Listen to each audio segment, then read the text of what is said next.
and good early morning to everyone in Champ Car Land.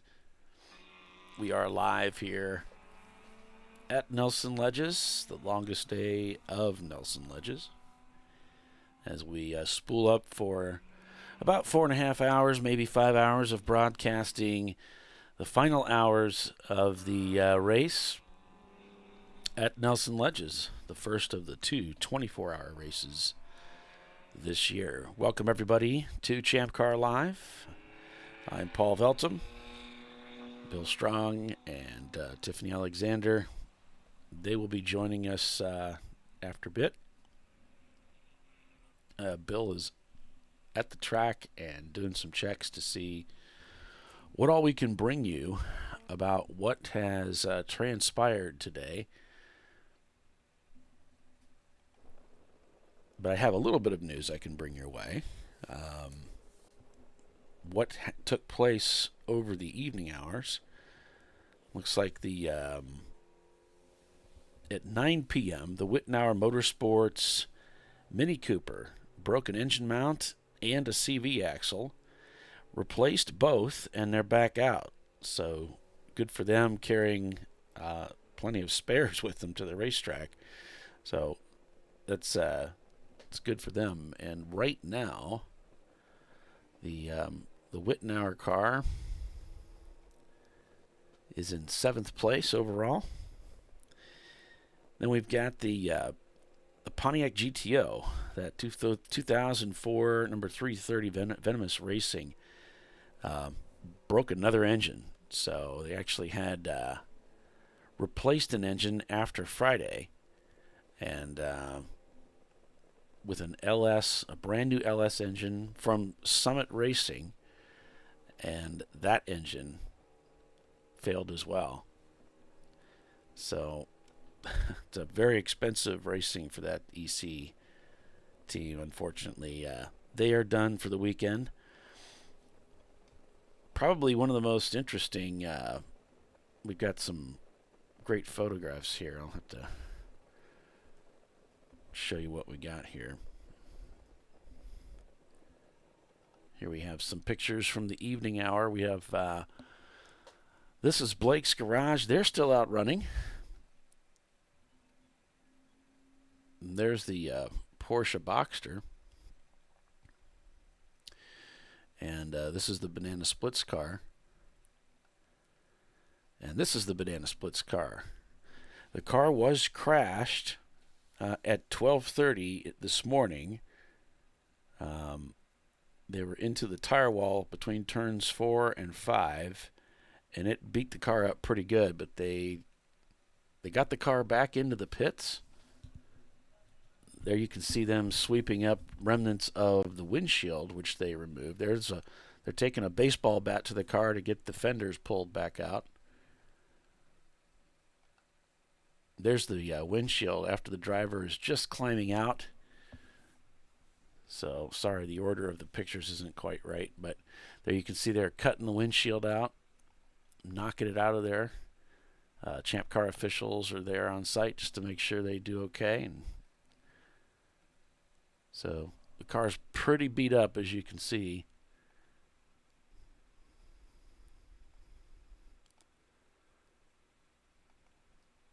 But in Champ Car, of course, you can race without a windshield, and you can race without a hood, but you got to have one or the other. So they got that car back out there. This was before the accident. They got the car back out there, and they're racing right now. They are in 5th place with the Banana Splits machine. Some cars from a little bit earlier. The EC Mustang, JS, and of course RVA. RVA still leading this race.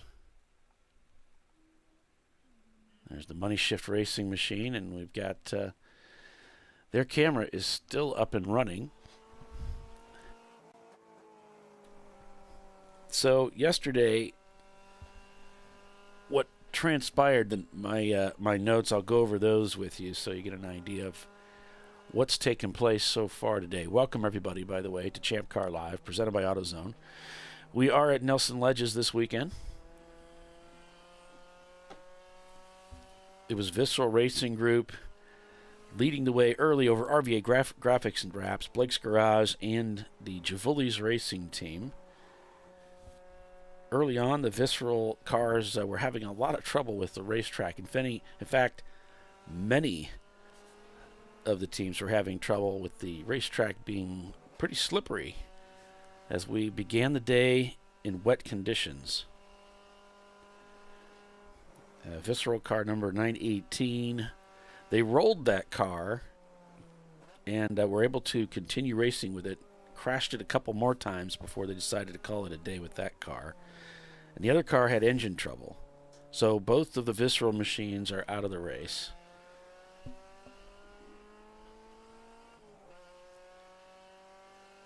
The Paddock Saboteurs car, that was off earlier. They were towed back in, and they haven't been out since. I mean, you'll remember the Paddock Saboteurs had that wheel bearing issue early in the morning yesterday. Got the car fixed, got out there, and we're working their way up through the field. So that message I just got from Bill. Good morning, Bill. Good. Gotta go get my unlock something out of my truck. Can you turn up your maybe your Ring Central settings? Make sure it doesn't auto turn you down. That you have that ticked in the audio settings, because you're getting trounced by the audio on my end. So both Visceral cars are done. The Wittenauer car was struck from behind by the Banana Splits car, but no damage, but it did spin the car. Banana Splits was previously hit from behind by Javulli's Racing Team, which damaged the exhaust and pushed that into the tire, which caused a blown tire.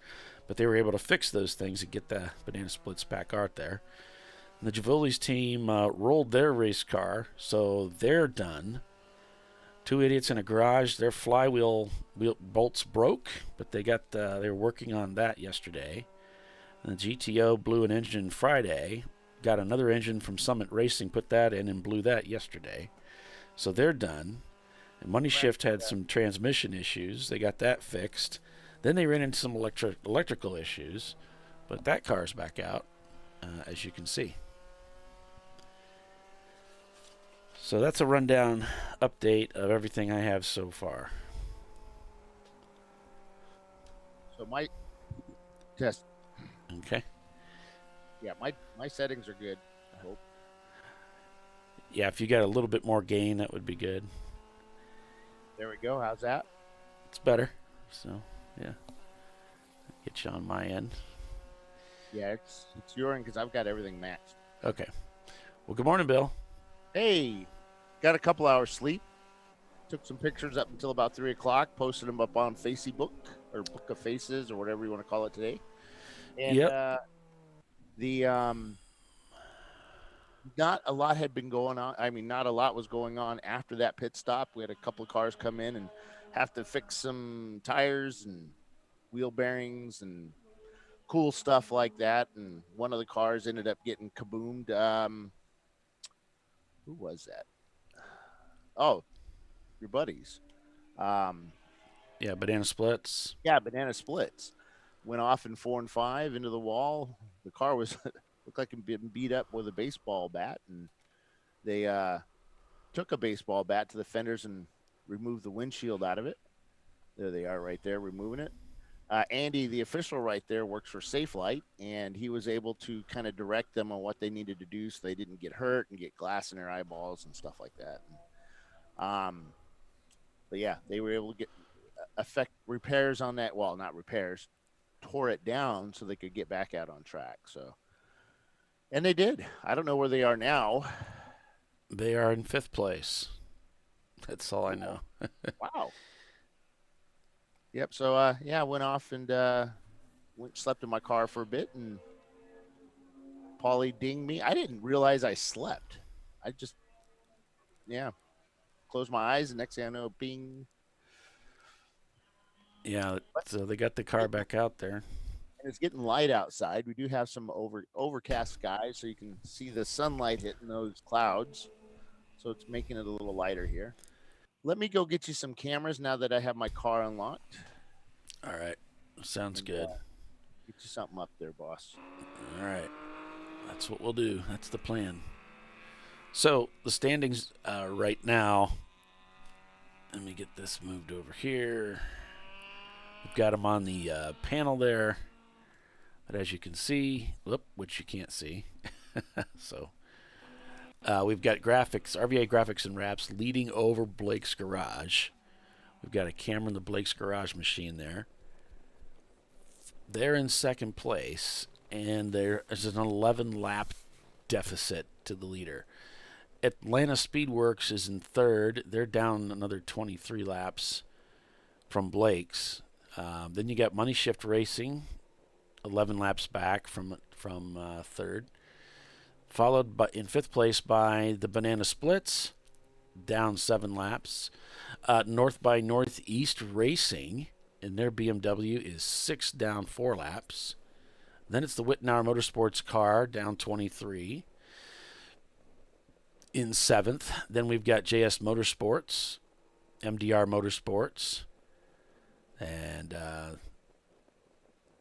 that would be about it, I think, that are actually running. I know we had Nicholas Racing out there. I'm not sure if they're out there running right now. Paddock Saboteurs.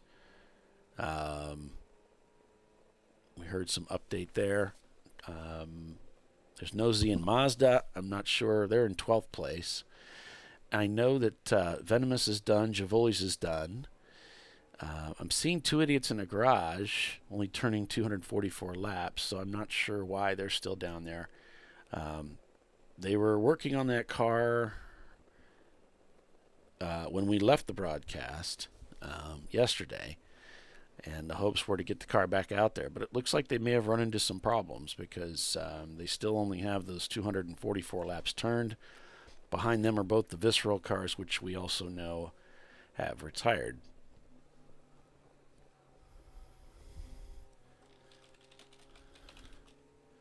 So I'll type into the chat. So there's that. I don't know if I can edit anything else.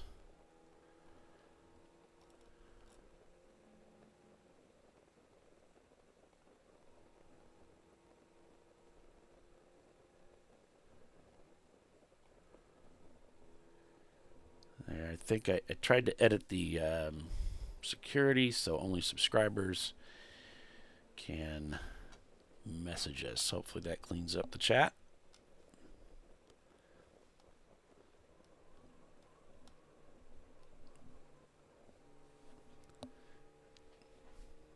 Let's see who we're catching here. Blake's Garage. Currently in second place. It looks like the JS team. Yep. JS Motorsports out there in their Mini Cooper. Or excuse me, Miata.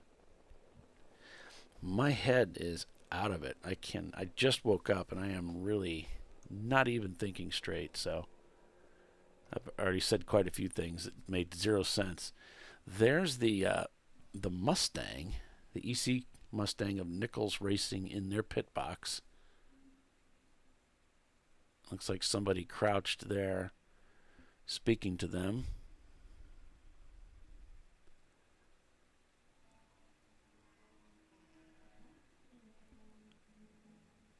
And I'm not sure that that's not a frozen image. I don't see any movement at all on that camera. So we'll come back to that. See if I can unstick that. Yeah, that camera went down.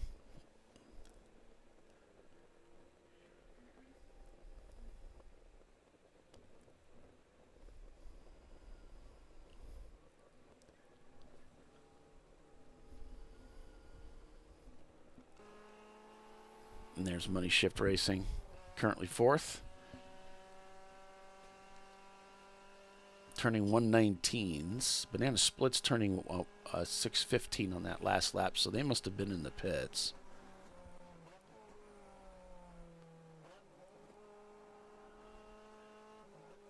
So turning that 119 on that last lap, a very respectable time by Money Shift Racing in 4th place. Your leader turned to 124. Blake's Garage a 121. There they just turned to 122. Atlanta Speedworks and their Boxster turned in a 120. They're in third place.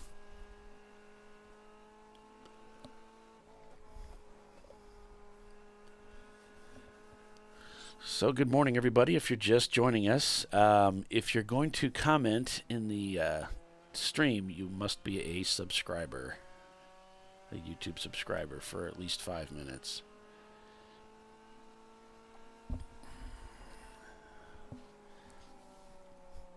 Thanks for joining us. I'm Paul Velton. Getting an error here, so let me just check that.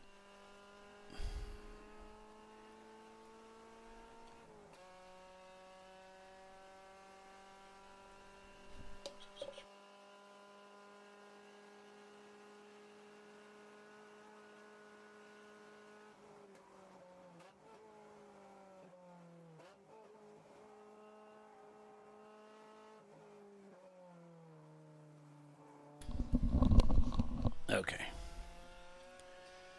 We are good.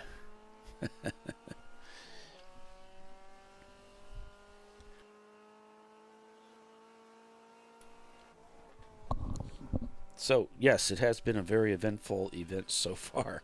It's been an eventful event with both visceral cars done. I really feel sorry for the GTO team. With a failed engine, they pulled the trigger on buying a brand new engine. Uh-oh, Money Shift got a little crossed up there, but they gathered it up. They seem to be okay. But yeah, GTO team blew an engine, bought a brand new engine from Summit Racing, put that in there, and blew that up before the weekend was over. That's just awful.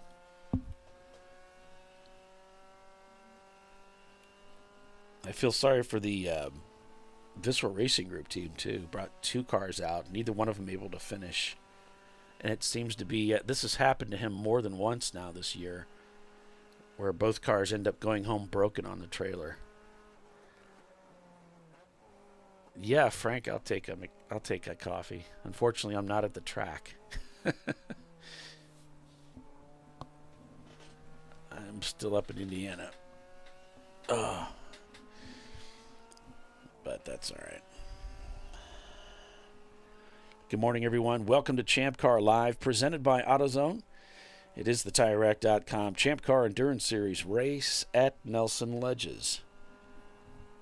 RVA Graphics and Wraps still in command of this race. 11 laps up on the field is RVA over Blake's Garage, followed by Atlanta Speedworks, Money Shift Racing in 4th, and the Banana Splits in 5th. And the sun is beginning to come up. Daybreak has occurred. There's the Banana Splits car just up ahead of Money Shift. Banana Splits behind them, 9 laps as it is.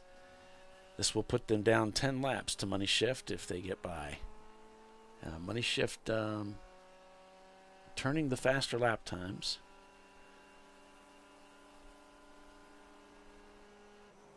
Money Shift lifts to yield the position, or not Money Shift, Banana Splits lifts to yield the position to the Money Shift Honda as they head through turns 13. Back up onto the front straightaway.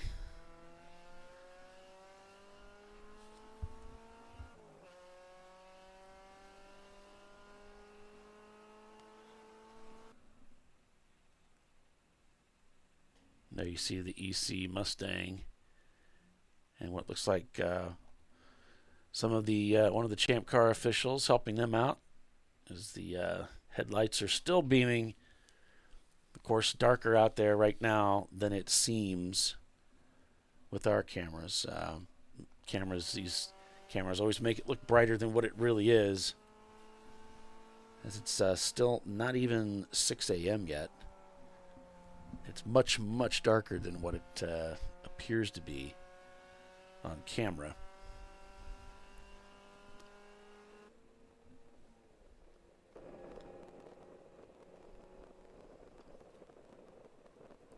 You can see how much brighter the headlights are shining on the racetrack compared to the areas around the racetrack. So it's a big difference.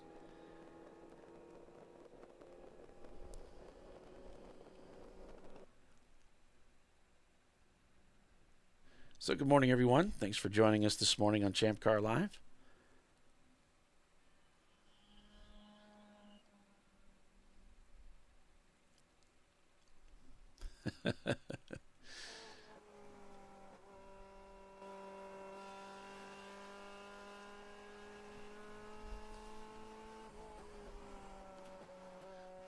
So RVA Graphics and Wraps looking really solid this weekend. Very few issues with that car. I don't have anything recorded as far as problems for them, so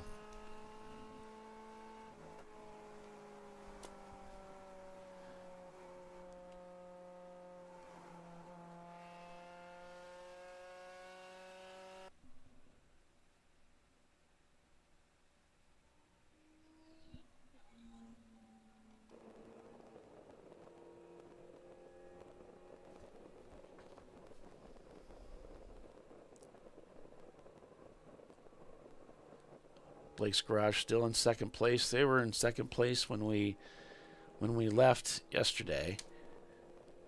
And for those of you that are just joining, I know we've got a few more viewers. When we get a few more viewers, I'll go over what took place yesterday and into the evening hours and the wee hours of the morning here.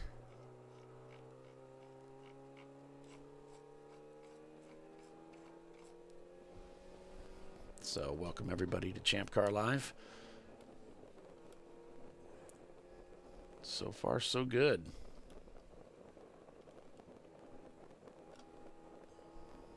Looking back at the some of the photographs that Bill took over the evening, the pictures there you can see of the Banana Splits car after their impact with the wall over around turns 4 and 5, broke the windshield.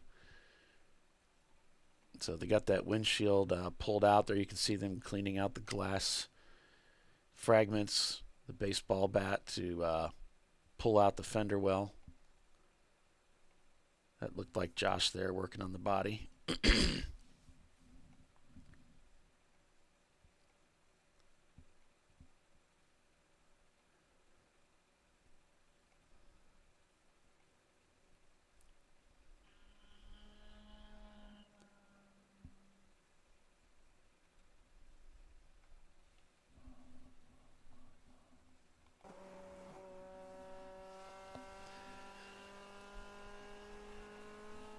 The money shift machine.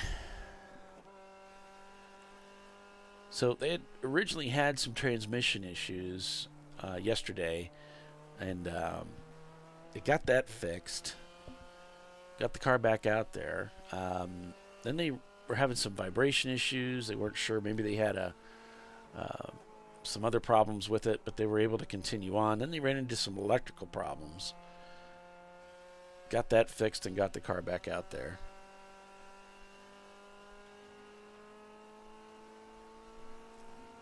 So currently in 4th place is Money Shift Racing.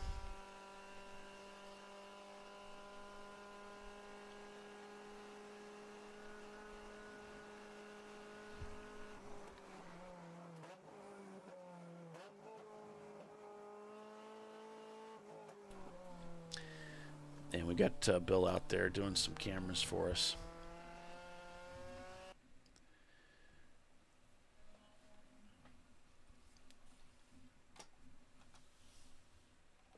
So rough weekend for Visceral.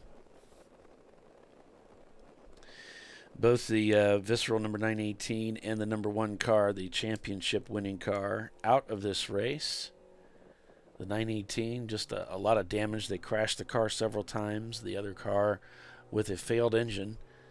So the expensive race season continues for Visceral Racing Group as Blake's Garage comes into the pits out of 2nd place, coming up to 6 a.m.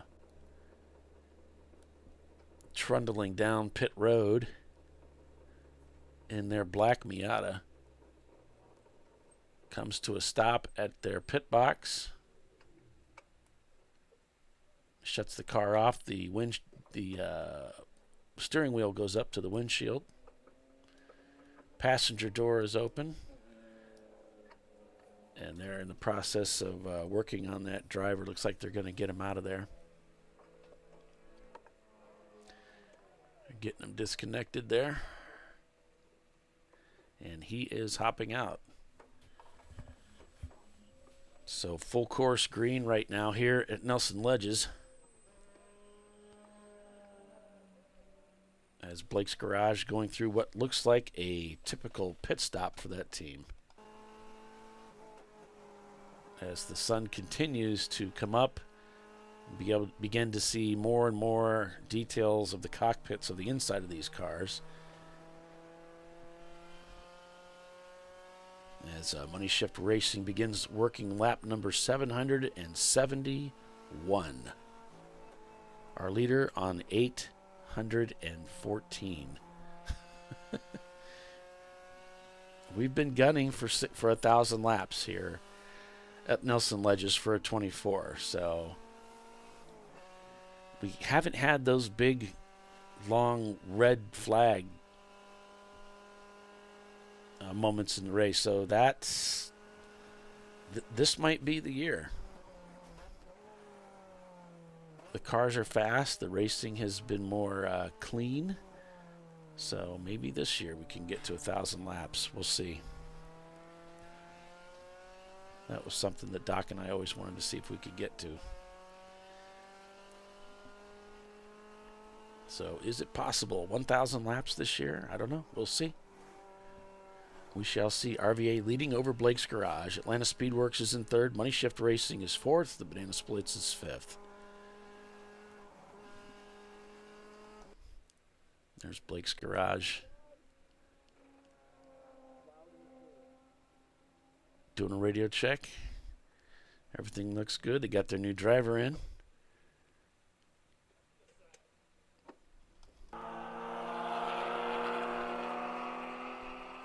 There you can see it was kind of hazy, kind of foggy here when we went live a few minutes ago when it was still dark out. It still looks rather hazy out there. Lots of cloud cover today. 40% chance of showers. Mid-80s is the high.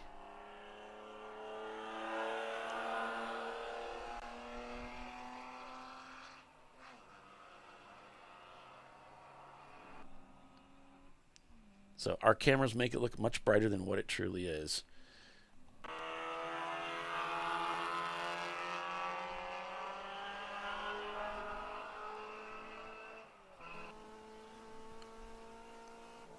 Money Shift Racing staying out on track here at 6 a.m. Now they would be off sequence because they have spent some time in the pits working on that car. And I'm not aware of any issues that Blake's Garage has had. They've just been banging out laps and solidly in second place. They're back 11 laps from the leader. RVA Graphics and Wraps. So we're going to take a quick commercial break and be back in just a few. Good morning, everybody. Welcome to Champ Car Live, presented by AutoZone. We're at Nelson Ledges for the remaining hours of the race, the longest day of Nelson Ledges. Stay with us. We'll be right back.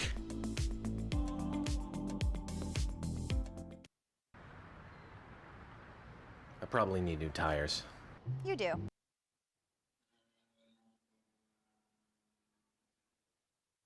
We have so many tires. and help you find the right tire. It's called the Tire Decision Guide. Oh, and they could ship them to a nearby mechanic. We shipped over 7,000 independent recommended installers. This is an amazing idea. Sorry. TireRack.com, the way tire buying should be.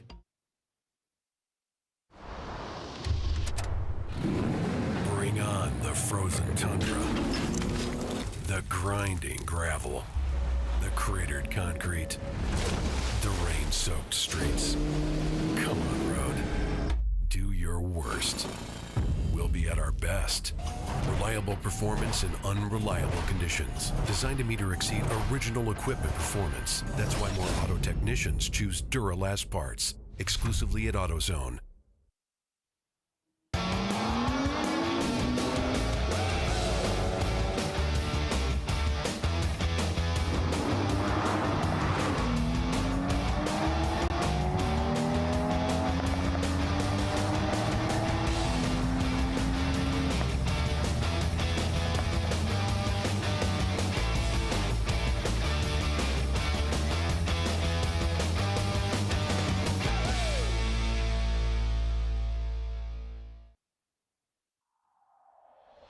Discovery Parts is a veteran-owned racing and safety equipment company. While we're located inside Atlanta Motorsports Park in Dawsonville, Georgia, Discovery Parts can also be found at the tracks, supporting a number of Champ Car Series events. We take pride in being a reseller of the best of the industry to Champ Car teams and drivers. We know racing, love racing, and look forward to tomorrow to even more racing. Visit us at discoveryparts.com.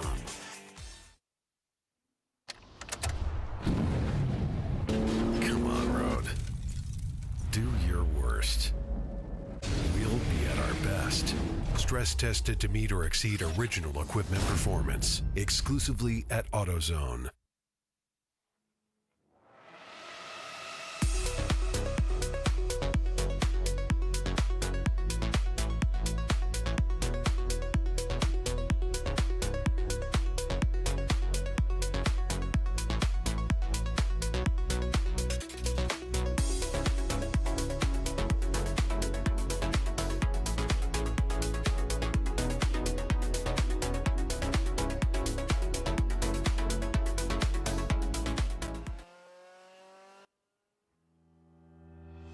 Lifeline USA is a leading manufacturer of onboard fire suppression systems. Lifeline's continuous commitment to research and development ensures that we supply the most innovative and cutting-edge products available. Used by the majority of the world's motorsport championship-winning teams and constructors, Lifeline has a proven history of success. Lifeline offers a complete range of fire suppression systems for all budgets and needs, and we continue to push development and limits on both extinguishment materials and our patented delivery systems to make the race car environment almost as safe as sitting on your sofa at home. Every kit has been designed for a professional and simple installation. For more information and to purchase your Champ Car fire suppression system, go to www.lifeline-fire.com. Located in Northeast Ohio, with 40 years of combined experience, Money Shift Racing knows how to deliver performance and safety, offering everything you need to get your vehicle and drivers ready for race day. From safety equipment to full engine assembly and repair, in-house fabrication, 3D design, and rapid prototyping. Money Shift Racing. Performance done right. Frozen rotors from Diversified Cryogenics deliver increased performance and a higher level of safety, while significantly reducing braking system costs. So to tell you a little bit about the durability of this product. So we have seen an incredible extension of the life of our brake rotors using frozen rotors. We've gone from brake rotors every other weekend to 6 weekends on one set of brake rotors, and I think they can go farther. The durability has been amazing. And it's been a fantastic season, and man, a lot of that is due to the way our car can brake on those frozen rotors. For more information, go to frozenrotors.com. I did it. Do you see how it's... That's it. We did it. You did it. You can do it. The path to I did it starts at AutoZone. Get in the zone.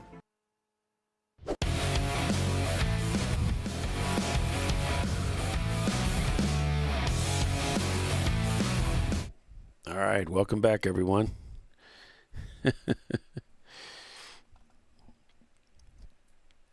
The sun continuing to come up in Garrettsville, Ohio, where it's just about 6 minutes after the 6 a.m.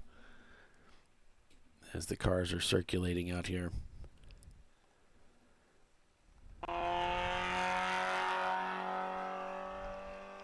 Welcome, everybody, to Champ Car Live, presented by AutoZone. It's the TireRack.com Champ Car Endurance Series race at Nelson Ledges, the longest day of Nelson Ledges, a 24-hour contest for the overall win. I'm Paul Veltum. Bill Strong, Tiffany Alexander will be joining us later. Oh, well, good morning to Erwin in the Netherlands. Paddock Saboteurs were off the track earlier and towed back in. They have not been back out. It's a shame for that team. They were out very early yesterday morning with wheel bearing issues. Got it fixed, got back out there. My lips are not working this morning.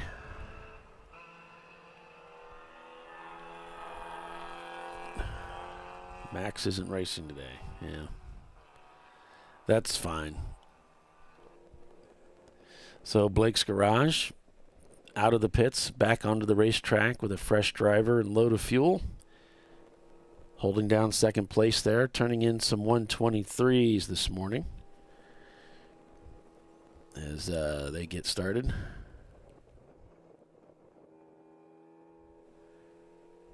Man, I don't know why my gain is cranked like that, but okay.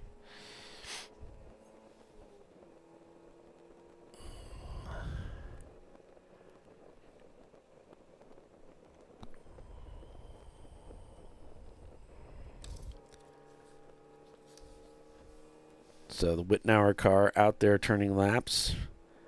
Had some contact yesterday with the Banana Splits car. Banana Splits got them from the back, turned them around, but didn't seem to damage the car too much. They continued on. Banana Splits hit from behind by the Giuli's team, which damaged the Banana Splits BMW's exhaust system, pushing that into a rear tire and causing that tire to rub out and blow.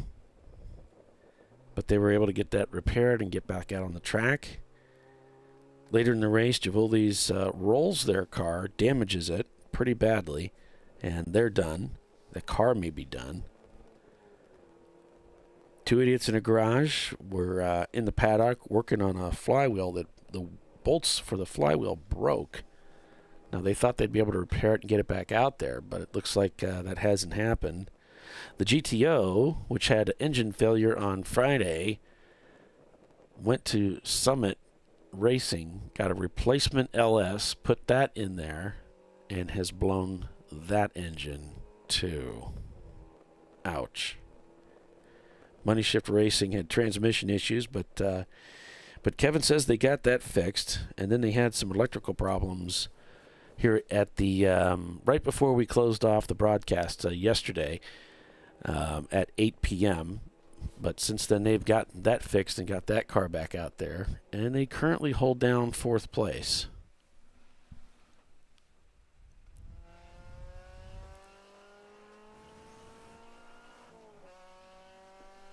Good morning, Mr. Wolf. Yes, it is. This is some real endurance racing going on here.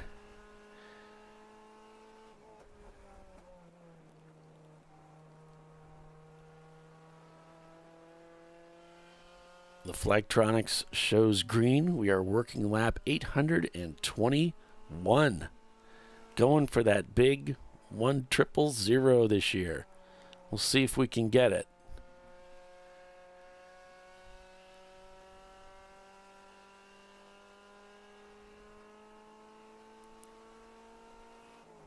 And the team that finishes best between this 24-hour race and the race at VIR will win a new cool shirt. What do they call it?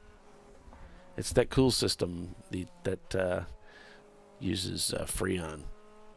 Very expensive, but they're going to get a brand new system.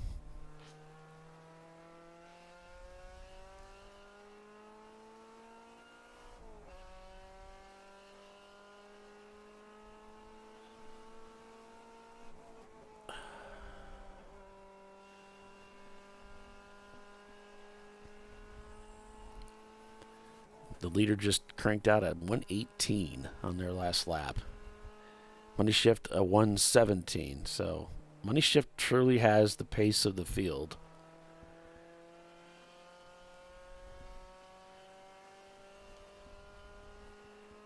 Their fastest lap time is a 115.9. And that is the best of the cars that are running out there right now. They actually matched the EC cars in their lap times. There's Nosy and Mazda also managed a 1:15.1. But they are the quicker car up at the front of this field, running that K motor swap.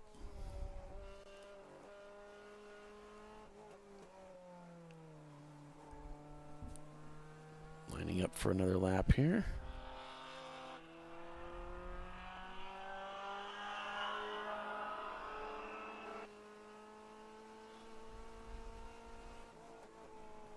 You hear a little whoosh as they go underneath the bridge here and down into turn one again. They are working lap 783.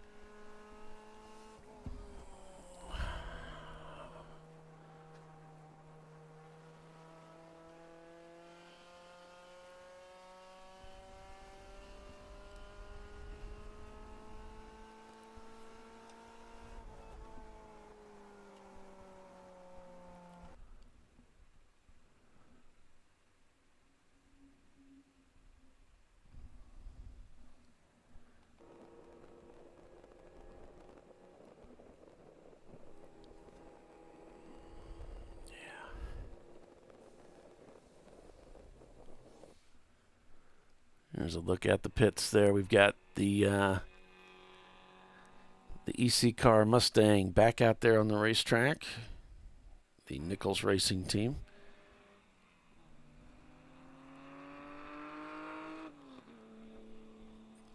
And that sounded like the Atlanta Speedworks Porsche Boxster heading down the front straightaway. They're in third place right now. So it's RVA Graphics and Wraps leading over Blake's Garage, followed by Atlanta Speedworks, Money Shift Racing, and Banana Splits in fifth. Blake's Garage leading A class. Money Shift is leading B class. RVA is leading C class.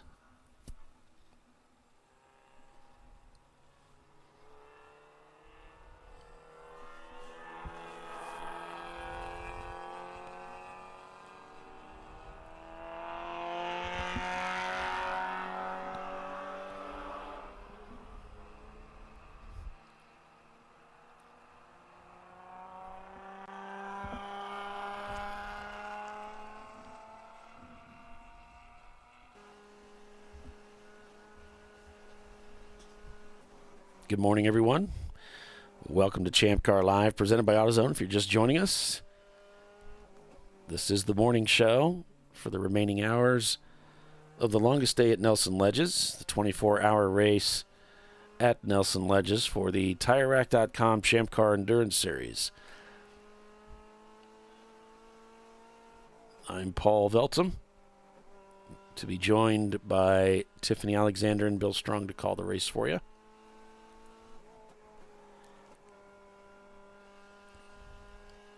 Three hours and 46 minutes unofficially remain in the race, as they will go checker at 10 a.m. That is the plan.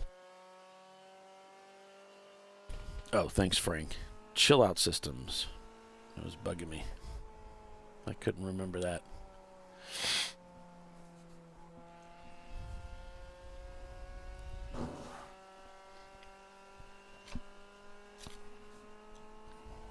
The Chill Out Systems is the system that will be awarded one of their kits to the highest placing finisher. Must have at least 9 laps in each of the 2 24-hour races this year. Money Shift catching up with one of our Miata teams, it looks like here.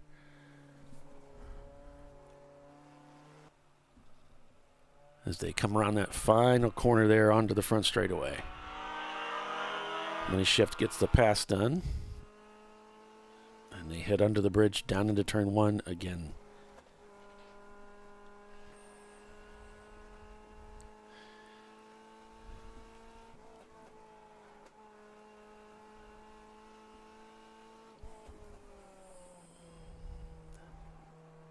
Into the carousel we go in Money Shift's Honda.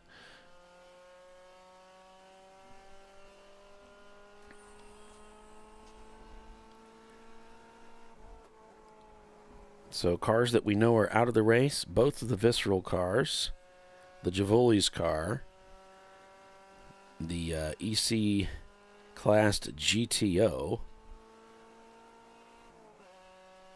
We know those cars have been retired.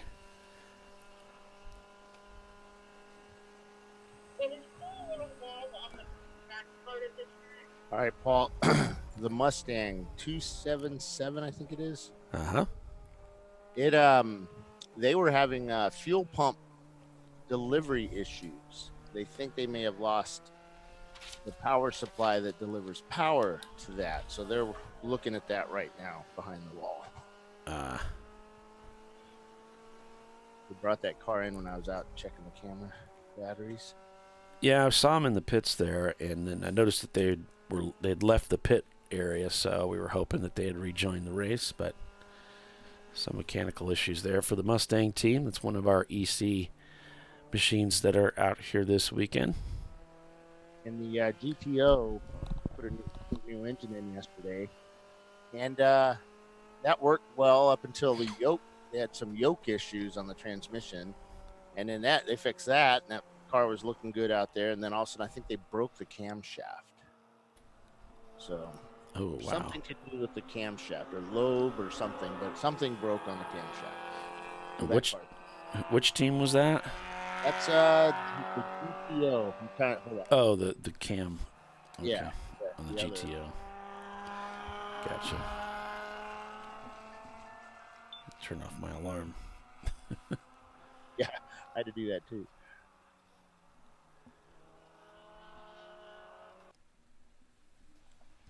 H&L, we have a few cameras. We don't have a lot, so we just make do with what we have.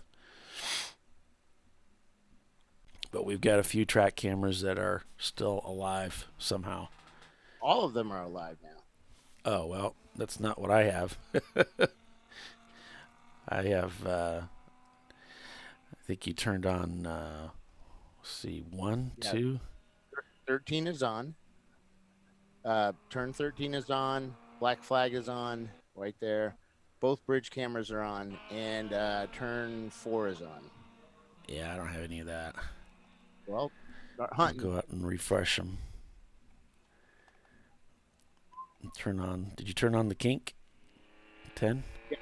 Yeah, that never went off. That's on. Battery checked. It's good. Nope, it's down. Nope, they're up. Okay. All right. So now in cars, I don't know what we have. Is RVA down? Yeah, I don't have any in-car cameras running. The stuff that I have is other team cameras. Yeah. I refreshed them. I got nothing. So they probably just need to be cycled. Maybe we went over a billing cycle or something. I don't know. No, not yet. Yeah, they just probably need to cycle. Or batteries. It's been warm.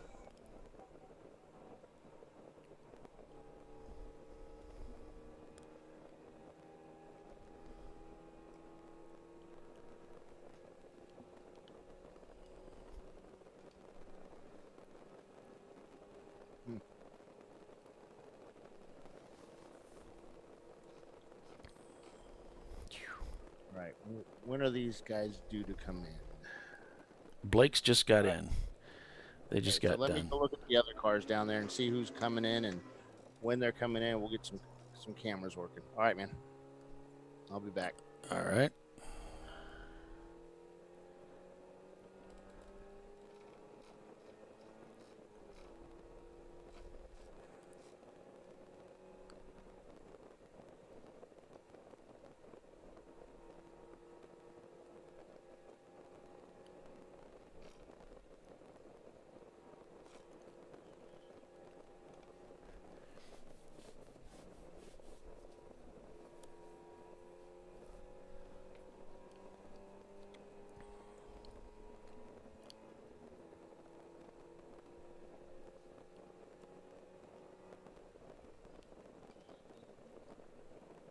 Why doesn't every...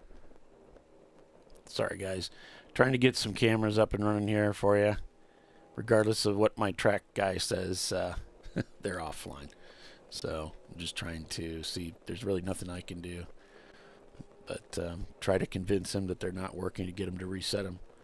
But I don't think he wants to do that. So this is what we got. Blake's Garage, hunting on another Miata here.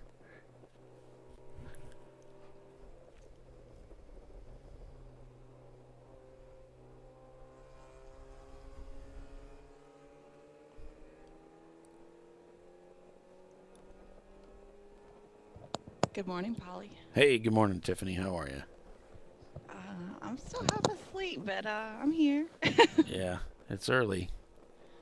It's real early It's here. very early. Yeah. The sun's not up here yet. It's just starting to peek in the sky, just a little bit. Yeah, it's still dark at the racetrack. It doesn't look too dark there, but Yeah. it's getting better. Yeah, it looks lighter than it is.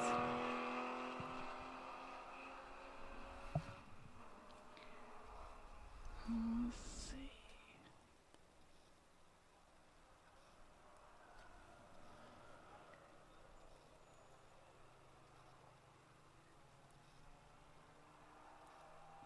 Trying to get everything back up that turned off last night.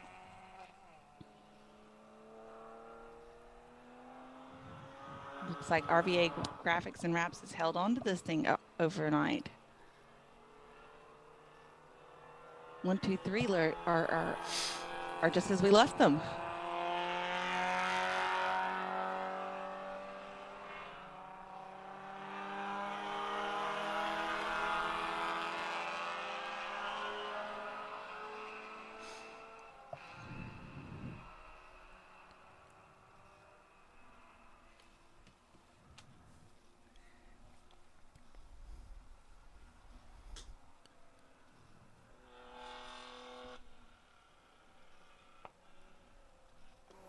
You got you some coffee yet? No, I didn't get any coffee. I kind of stay away from it. The caffeine is not good for me. No? Okay. Caffeine does not like me. Yes, that to some people. I'm not much of a morning person, so I'll have it in the morning and then be done with it by midday.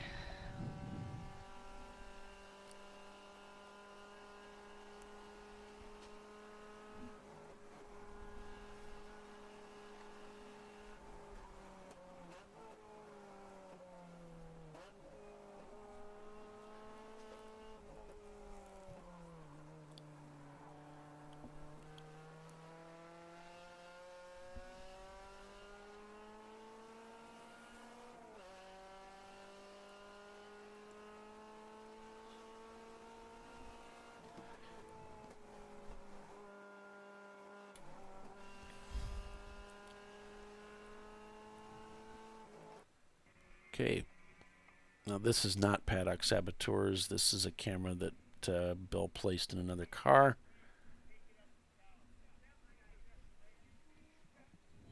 So let me see if I can get that off of there. There we go.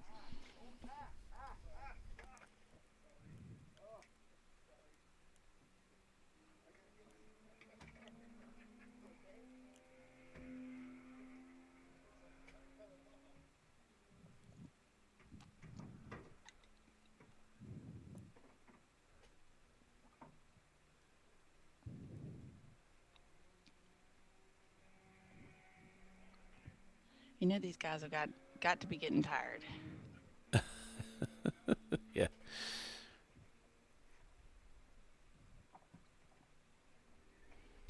You know, sometimes you don't realize how tired you are.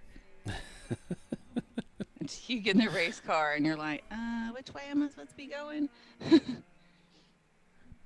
Yeah, I think about just myself getting up and getting going in the morning. Just can't imagine trying to hop in a race car after being awake for maybe an hour and you're just not really even sure if you're awake yet. Right. I mean, you can't be at your best. There's no way. No.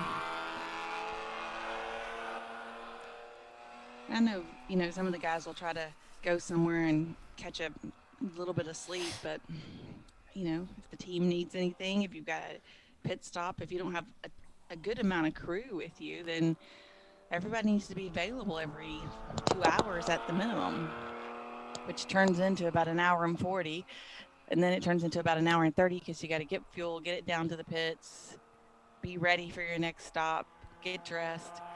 So without some extra crew, you're up all night. You might get an hour cat nap here and there.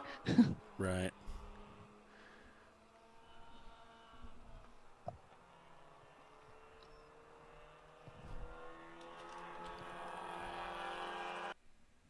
Which actually an hour is the worst amount of time to get. You kind of want like 20, 30 minutes max, or an hour and a half, so you go all the way through your sleep cycles.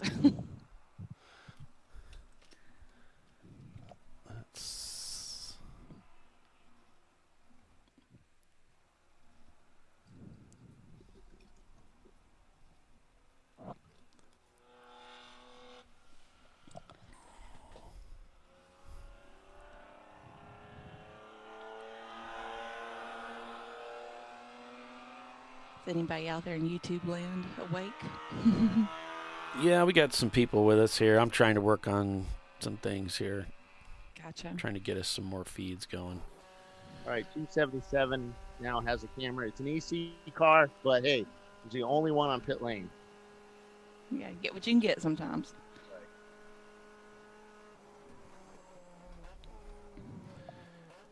All right. Thanks for that, Bill. And just all right. Let me go cycle those on then. All right. Thanks, man. I'm gonna get this going. That's the Nichols Racing Team. We've got a camera in the Mustang.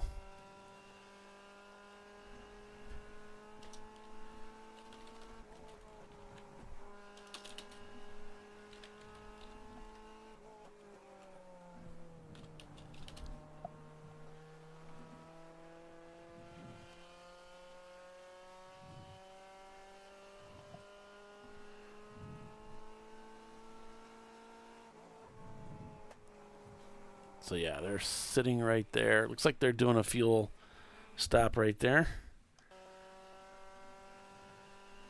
And that's the inside of the car. They've decided to fuel without the driver in the car.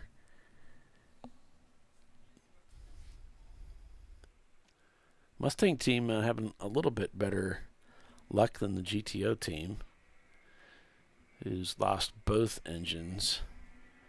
Both? So yeah, they had on Friday, they had an engine failure. So they got a brand new engine, an LS, from Summit Racing. Yeah. And then they broke that engine too. Phew. Broken camshaft is the word, so it's awful. Goodness.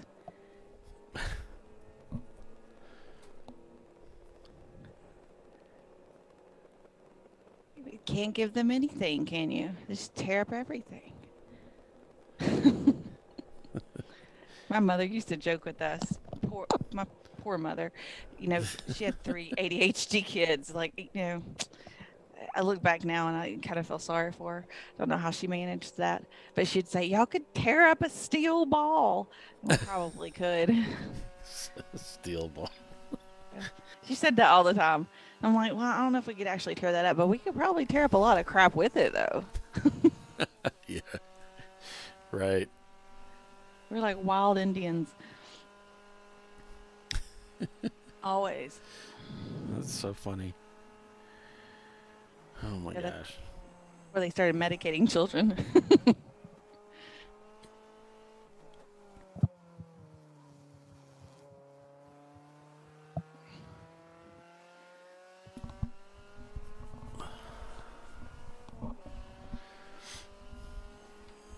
I just wish I had air conditioning in here. Oh, I sweat. air? No, I sweat every single time I do a show. Can you get one of those like mini splits? I could probably get something in here. It's just another thing to do. They're expensive. I have fans running from outside the room that pump air in here from the hallway, and that helps. That's about the only thing that makes it bearable. It's like a little sauna in here. Yeah, especially with all the computers and stuff you have going. And but I'll come in wearing a robe, and I got my hot rocks over here where I splash some water on them. waiting to see you with like the towel wrapped around your head. Yeah. Little cucumbers on your eyes. Right. It's so funny. Okay. So we've got RVA leading over Blake's Garage, Atlanta Speedworks, followed by Money Shift Racing, and the Banana Splits is in fifth. So we got some people watching. We can do a little bit of a rundown of what took place here for some of you that have just joined us.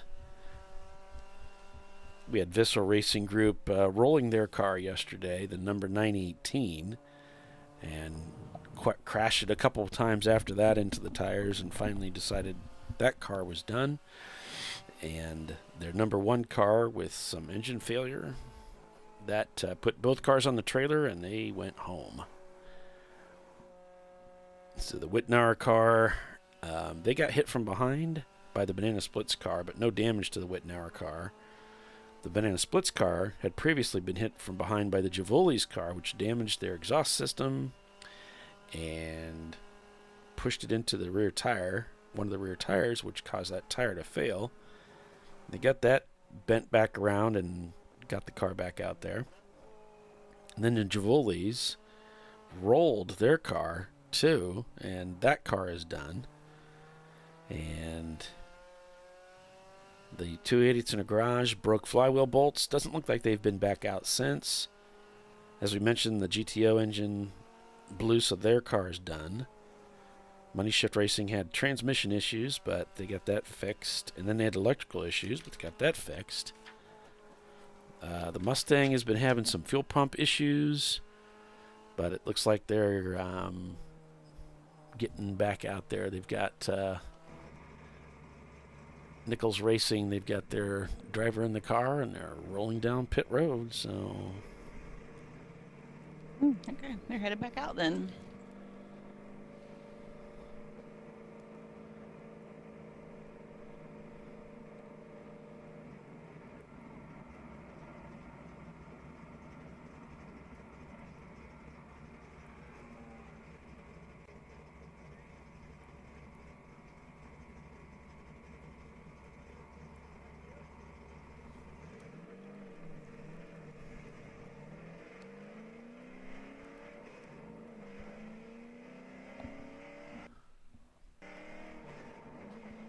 I just got to check something here.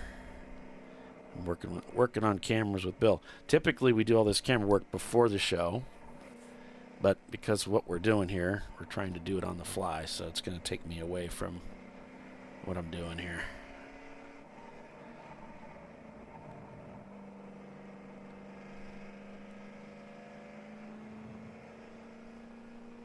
Oh, good morning, Hiller.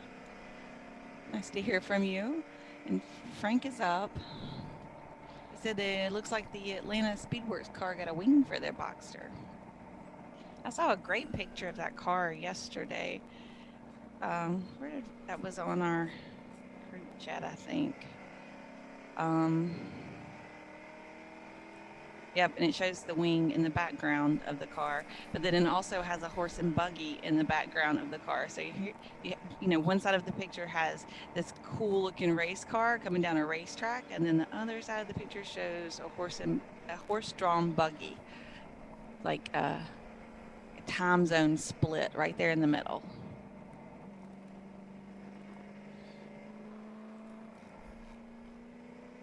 Porsche versus horse and buggy race. I think the Porsche would have the advantage there, but I don't know how often you need to refill the horse, though. Can it make it 2 hours? Let me just check something here. Sorry, I can't talk to you. Oh, you're fine. Go ahead. Still trying to work some things out. I'm just rambling into YouTube world.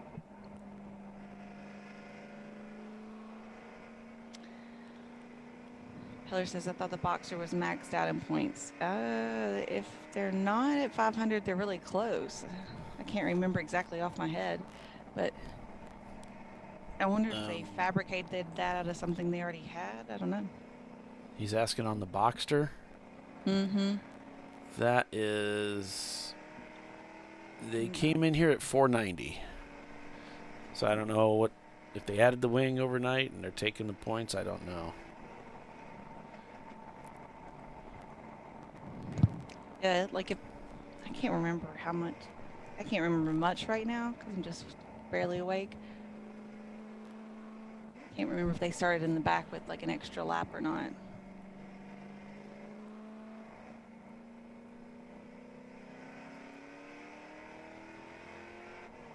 But I'm sure if for some reason they didn't claim that, that'll be addressed.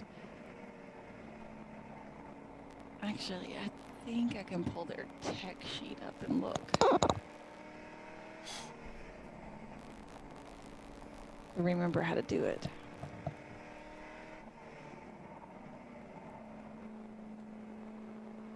Wing is 10 points. That's what I was thinking.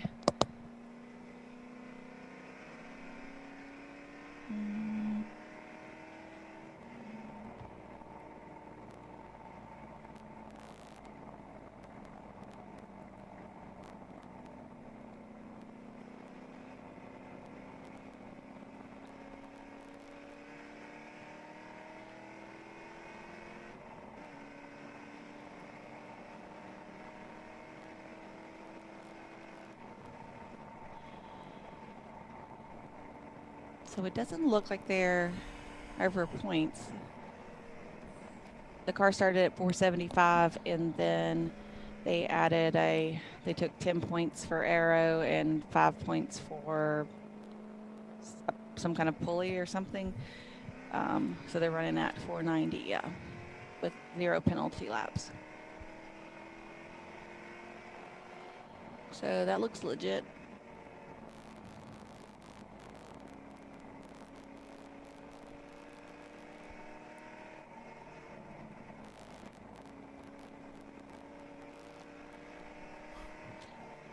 Looks like Money Shift Racing is come into the pits.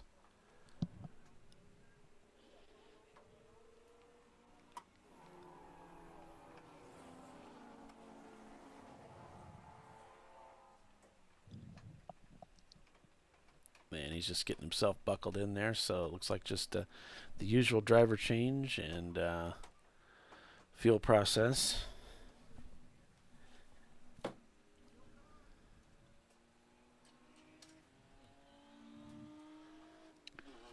Morning, Hiller.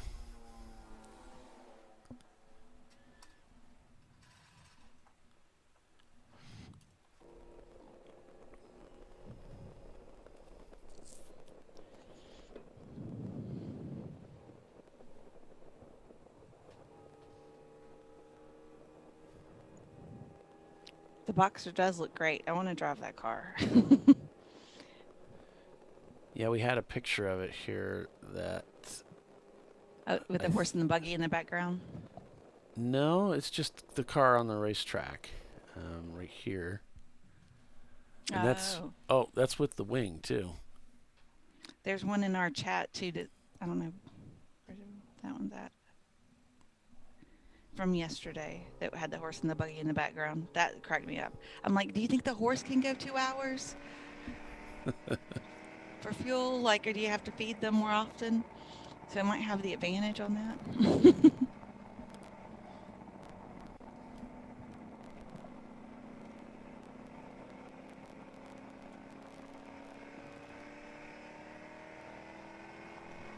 Would be this one here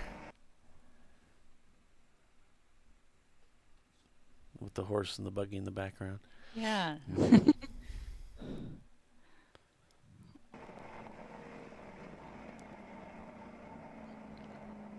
They got a lot going on in that cockpit. You got what looks like a rear view screen, and they've got a couple of the displays. And Oh, yeah. There's like 3 displays down there. As we cycle to another camera. it's the same car. I'm just watching it go around the track. Ah. What do you think the blue one is? I don't see anything really on that screen.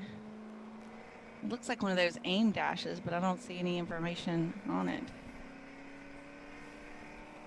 Maybe they've just got it rigged up to do some other purpose, like alert them if, water temps get too high or something like that. Who knows?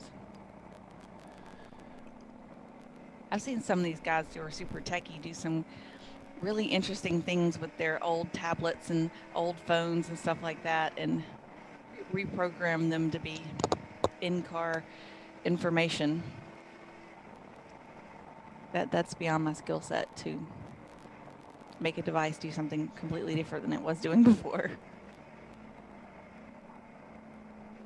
Oh, Hiller said he saw the car at their shop. It looked nice. It looks nice on the track too. I'm an experienced Boxster driver, and I'll be happy to drive the car. If you need a co-driver at BIR, I'll be there.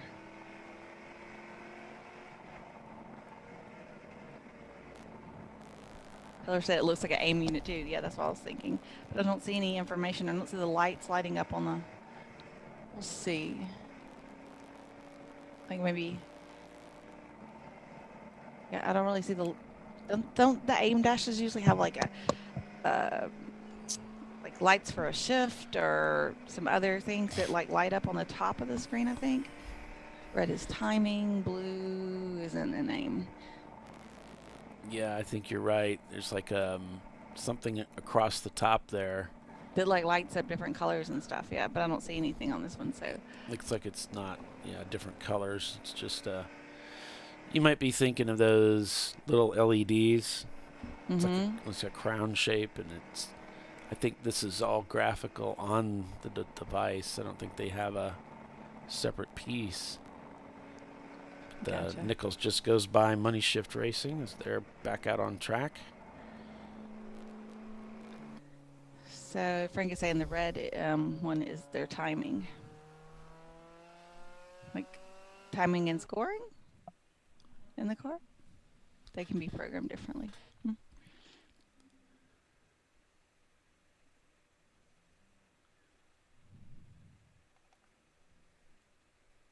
There's RVA Graphics, the leader of the race.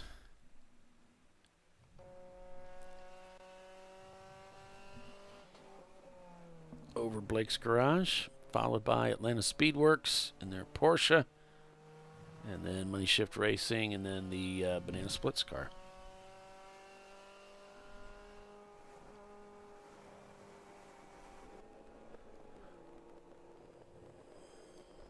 Yeah, the Boxsters have proven to be really good out here, because we remember the racing that we saw with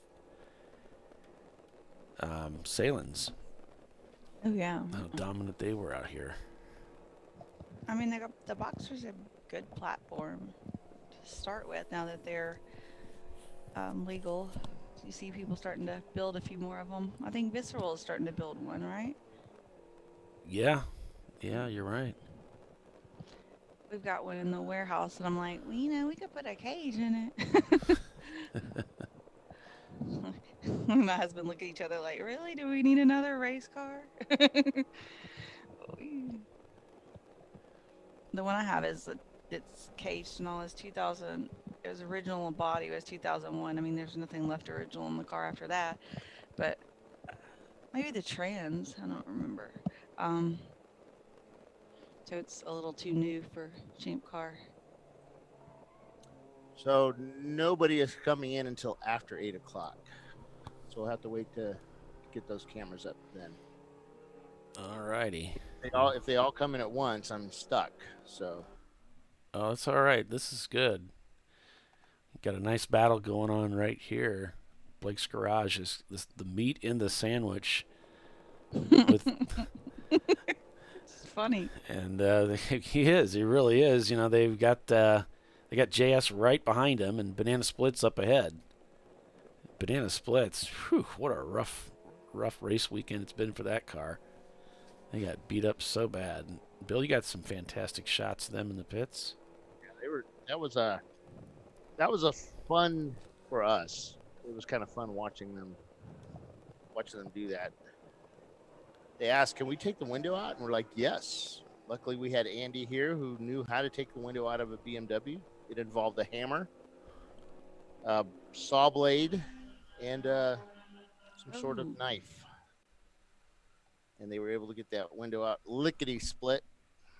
Instead of dumping all that glass all over the pit lane, they did use a vacuum cleaner. That did delay them a wee bit, but that gave them time to sort out all the other issues about, what happens to your car when you land on a tire wall.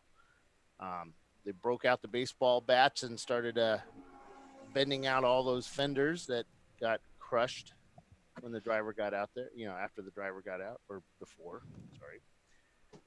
One or the other. There they are cutting them out. So they flipped this car? No, it went under the tires. Under the tires. Yeah, under the tires. And what do you call it? Yeah, it went under the tires. Didn't flip it. Okay.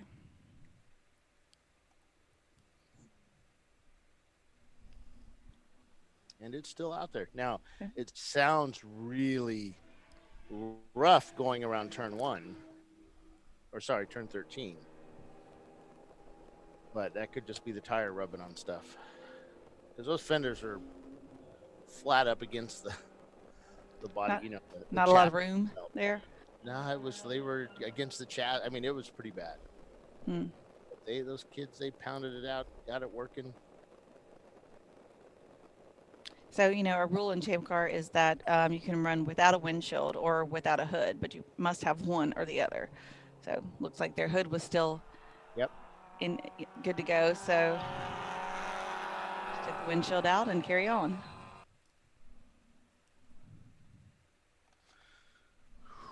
That's kind of why we have that rule, because cars get injured in a race. So you can see Banana Splits ahead and JS in the rearview mirror behind Blake's Garage.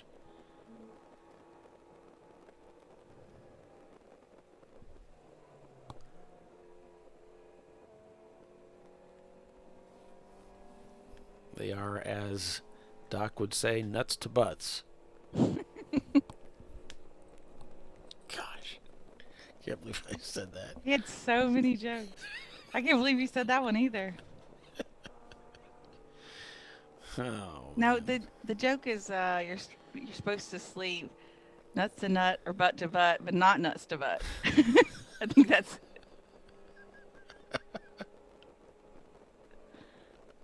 I think that's the way it goes.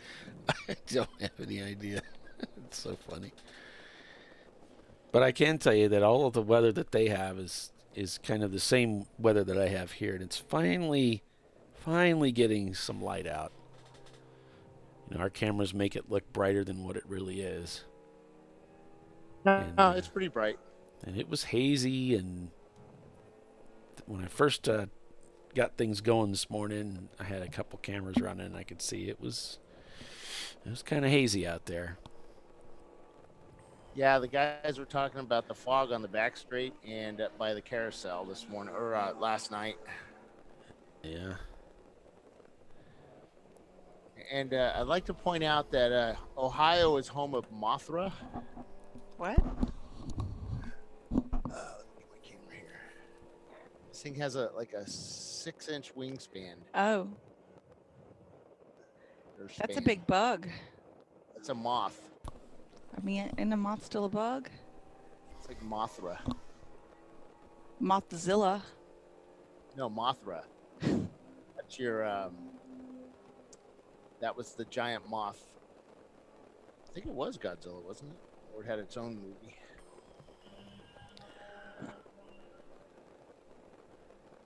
Are you thinking of like the Birds movie or something? The Attack of the Birds?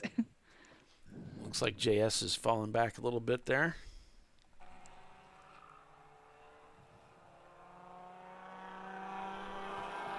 JS looking for a way to get by. Oh, there's almost some contact there. Hard to tell, but Yeah, he got a wheel off there. It looked like they're battling, man.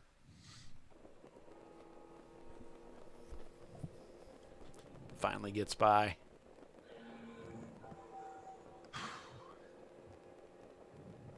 Need some orange juice.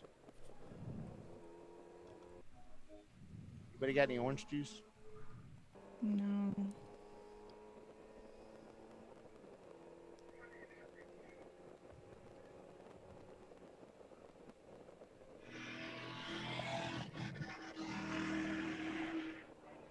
Here comes that decreasing radius. Turn number 9. Just kisses the curb there so he can get back to gas early. And, of course, here comes the BMW. That's the turn that's caught so many people out, right? Yeah. Makes the pass. They've got the legs. Doesn't quite get down to the apex, so ends up off in the grass a little bit there. And then you've got to get right to the brakes. Otherwise, you will not make that corner.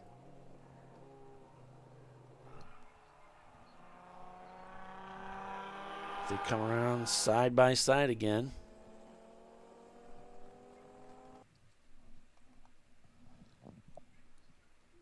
Heading down into turn 1.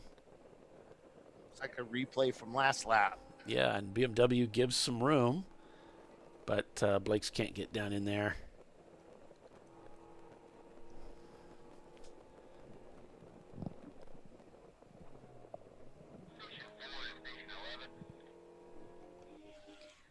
I mean, it looks like the Banana Splits is like 37 laps behind Blake, so I don't think he needs to press the issue. Blake doesn't. You know, he can just... Yeah, he's clearly in second. He's just racing, having some fun maybe. Yep. So is turn 12, or is it the slowest part of the track? Because that's what it looks like to me. Yeah, 12, 13. That 12-13 combo coming onto the front straightaway. And you're hard on the brakes for 12 to turn, make the turn into 13.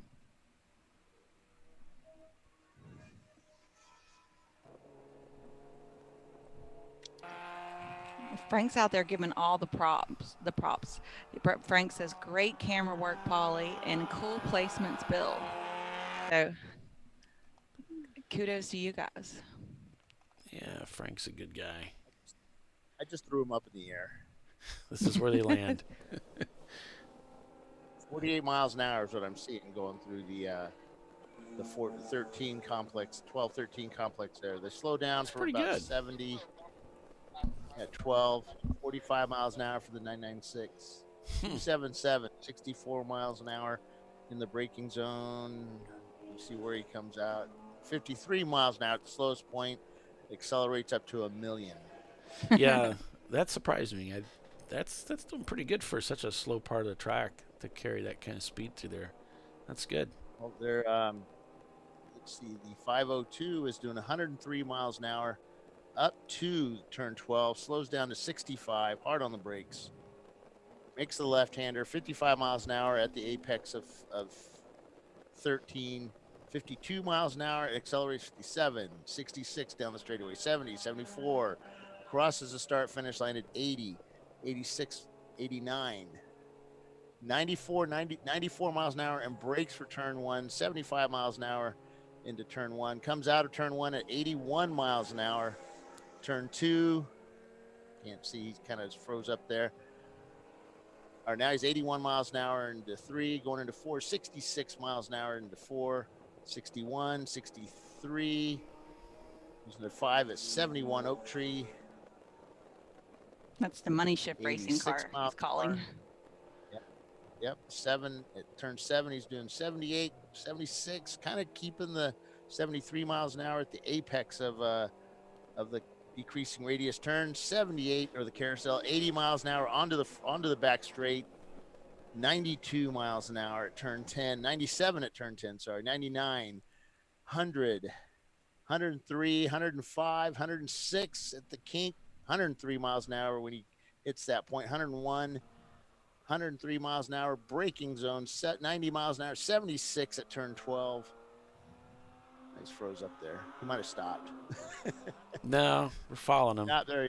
46 miles an hour going through there, 58 on the front straightaway, 72, 77, crosses the start-finish line at 84 miles an hour, and that's a lap.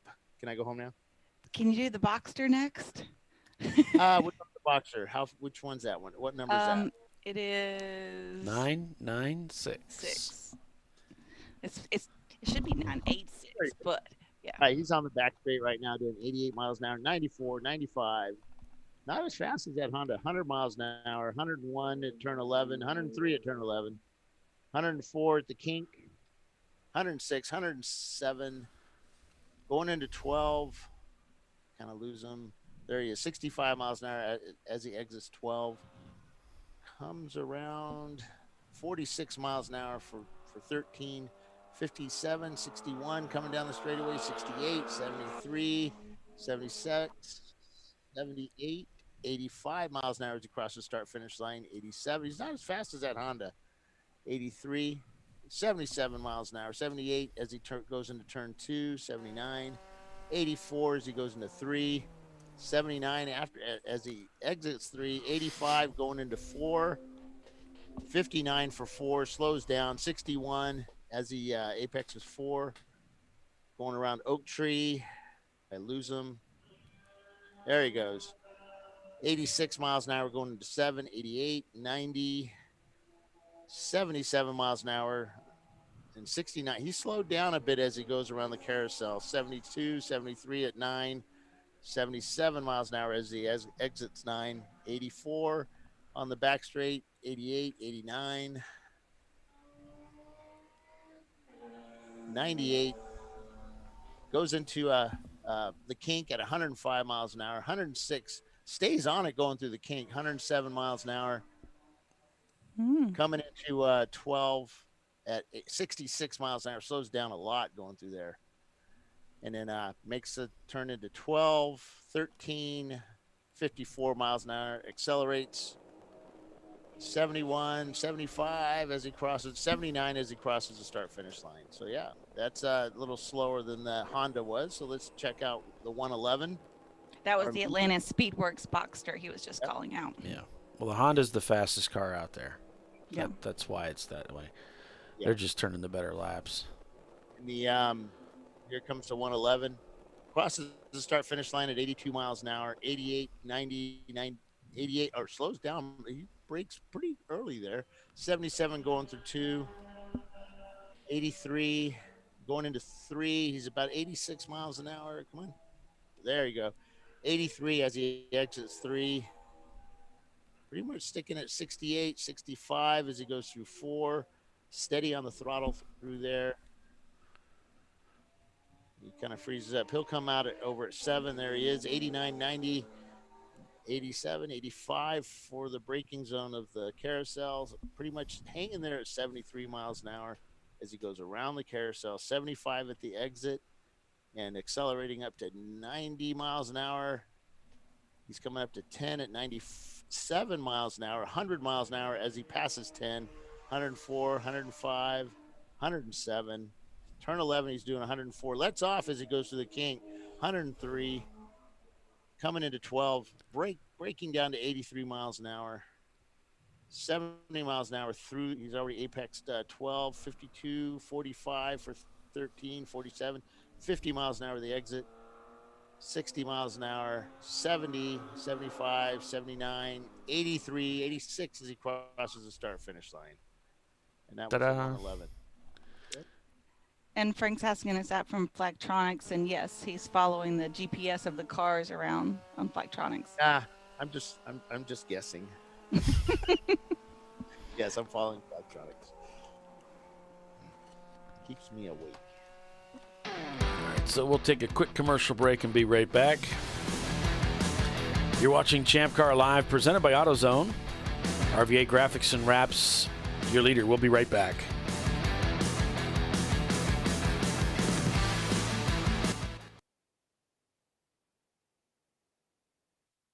It's about to buy tires on TireRack.com. Tire Rack is the leading online retailer of tires in North America and a repository of advice and expert reviews. And it's done! All that's left is to arrange for safe, easy installation at one of our independent recommended installers. Well, I guess he did that too. TireRack.com, the way tire buying should be. Come on, Road. Do your worst. We'll be at our best. Engineered to meet or exceed original equipment performance exclusively at AutoZone.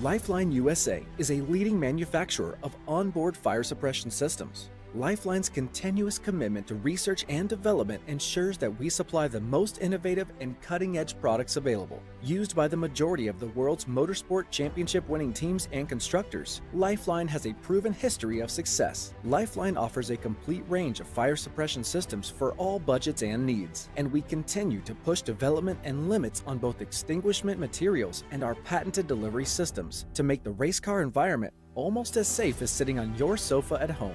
Every kit has been designed for a professional and simple installation. For more information and to purchase your ChampCar fire suppression system, go to www.lifeline-fire.com. RVA Graphics and Wraps is a full-service design, signage, digital graphics, and wraps company located in Richmond, Virginia. With over 20 years of experience, RVA Graphics and Wraps offers premium signage options for your business. We are dedicated to offering our clients best-in-class service in all aspects of graphic design and application. For more information, visit us on the web at rvagfx.com.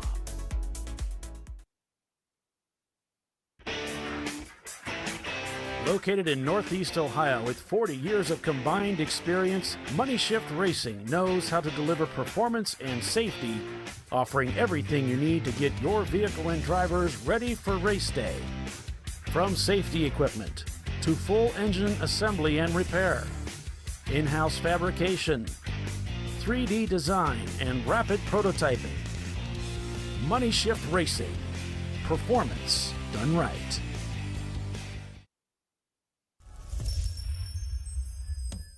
Frozen rotors from Diversified Cryogenics deliver increased performance and a higher level of safety, while significantly reducing braking system costs. So to tell you a little bit about the durability of this product. So we have seen an incredible extension of the life of our brake rotors using frozen rotors. We've gone from brake rotors every other weekend to 6 weekends on one set of brake rotors, and I think they can go farther. The durability has been amazing. And it's been a fantastic season, and man, a lot of that is due to the way our car can brake on those frozen rotors. For more information, go to frozenrotors.com. Nice. Yeah, I heard about this. So I would actually go with the full synthetic. Ceramic pads for the Duralast rotors. I did it. You see how it's... I did it. That's it. We did it. You did it. You can do it. The path to I did it starts at AutoZone. Get in the zone.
All right, sorry about that, folks.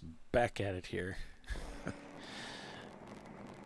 Still trying to get situated. But welcome back to Champ Car Live, presented by AutoZone. It is the longest day at Nelson Ledges. It's hard to kind of feel like it.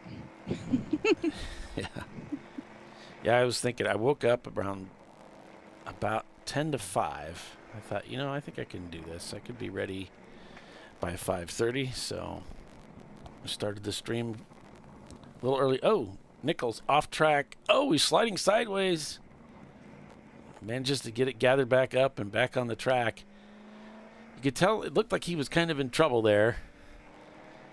That's easy to do. A lot of guys miss that braking zone heading into that left-hander. You come through the kink there, and if you come through a little too quick, because nobody wants to brake for the kink, you want to go flat, but you got to be lined up for the braking zone.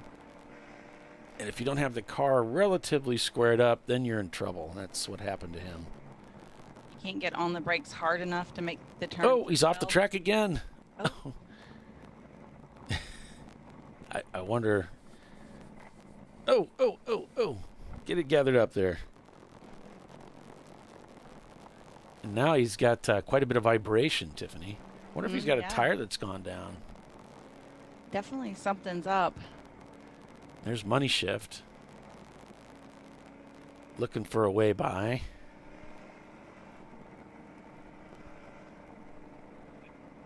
Looks like it's settled down now. Might have had some mud. Oh, there's a car backwards. That might have been Banana Splits. Oh, he's got a lot of vibration there. Oh, now it sounds like he's got a tire that's beaten on the car. That's what it sounds like. It's tearing up the wheel well. There's a lot of vibration coming from that car. A lot of clanking. Something's getting beat up bad. Looks like he's just trying to get it back to the pits. But I wouldn't be surprised if he had a tire failure, and that's what's put him in the grass twice just on this lap. So we have a splitter in the track at 12. They're standing the pace car up. Most likely they're going to go full course yellow because we got a car stalled over at 9, car number 170.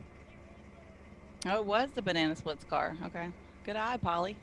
And then the Mustang caused some incidences over at 12. He went off driver's right, came back on, but I think that's where his splitter came off. Oh, it was his splitter that came off. Okay. Yeah. It's something else got injured in either before and caused that accident or during. Full course yellow. Because he went off twice in that lap. There was a tire down somewhere too. Don't know where. I think it went down on the Nichols car. Brian Belinsky's getting ready to join us this morning. So they've got the car in the pits, and they're looking at that right front.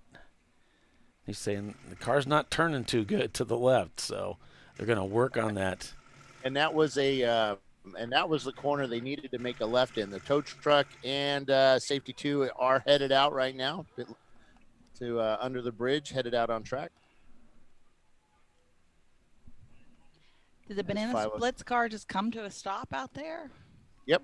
He's just stopped. Driver's left, turn 9.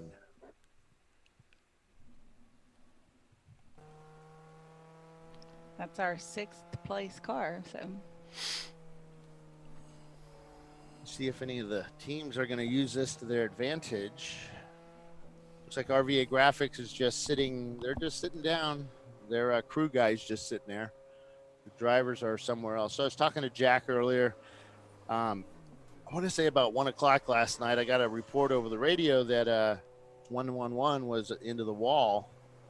And he said, yeah, I just got a tire off and it just swung around on me and I backed into the wall. He says, I backed it in backwards. He says, I was so lucky just to get that car back out of there and on track. So, And hurt the car too bad? No, it didn't do anything to it. Oh, good. Okay, they've Oh, no. Yeah. There's a chunk of the tire somewhere in the track. Look at all that grass he's pulling. They want everybody going driver to the left around that chunk. He pulled a wad. He had to pull like a 10-pound chunk of grass out of the front of that Mustang. Well, he went for a wild That was ride. crazy.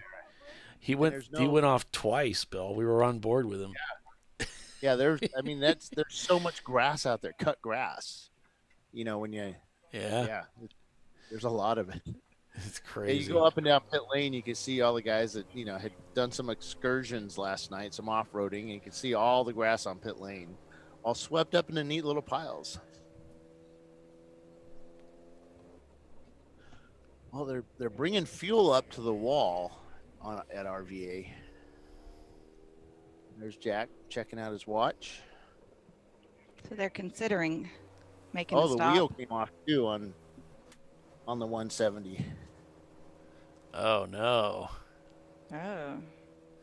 That's what the record guy said. Uh-oh. That's inconvenient.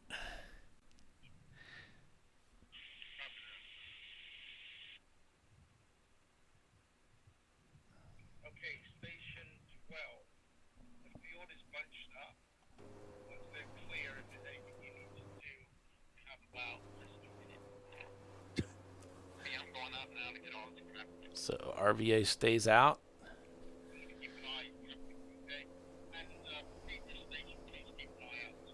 So the safety is going out to clear up the wreckage over at turn 12.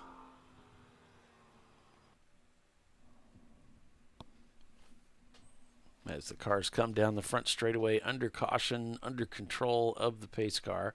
There you can see Wittenauer, Blake's Garage, JS, and the specialty team, Atlanta Speedworks. Somebody just came in.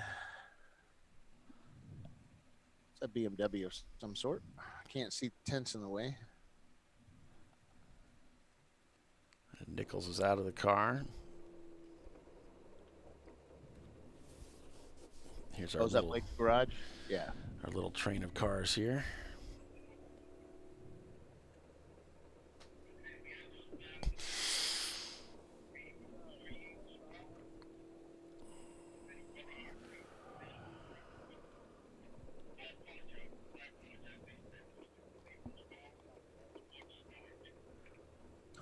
The Nichols team still working on that Mustang. Did you hear that? They've got debris from 12 all the way to start. Wow. From the Mustang. Yeah, it's probably grass and rubber, and I mean that car was getting beat up on his way back to the pits. Well, we saw him. He was getting more airtime than going forward. Just something was getting beat up bad.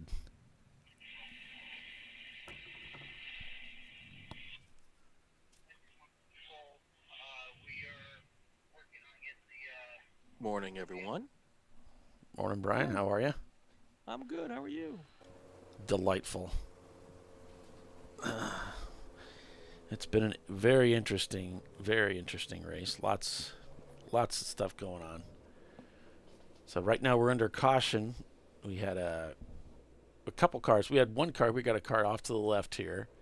Yeah, our fifth place car lost a wheel, so they're working on trying to pick it up off the racetrack. That's the Banana Splits team.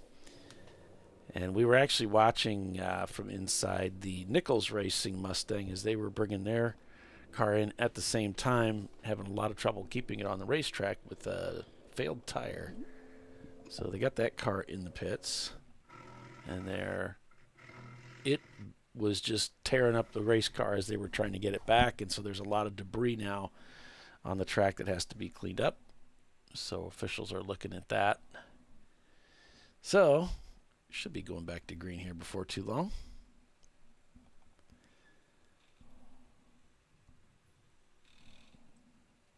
What's the next race that you're covering? I have no idea. It's 4 a.m. here. Haven't even thought about it yet. Well, don't think about it on my account. Hey, Hey, Brian. Good morning, Mr. Bill.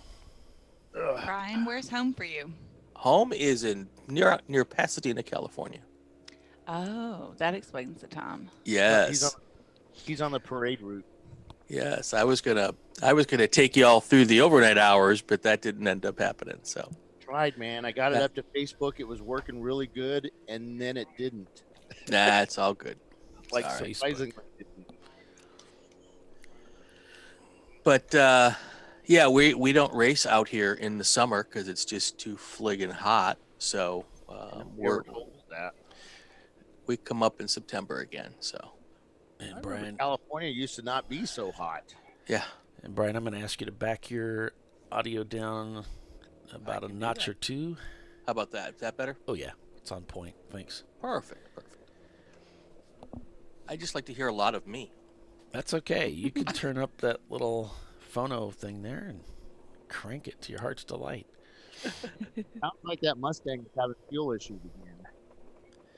Well, he said that. He said the car's running great. Just let's put a tire on there and get it out there. But it doesn't look like it's too healthy, does it? No. It's bub. Phenomena. I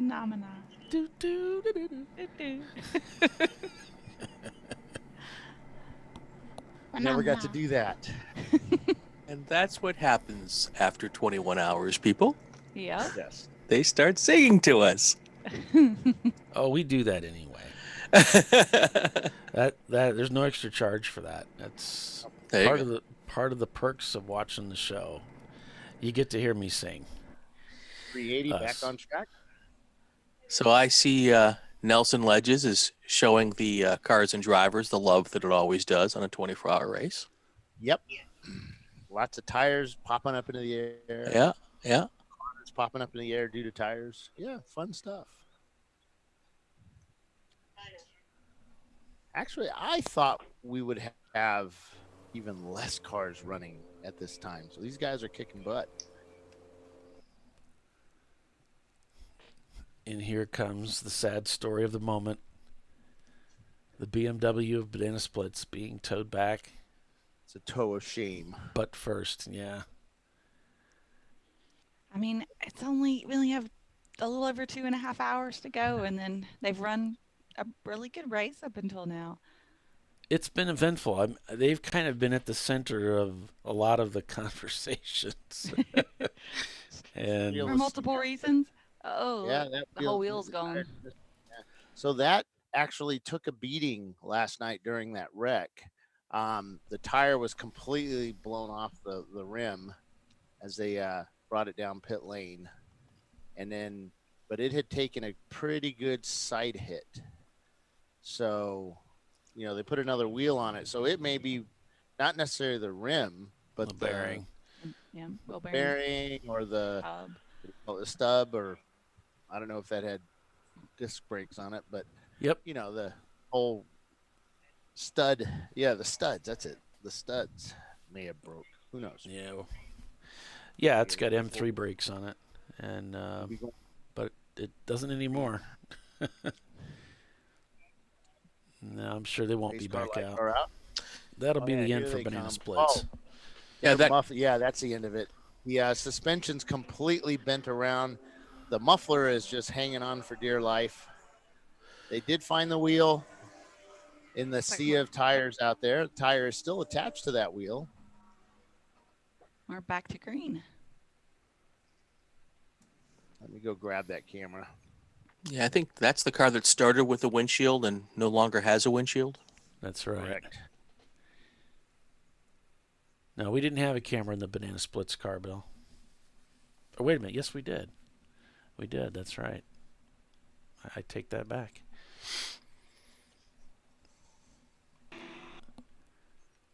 Yeah, when those wheels come off, it does a lot of damage. They're not really meant to come off that way. No, and I remember, Johnny and I, that was John's car, and he said, I'll never run a 24 with it, because if you do, you might as well just throw it away when you're done. because they just get so ate up. And boy, he was right about that. That car just got ate up. It's been through the mill this weekend.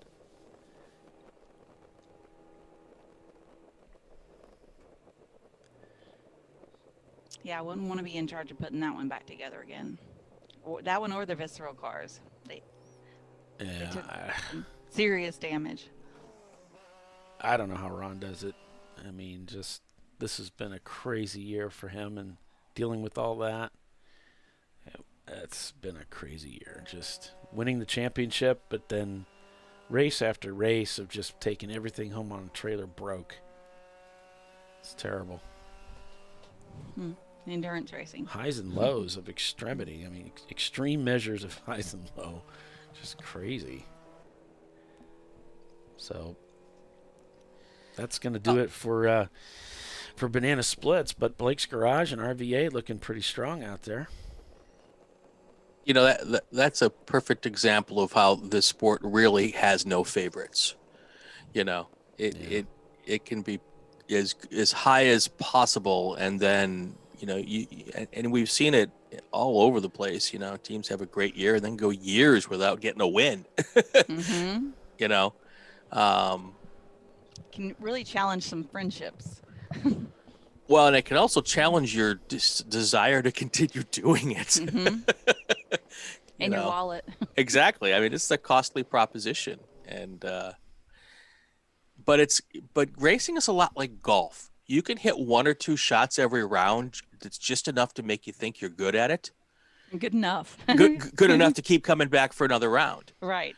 To try to do it again. Exactly. That's what screwed me up with drag racing, because the first time I went drag racing with a bunch of buddies from college, and I got second place, and it was like, oh no. Yeah, you never want early success. Then you're always going back chasing that. Yeah, I had very early success. It's like, oh, well, this is something I could do. Yeah. And then there's a big story that entails. Exactly. Keep trying to replicate that success over and over. Like, shoot, I wasn't even prepared. I just showed up and did really well. So what can I do when I prepare? And it goes from there. Down a black hole.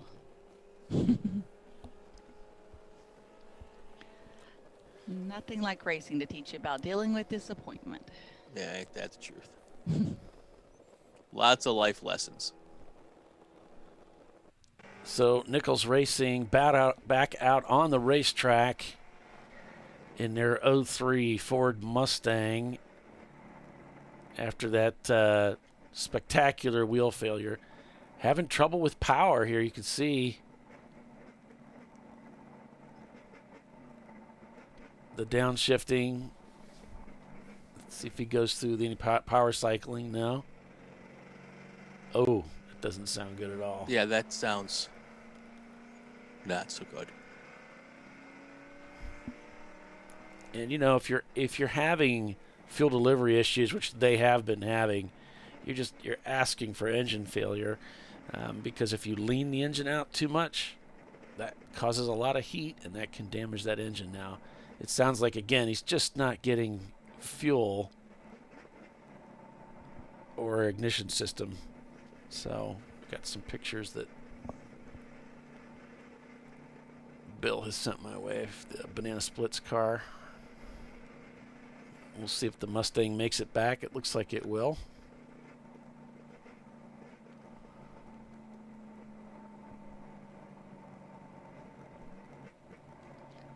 And that car just definitely doesn't sound healthy. No. Yeah, there are cars passing it that are passing it way faster than they should be. Whoa, you got off the track there.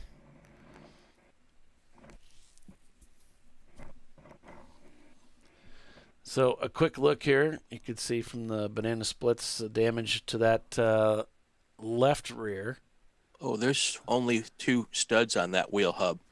There's actually a brake caliper there, which I'm surprised it stayed. And this is what it looked like with all of the windshield missing. But yeah, that's pretty catastrophic there. Oh, you only need 2 studs. It's not as bad as I thought it would be with the caliper being there. It doesn't look all bent and mangled up as No, I mean the rotor hub left. looks, other than missing studs. So it's the studs that sheared off, and the wheel left. Yeah, and there's no brake caliper either, or brake brake rotor. Rotor. Yeah. So well, that's a testament to that brake caliper's brake line, because that brake line should have ripped off, and that caliper should be somewhere in turn 4 right now. Yeah. Interesting. Equally surprised. All right. So the Mustang made it back to the paddock area, and they will reassess. Yes. The old reassess. What the heck do we do with this? Can we get it on the trailer? No. Let's put it back together and get back on the racetrack. Right.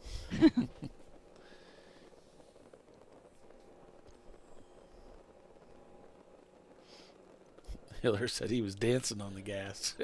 He was. He did a nice little tap dance there trying to get it back in.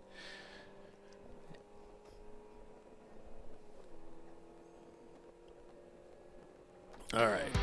So we'll take a quick commercial break and be back in just a few. Smoke rising off the racetrack here as one of the Miata teams goes through. Plenty of action left here at Nelson Ledges. Stay with us. We'll be right back.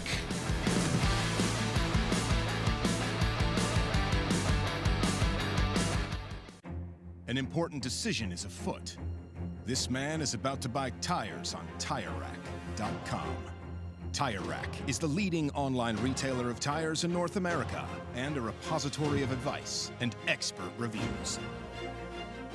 And it's done! All that's left is to arrange for safe, easy installation at one of our independent recommended installers. Well, I guess he did that too. TireRack.com, the way tire buying should be. Come on, Road. Do your worst. We'll be at our best. Engineered to meet or exceed original equipment performance exclusively at AutoZone.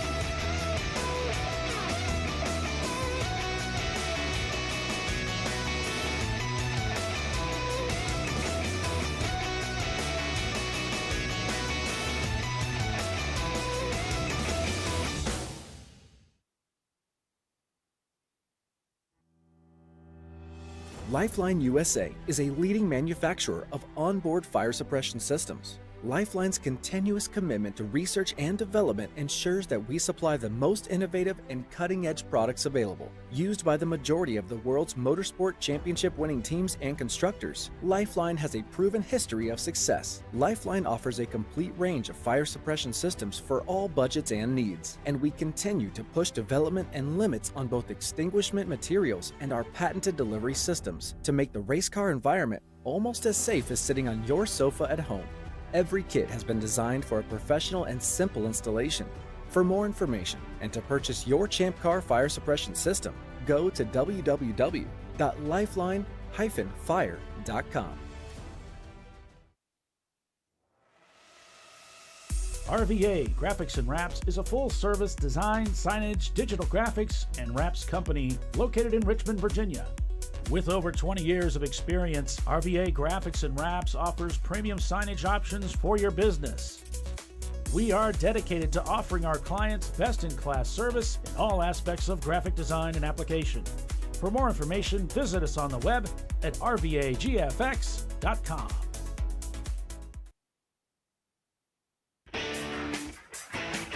Located in Northeast Ohio with 40 years of combined experience, Money Shift Racing knows how to deliver performance and safety, offering everything you need to get your vehicle and drivers ready for race day. From safety equipment to full engine assembly and repair, in-house fabrication, 3D design, and rapid prototyping. Money Shift Racing. Performance done right.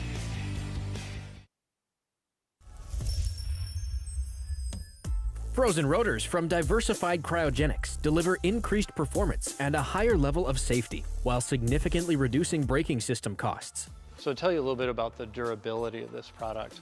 So we have seen an incredible extension of the life of our brake rotors using frozen rotors. We've gone from brake rotors every other weekend to 6 weekends on one set of brake rotors, and I think they can go farther. The durability has been amazing. And it's been a fantastic season, and man, a lot of that is due to the way our car can brake on those frozen rotors. For more information, go to frozenrotors.com. It's nice. Yeah, I heard about this. So I would actually go with the full synthetic. Brake pads. So for the Duralast rotors. I did it. You see how it's... You did it. That's it. We did it. You did it. You can do it. The path to I did it starts at AutoZone. Get in the zone.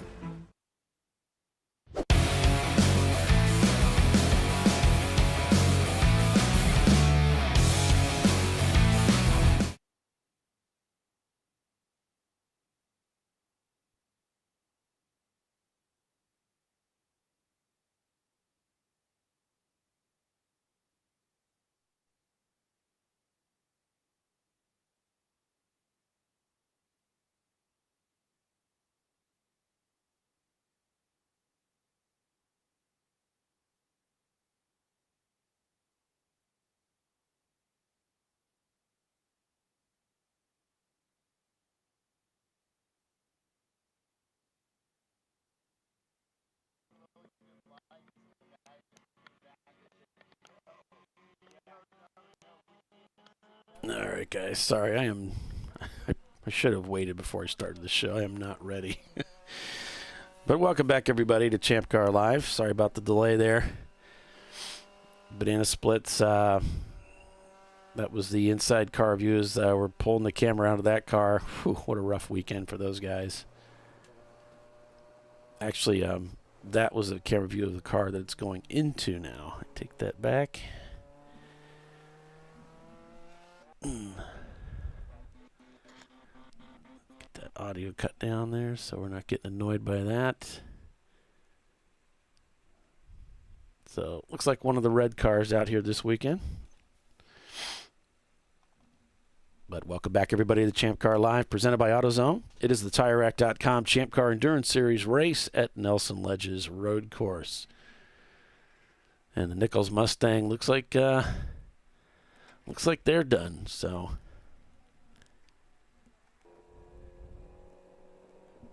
Blake's Garage, though, running strong out there with RVA leading the way, 13 laps up on the field. In third, it's Atlanta Speedworks and their Porsche Boxster. Money Shift Racing in fourth. North by Northeast Racing is fifth. Thanks for joining us, everybody, today.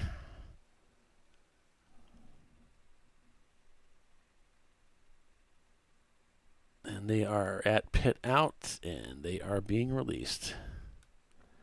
See if I can catch them on the camera here. It looks like JS would be my guess.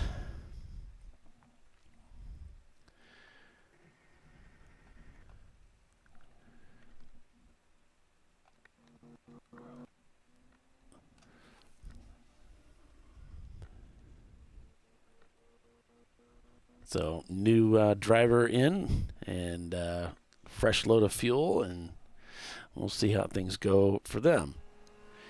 Meanwhile, back at the ranch, Money Shift Racing, hitting on all four cylinders. We're under green here, and I think we're getting close to that record.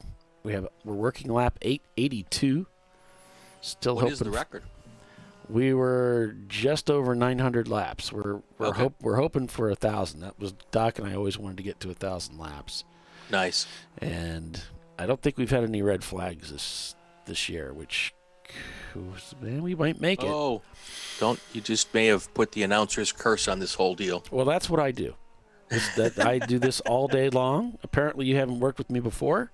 I have. I've listened too. That's my play. I try to. I want to see how much power I really have, and it's surprisingly little. I contemplated calling it the PV curse, but Yeah, I was trying to be kind. Actually, we're much more proficient with the camera curse. We put cameras in cars, and then the cars break, as you can see here. But demonstration purposes, it's only been about an hour since we put this camera in the car, and it looks like they're done. So we'll see what we can do to JS here. But it does bring up that whole thing I was thinking about the other day, that a lot of race car drivers, perhaps more so in the pro ranks, have these crazy superstitions. Oh, yes. And it would be interesting to talk to some of these drivers, especially in the pro ranks, to find out, what kind of weird stuff do you do? What are your weird superstitions? Like the certain clothes that you wear, or the shoes, or the rabbit's foot, or what is it? Yeah. Y'all have any? I'm not superstitious. I have zero, but I'm just wondering, as I know people do have some interesting, I quirks. always make sure and go to the restroom before I get in the car. Oh, that's not a superstition. That's just I always smart. say if something bad happens, I want it to just be the something bad. I don't want it to be the something bad and I pee my pants. All right. That's a different kind of accident right there. Right. I just can always hear my mom saying every time I go out of the house as a kid after getting my driver's license, make sure you have clean underwear on in case you get into an accident. So I guess that rolls over into the racetrack. Start out with clean underwear every morning. Yeah, because if you get into a crash and have to go in the ambulance, and you don't want to embarrass your mom. No, we wouldn't want that. So, I didn't have any I had a routine. I had a very, very set routine. I put the same shoes and socks on in the same order when I would put on my race suit. Yeah, that's kind of a superstition type thing. Yeah, I felt it was. Maybe I didn't want to admit to having superstitions. I called it a routine. Yeah. We all have our rationalization. We made me feel better about myself. Yeah. Well, I don't know that there's anything necessarily wrong with having those. I think it's kind of a fun thing. But in your case, and Tiffany as well, those were healthy in a way because that routine locked you into something where you were, if you're always doing the same thing, you're not forgetting something that you needed to do. Yeah. So I could see some benefit there if that makes you feel any better. Yeah. Doc's superstition was that you have to have margaritas on Friday night prior to a race. That wasn't a superstition. That was just Doc. That's just a requirement. Oh, boy. It's funny. I knew a guy who always wanted to torque the front wheels before he got in the car. He had a front wheel come off bad at a really bad spot once. And he never torqued the back wheels because he could still drive the car if a rear wheel came off. But he would hit the 5 studs with a torque wrench every time he got in the car on the front wheels. Yeah. That's funny. He's like, I just never want that to happen again. Nope. That's funny. Yeah. Yeah, he lost a front wheel at the kink at Road America. Yeah, Hiller says that's just required drinking. That's not a superstition. I love it. That does sound like Doc, though, for sure.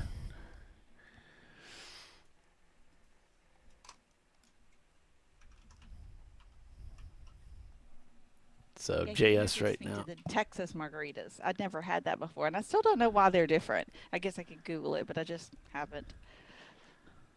Well, JS is in 8th place right now. I believe that's who we're on board with. Oh, he gave me the number, so I'll have to look it up. Let me see, 379. JS, yeah. Okay, that's right. So I'll get that in there. Their 1996 Mazda Miata. Yeah. And Brian, I'll ask you to take your overall down a couple notches again for me. So sure. We'll do that. And we'll get these guys labeled up. then we're ready to go. So if you're just joining us, the latest news is the Banana Splits car looks like one of their left rear wheel broke from the car. Possibly the studs sheared is what it looks like. And that's taken them out of the race. They're done for the day. So that car is being loaded up. So a very eventful race for that team, and many of our teams this weekend have had a very eventful race. And we've had rain through the evening. We've had dense fog in previous races. We didn't really get that. We did have some of that hazy, foggy stuff, but the weather really hasn't been that bad this year. Now, it did start out wet yesterday, and that made the track very slippery. And so there were teams that were complaining about the slippery conditions of the racetrack, and we had a number of cars sliding off the racetrack. We had Visceral Racing Group crashing multiple times, both their cars sliding off the track, and of course we had the rollover of the number 918 car, and eventually both cars retired with damage, some of it from the rollover, some of it engine damage on the number 1 car. So just a long weekend for that team. Yeah, I think he said they lost oil pressure on it, maybe, on the number 1 car. Yeah. And Tiffany, if you can add some gain, that would be good. If you got any more room. Yeah, I can give it a little bit more, and that'd be even better. All right. All right. Excuse me. My whole house is asleep, so I think I'm trying to be quieter than I need to be. I can just shut the door. Yeah. Shout out to Whitnauer Motorsports. Yeah. They were our guests this week on Inside Champ Car. Yeah, they've had an interesting day of it, an interesting weekend, but still out there competing. Yeah. So, well done, guys. Whitnauer in 7th place overall in their Mini Cooper.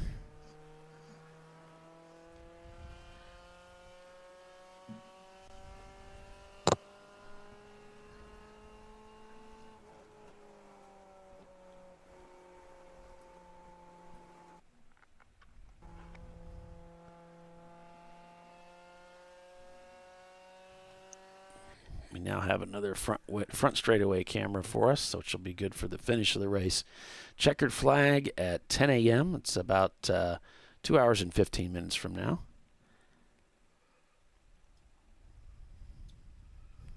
Wow, that means they've done almost 22 hours of racing. Yeah.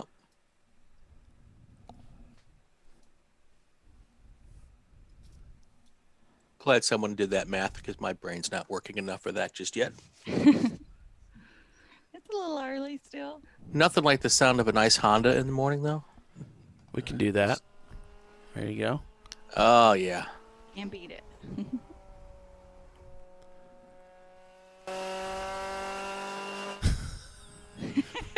You saw it too. Not really. It's not really that great. Shh. And I was worried because he said, Brian's going to be joining us this morning. I'm like, great. Some chipper guy who's all awake and happy, and he's going to come in here, and I feel like garbage. And then I realized, no, it's 4 a.m. where he's at. Yeah. Nobody's chipper at 4 a.m. It's okay. Blake's garage. I'm waiting for another half hour to turn the coffee pot on, so I'll be ready to go for that last hour. Even the coffee pot won't come on that early. The coffee pot is part of the union. It won't even come on this early. Blake's garage chasing down Money Shift Racing here. Here they come through the kink. Still some good battles going on. 21 hours in. Oh, yeah, it's always fun. The guest announcer says, "What's this? Who's the new guy?" Muscling in on it. In my spot. I know my place. It's our inside champ car guy. There you go. He's on the inside. Exactly. He's got an I'm on my- inside track.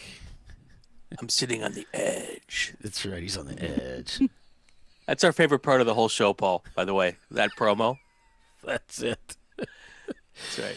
Oh, man. Because I'll just sit on the edge. My favorite part is when you mute Bill. That's my favorite part of the show. Oh, great. He's not talking. Okay, cool. There should be like this is really mean. There should be two parts. There should be a with Bill version and a without, so that I can pick the one I want to listen to.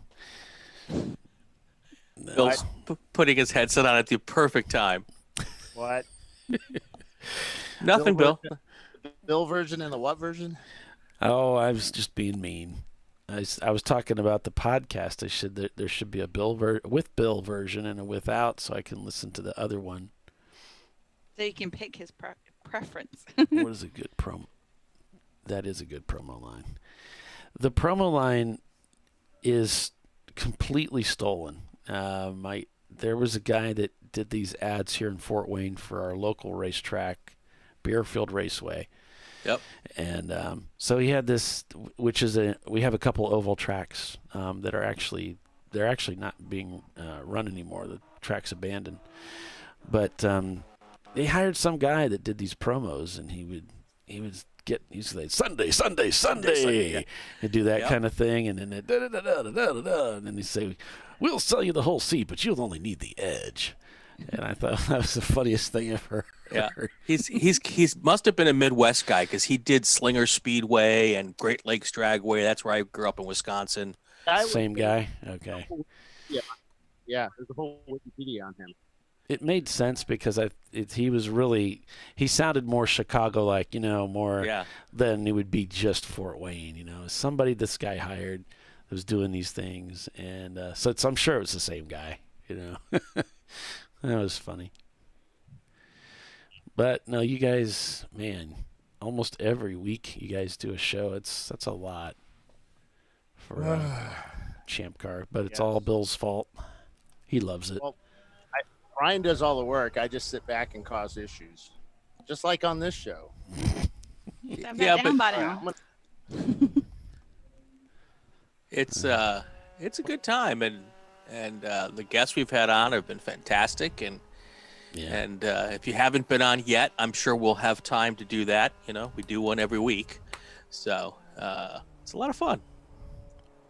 Paul, I'm sending you guys a picture on Slack. What is that? Let me tell you about that. Okay, so when you get it up there, let me.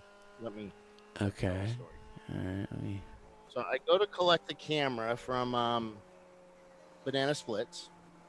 Yeah. And their wheels are missing. Sure enough, it was the studs that went off, and now they're missing their whole brake system and everything somewhere out in the field somewhere. But they, one of the guys came up and said, "Hey, put a car cover on it, so just cover it up, make sure nobody gets in it."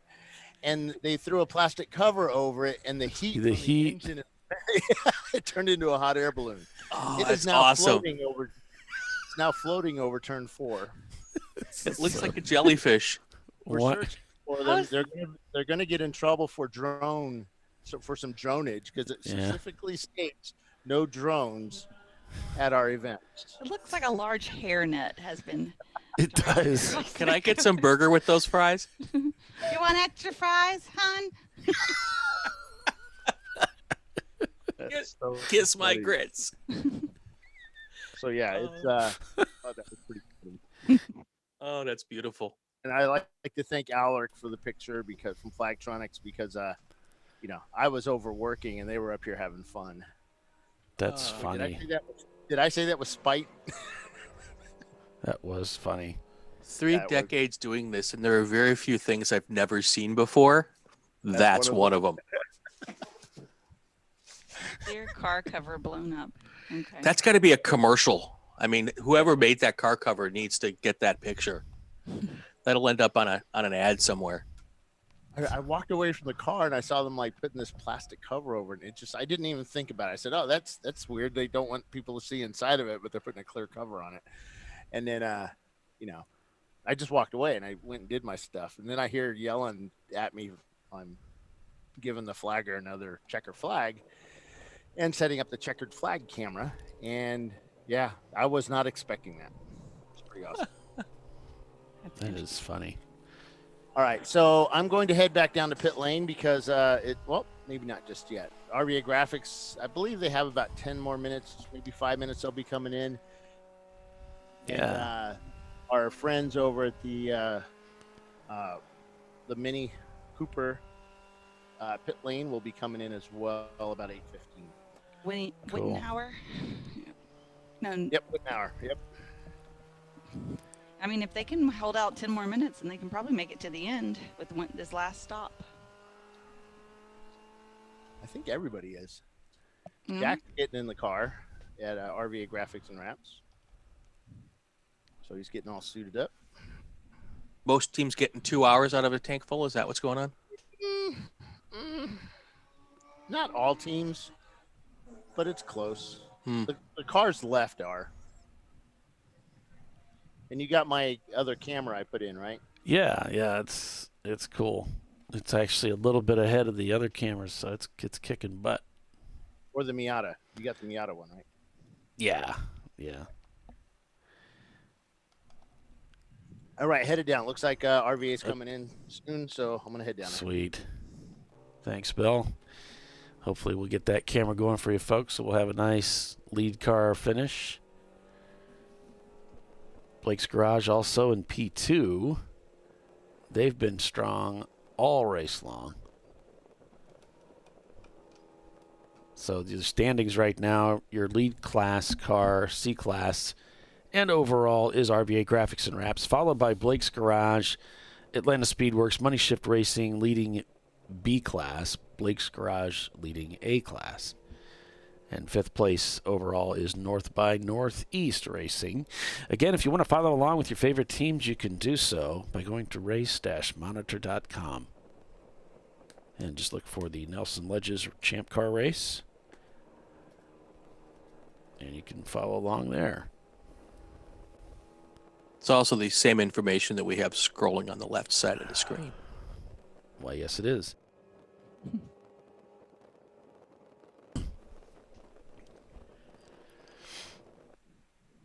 Okay, I'm ready to go back to bed. All right. Well, we'll just shut things down. That's right. We only got 2 hours left. Oh, yeah, we could do that in our sleep. Even though I promised to start at 7. Instead, I started at 5:30. Oh. I woke up early and let's do this. All right. Oh, Blake's coming in. Right on cue. So Blake's rolling down pit in. I love your system for pit stop timing.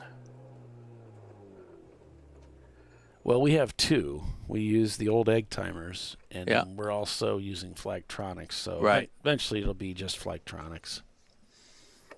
I still like the egg timer system. Yeah, it's okay. It's fairly reliable, but there's some problems that come with it that would be nice to get away from. Sure. But they, Like when it rains. it works. Yeah, it's just every once in a while you get one that freaks out and it doesn't work, and so you get to pit out and it's just blinking zeros and you don't know what's going on. And they, you don't want you don't want anybody touching the timer, because then when a competitor sees some guy down touching the timer, holding it, they're like, hey, that guy was messing with his timer. How do we know he didn't modify it or something, which would be very easy to do. So, but people naturally want to pick it up and look at it so they can read it. Yeah, 'cause sometimes it's hard to read the numbers on it, so you have to kind of make some shade or something. It's a little more work for everybody, because we got to carry those things to the track. We got to set them all up ahead of time in a basket, and then they, of course, are getting cycled down to the other end of the pits. So then somebody has to walk the big bag back to the other end. Then they got to go through the routine of setting them back up again. And not a huge deal, but it's just one more thing that, we've got this technology now, and it'd be nice to not have to fiddle with it.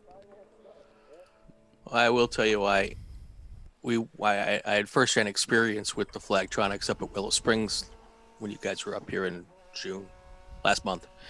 What a great system, when everything's up and running and it's going to be fantastic. There's a lot of capabilities built in it. It's very interesting. Now, would you still have to stop at pin in and pit out if you didn't have to pick up a timer or let one go? Mm-hmm. Well, they were stopping at pit in and pit out at Willow, and I don't think they were using the egg timers at Willow. I could be wrong. Just wondering procedurally how that would work. Mm-hmm. Yeah.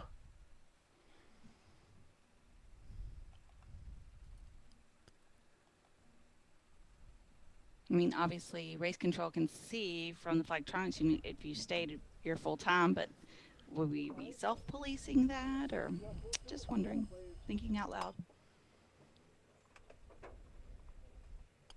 Maybe that'll be the subject of a future Inside Champ Car. There's your topic. There you go. Writing that down. Where's my notebook? So the guest announcer says, anybody remember Doc and Bill's overnight show on the 24-hour race? I mean, we've done lots of them. By 11 p.m., the audio went screwy, and then by midnight, they went screwy. Yep. I mean, we were pretty good till midnight. Somewhere around 3 a.m., though, it was kind of wonky. Me and Doc would just get to just telling jokes and laughing at each other. So, and at Bill. The leader rolling out. Oh, little steering wheel adjustment there. Some people just got to have the spokes just right.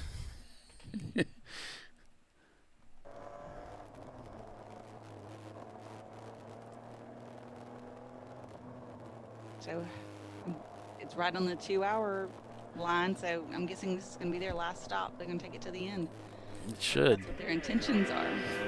I'm sure it is. I'm sure it is. They've certainly got a little bit of cushion. But we shall see. There's still a lot of racing to be done here as we're 8 o'clock. 2 hours to go out here at Nelson Ledges. Stay with us, everyone. We'll be right back.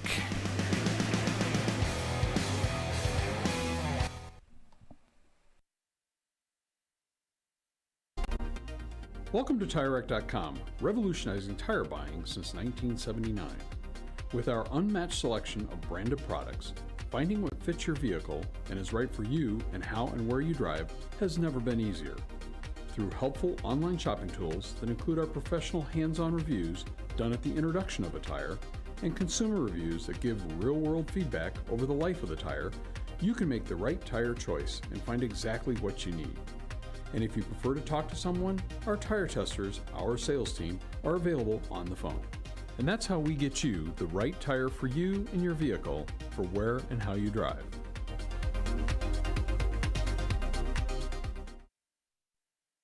At AutoZone, you get what you need when you need it. Got a today job? Pick it up free same day at your local AutoZone. More of a tomorrow project? Order as late as 10 p.m. with free next day delivery. Getting the job done just got easier.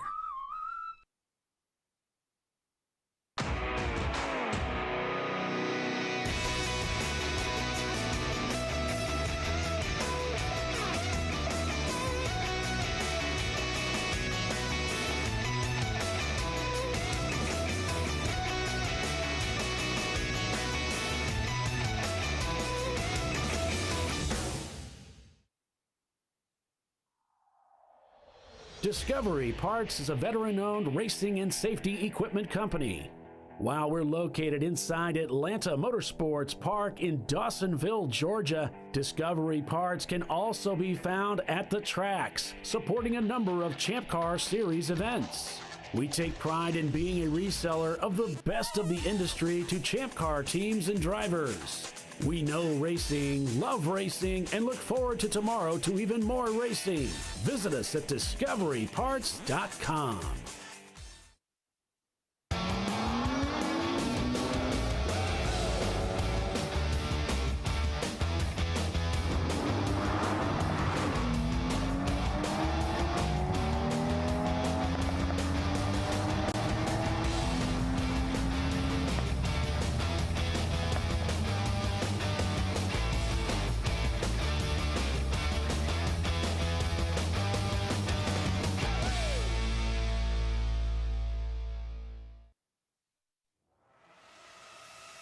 RVA Graphics and Wraps is a full-service design, signage, digital graphics, and wraps company located in Richmond, Virginia.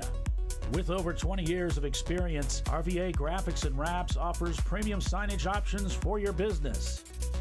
We are dedicated to offering our clients best-in-class service in all aspects of graphic design and application. For more information, visit us on the web at rvagfx.com.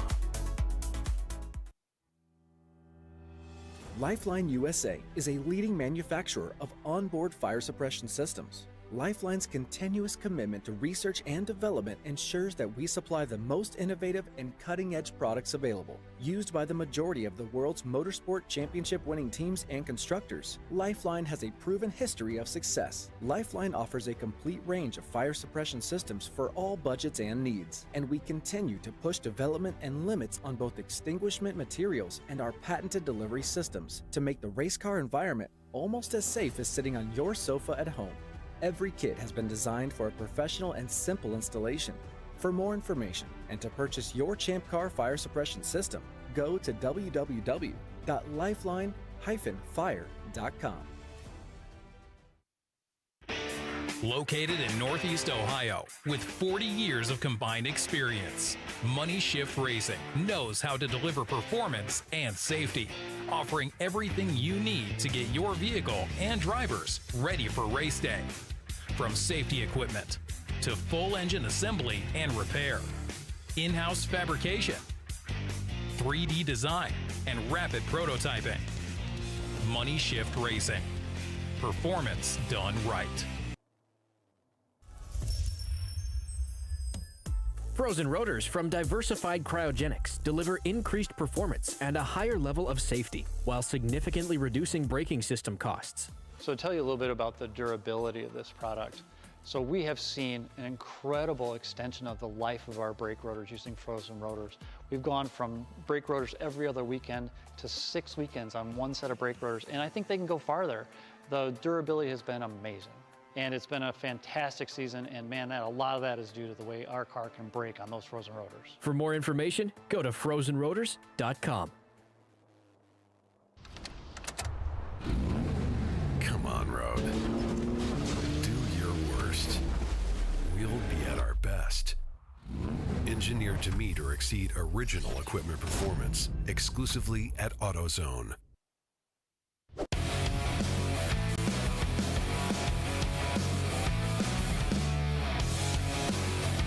All right, welcome back, everybody. ChampCar.Live, presented by AutoZone. We are back here live at Nelson Ledges. The race continues with RVA Graphics and Wraps still leading this race. Still looking pretty strong out there. 12 laps up on the field, roughly, with Blake's Garage in second place.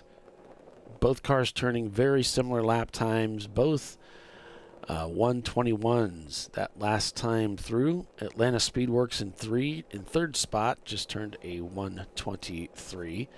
Money Shift Racing in fourth place with a 121, and North by Northeast Racing behind them in a BMW, turning a 121. So did Wittenauer Motorsports, a 121. It's amazing That's a theme. How all of these cars, so radically different, all seem to turn the same lap times with all the energy you put into it. Well, maybe a Mini would be faster. And they have all this energy. Same lap time. Well, what about a BMW? Same lap time. Sorry. And this is the perfect example of, the Mini here has got some characteristics that make it fast. You take that Mini to a place like Virginia, VIR, and it might not run so close to the top because it just doesn't have the top end speed and but this doesn't have those long straightaways. So it's almost like the Mini was purpose built for Nelson, or Nelson was purpose built for a Mini. What you can't do on the straights, you make up for in the corners. Exactly. Which is the beauty of road racing, because it's a compromise. Exactly. So, especially if you're good at driving in the corners. You better get good, yeah. That's right. That's right. And if you've never been to Nelson and you're looking at these cameras and thinking to yourself, that looks like it's a really narrow racetrack. Guess what, folks? That's a really narrow racetrack. It is. It's crazy. We were talking about that, how if you were to try to run 3 wide, it would be so sketchy out there. Yeah. I still got buckets and buckets of gain on your mic. Me? Yeah, man. You're pegging the red. I don't know why. How about now? Is that better? Yeah. Interesting. That's really low. Can you split the difference? I can. How about that? Okay, let's try that. All right. Which is good, because usually I'm having to ask people to boost gain, but that's cool. So it's not Nichols Racing. That's the ground. I'll get right on that. There. Now it's just the ground. Can you put ground on the graphic? Yeah, I could. But I won't. I refuse. Pit lane ground. Hallowed ground. Yeah. It's ground and shoe, because we have shoes and ground. Bill's shoes. No, it's funny. When he's walking, it's just swinging back and forth. And sometimes you can hear it clanking. Like, I don't know what it is, if it's a lens cap or what it is, but you can hear it clanking while he's walking, too. I don't thrill people with those shots. Those are the shots that win you your Emmys. Yeah, they're awful. Yeah. They make people sick. Film noir. These are the shots that make people feel ill. Uh-huh. All this kind of stuff.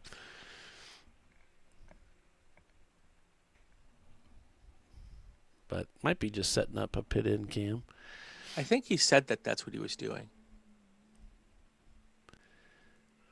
The checkered flag cam. Oh, I think we're going to go in a Porsche Boxster. That's the 996 Atlanta Speedworks Boxster. Yes, and they're doing fabulously this weekend. He's going to have to wait till they get done fueling. Of course, on the Porsches, they put the engine on the wrong side and the fuel tank in the wrong area. So the engines go in the back and the fuel tank's in the front. What are these people thinking? Germans. Fine German engineering. They're so much fun to drive. Oh, my gosh. I say, though. Especially in the rain.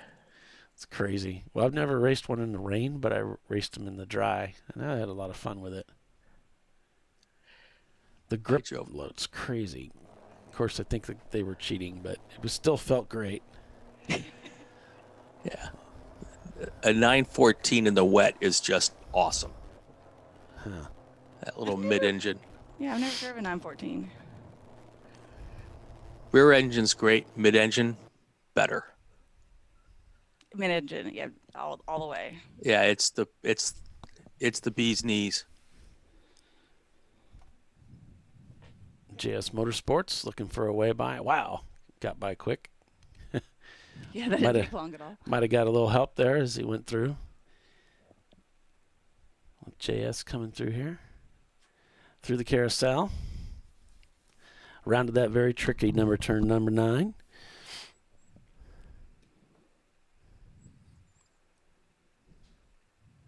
Somewhere in here you have to brake. That's the mystery. Where? And then you start rolling the throttle back in. Well, when you're 100 laps in front of JS Motorsports, where are they? They are 8th right now. When you're 17 or 18 laps above in front of the person behind you, you can brake whenever you want to. Here they come. There they go. Now this car, I usually see a little bit of brake smoke here from the lockups, but nope, not that time. Got through there cleanly.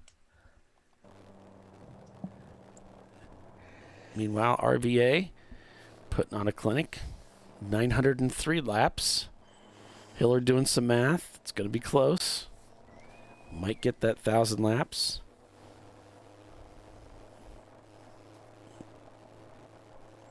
And my mom just sent me a text, and I don't know why.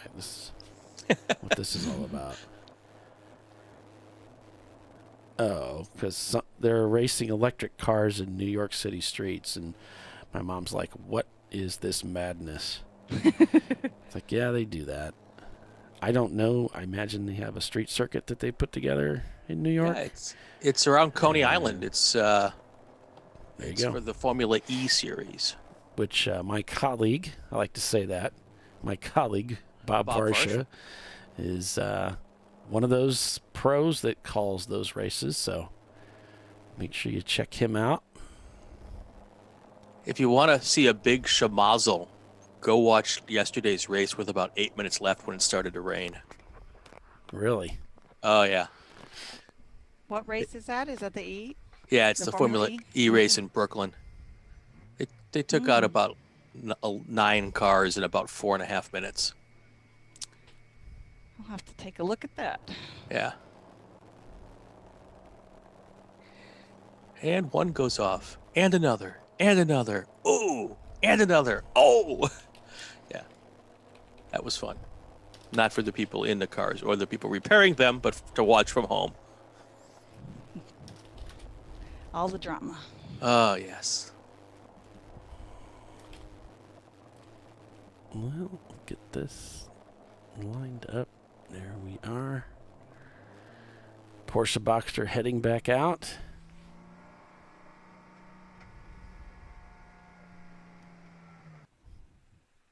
And he rolls up to the pit out tent to drop off his clock and be cleared to leave.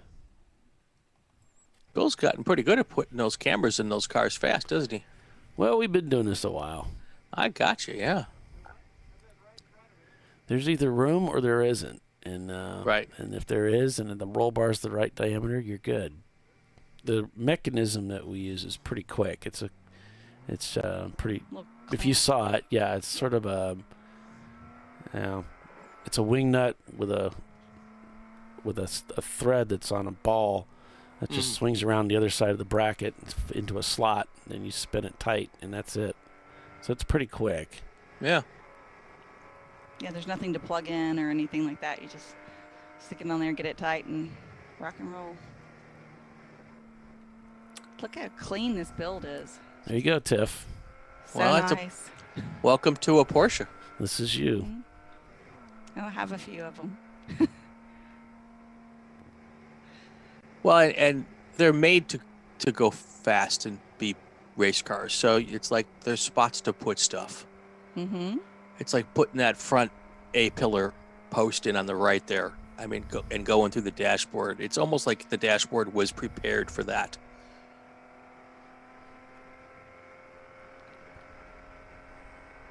It's one of those cars that kind of out of the box. It's a good platform for the track. Yeah. Yeah.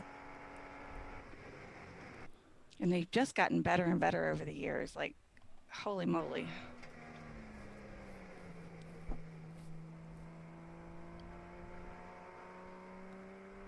I've got the 981S, and that car's capabilities just blows me away. I mean, just with some good tires and, a decent brake pad, it will fly. Well, and all cars are hard to drive at 10/10ths, but a lot of cars are hard to drive at 8 and 9/10ths, and the Porsches are so well built for doing what we do that at 8 and 9/10ths, a lot of people can go fast. Mm-hmm. And that's what I think why they're so popular, is that they're just made to do this, and they do it well. And I think it was when I first started driving a Boxster, I think it was a little difficult because it felt the weight transfer. It just felt so odd to me. And then, it took a minute to get that feeling down that was so different than, because I was so used to a front engine car, right, rear wheel drive. But I felt like that was such a learning curve. But I gained so much while learning it. And then, so I think it made the transition to learning how to race a front wheel drive car a little bit easier, because I'd kind of went through the teething of the, changing that around. And so we have the Civic, and I feel like I picked that up quicker than I did the mid-engine. Of course, I was a little further along by then as well. I just think it teaches you a lot as a driver to get in different kind of cars that are set up very different and try to find the edge without crashing it. Yep.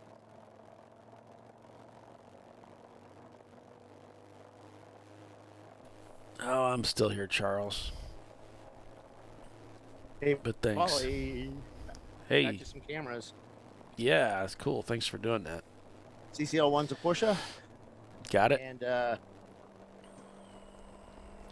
RVA Graphics is up, and so is the other, the Mini. Sweet. Yeah, here's the Wittenauer machine, and looks like they're getting ready to cut them loose.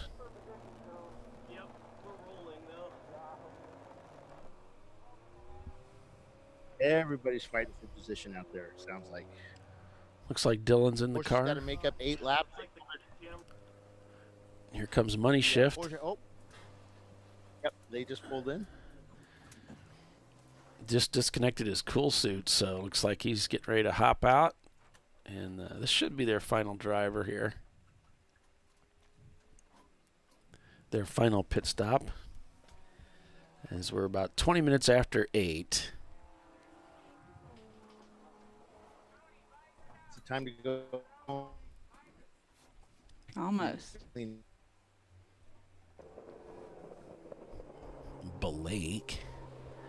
Blake's garage. Been solidly in second place for hours and hours. What we got here? Yeah, I looked at it about 11 o'clock last night. I guess that would be like midnight-ish at the race. And it looked a lot the same as it looks now. Just different numbers. A few more cars. Yeah, there were a few more cars. But, yeah. So, the Atlanta Speedworks car, their driver, who had a really fancy helmet. I don't know if he had yellow gloves, but he had a really fancy, cool helmet. He was told he has to make up 8 laps. Is that right? He's 36 laps behind the leader, so that would make it 23 behind. He's I think he can do it. 10 laps to the car in front of him, depending on Yeah, pit so stops. I think he can do that. Yeah, because I think at one point they were 8 laps back, and then they came in for their stop. They were concerned about one of the, I think it was the left front wheel or tire, and he looked at it. Crew chief looked at it, said, "Send it. We're And good." it was sent. Filled it up with fuel. They're one of the teams using the red top fueling jugs, the spill-proof ones.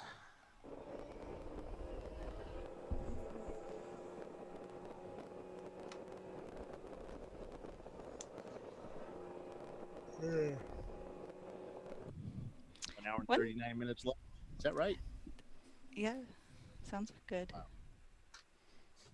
The North by Northeast racing, wasn't that the one, Bill, you were saying that didn't sound like it was running right at the beginning of the race? It wasn't. So they replaced That wasn't that one. coils on the 6-cylinder. No, it was. Okay. They replaced one of the coils, and it kind of fixed it, but it seemed to have got worse. So they got 6 coils. It's a 6-cylinder, and they put new coils on it, and it ran so much better, and it was so much faster. Oh. You could see the relief as I walked down pit lane. Because they're up in 5th. Yep.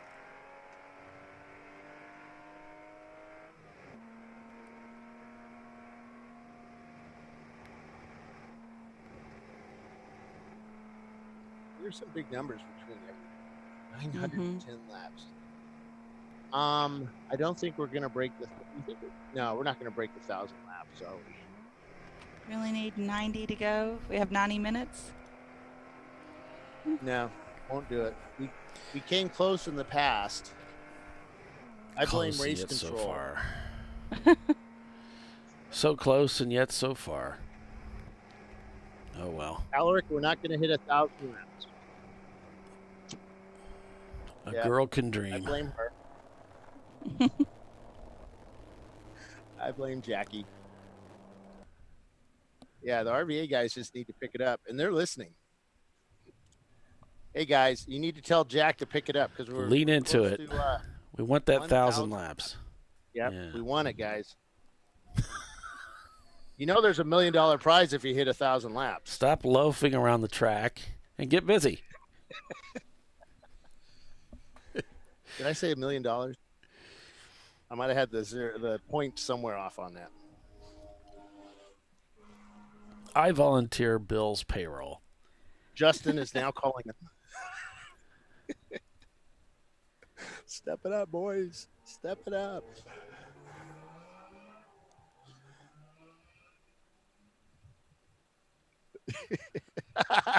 They're plugging their ears down there. No, don't say that. And Timothy's saying they replaced that after the clutch flywheel bolts broke. They replaced everything, got it put together, and got out there. And then he's had this terrible clutch engine vibration thing. So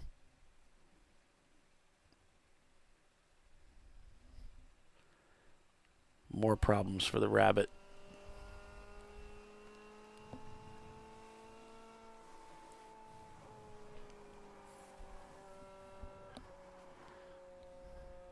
I gotta show this again. This is funny to me. I gotta show the picture. The hairnet that you came up with, which was really funny. You want fries with that, honey? One of my favorite trips I've ever went on was I went to New Jersey, and I'd never been to Jersey before. I was about, I don't know, 22 or something, straight out of college, and went to a diner, and I mean, I didn't know what to expect. Anyway, the most fantastic waitress in all of waitressing was waiting on us, and she had this thick Jersey accent, and it made the whole meal just. It was perfect, you know. I got a Jersey waitress at a diner, and just she would always, you want some more coffee, hon? You know. Yeah. And I was like, say it again. You drink 2 sips and point at your cup. Uh-huh. Did the knife stand up straight in the coffee? I believe it did. Yeah, I'm sure it did. She was just the best. It's like a Waffle House at 3 a.m. Mm-hmm. There's no better slice of Americana than a Waffle House at 3 a.m. You will definitely get a flavor of the local culture. Yes, and maybe some flavors you don't want. Maybe that too. Maybe that's why they put it where you can see the food as it's being cooked. That's right. Feel a little better about it. You might be in a Waffle House, but you can at least see what they're doing to your food. That's right. So here they come, the Porsche, followed by the Honda, followed by the Miata. Atlanta Speedworks leading the trio.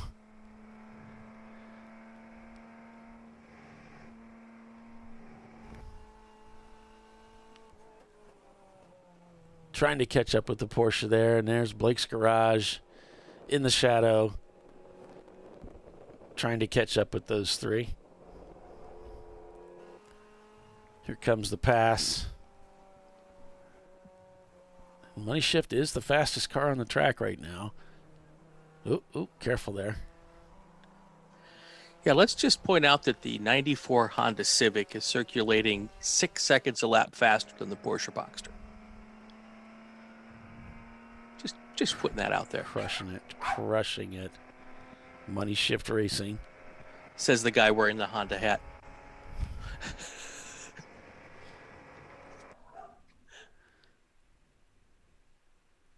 Blake's Garage in tow as they head into turns 12 and 13. It's a great camera angle, by the way, Bill. Oh, he can't hear that. That's probably good that he can't hear that. Don't want his head to get any bigger.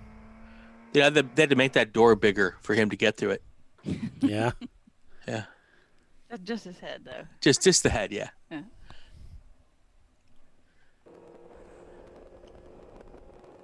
Blake's Garage trying to catch up here Would love to make a pass on that Porsche as they head through turn number 1. Very fast through here. The whole track is quick.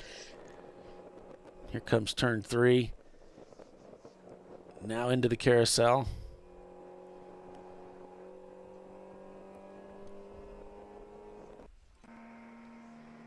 That Porsche camera using? Porsche camera's up and running. Oh, cool. Okay, because yeah, that was hard to install. It took me a while. Got all kinds of bendy bars in there. They did have a really cool tubular bumper on the rear of the car, and I seriously thought about putting on the back of the bumper. That would have been cool. Yeah, I saw that. And Money Shift is leaving them behind big time. That car is fast. Everybody on pit lane's talking about how fast that car is. Yeah, it's nice to see they finally got that thing up to speed, because it's been a journey for them.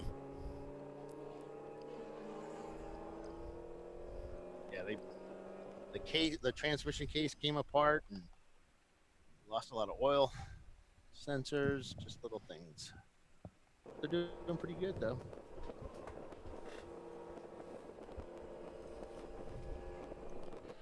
All right, so we're at the bottom of the hour, so we'll take a quick commercial break and be back in just a couple minutes, so stay with us. You're watching Champ Car Live. We'll be right back.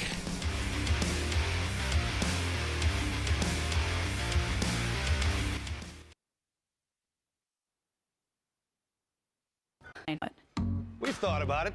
We're TireRack.com. They should let you ship directly to a mechanic. Actually, we call them independent recommended installers. They should have like 1,000 mechanics. Try over 7,000 installers. Then you just make an appointment. At a time that's convenient for you. This could change tire buying forever. TireRack.com, the way tire buying should be. Come on, Road. Do your worst. We'll be at our best. Engineered to meet or exceed original equipment performance exclusively at AutoZone. Lifeline USA is a leading manufacturer of onboard fire suppression systems. Lifeline's continuous commitment to research and development ensures that we supply the most innovative and cutting-edge products available. Used by the majority of the world's motorsport championship-winning teams and constructors, Lifeline has a proven history of success. Lifeline offers a complete range of fire suppression systems for all budgets and needs, and we continue to push development and limits on both extinguishant materials and our patented delivery systems to make the race car environment almost as safe as sitting on your sofa at home. Every kit has been designed for a professional and simple installation. For more information and to purchase your Champ Car fire suppression system, go to www.lifeline-fire.com.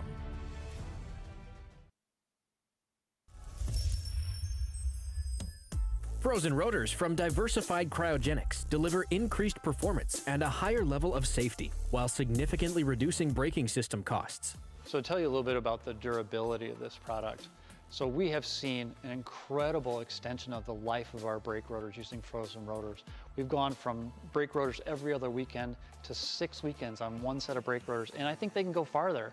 The durability has been amazing.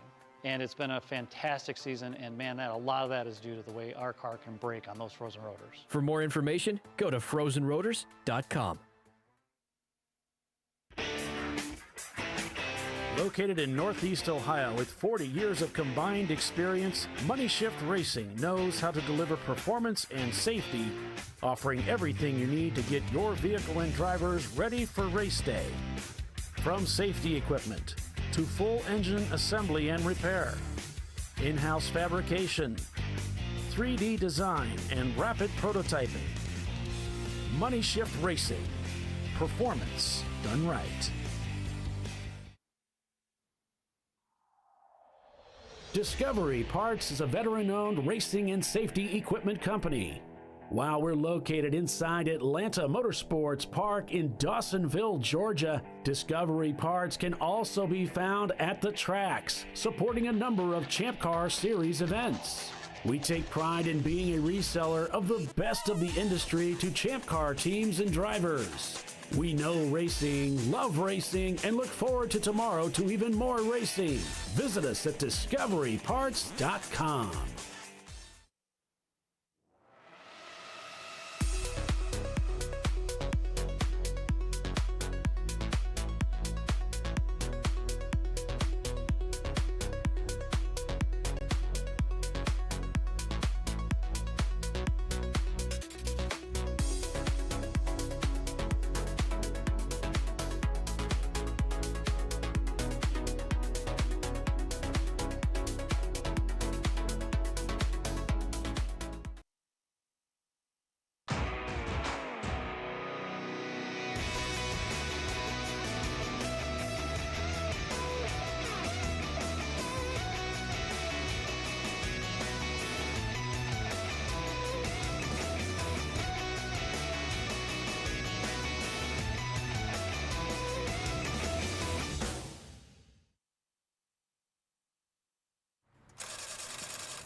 No.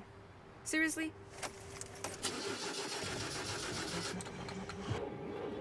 Come on.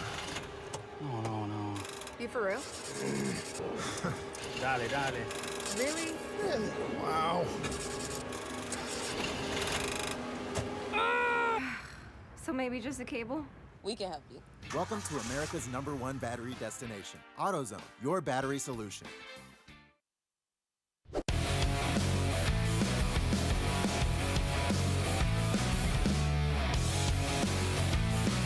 All right, welcome back to ChampCar.Live, presented by AutoZone. We are live at Nelson Ledges for the remainder of this 24-hour endurance race, the longest day of Nelson Ledges. I'm Paul Veltum with Tiffany Alexander, Bill Strong, Brian Belansky. Calling the race for you this weekend. RVA Graphics and Wraps holds down the lead of the race, up 13 laps roughly over Blake's Garage, followed by Atlanta Speedworks. Money Shift Racing, North by Northeast is 5th.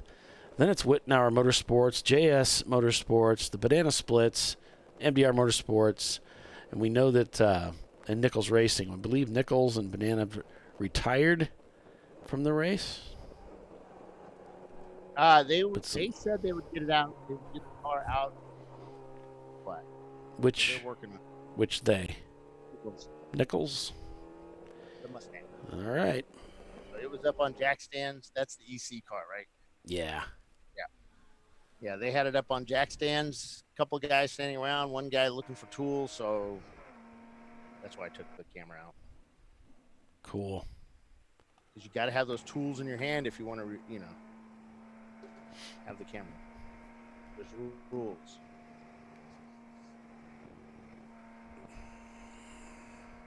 While you always want to be running at the end, Nichols Racing does not have to get back on the track to keep in 10th place.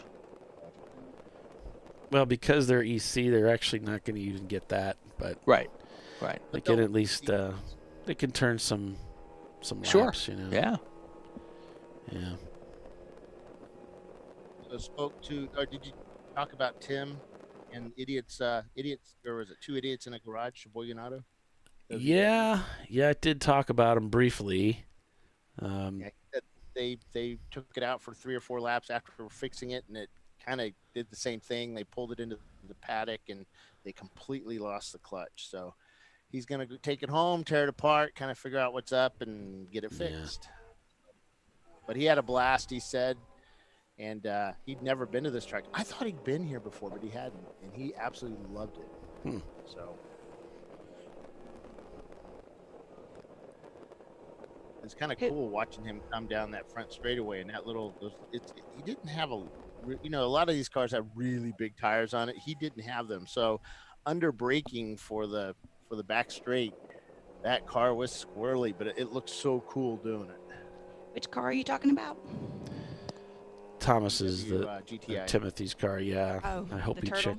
Yeah, I'm hoping he checks that harmonic balancer because it kind of sounds like he's got a balance issue with the engine. And that does break bolts. He had it was red. What? The crank pulley was red. The crank pulley was red? Pretty certain that, yes, that would be the problem. Yeah.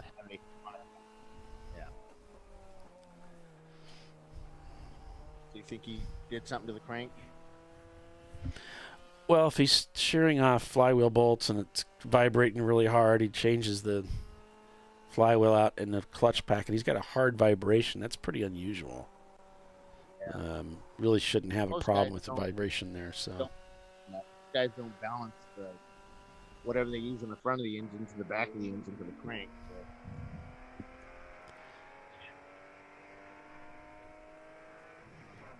so far so good. Everything seems to be going along smoothly out there on the racetrack now.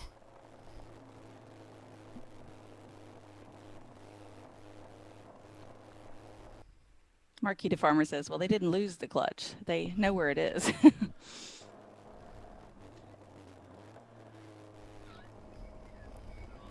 So the white Miata that's on pit lane right now, which is 8:30, something either fell off that car or he hit something on track because it's there's some debris over at 12. They don't know. It doesn't look like it's on the racing line, but they're talking about that. That white Miata has gone back out. That's the MDR Motorsports Miata. Yeah, I noticed a little bit of tire smoke from that car going into 12. That might be just a little bit of lockup, so it might not have really been a problem, but Unless there was a maybe deer they do crunch. have an issue. Well, this was happening on multiple laps. I would notice a little cloud of blue smoke over there in the kink, and it's like, okay, so this is like a thing that they do. JS Motorsports hounding the RVA car, the leader of the race, in their Miata. Can they get by? You know, Go ahead. After you flat spot that tire, you have to try to do the other parts of the tire on the subsequent laps to get the thing back to round again. So, Or just do the other three, and then when they get into phase, it just can't be that. it's a little harder to coordinate, but back to the My front drivers would straightaway. do it. Let me tell you, yeah, my drivers would do it. Looks like we're going for a pass here. JS getting the pass done on RVA. And they disappeared. That's a fast little Miata for sure.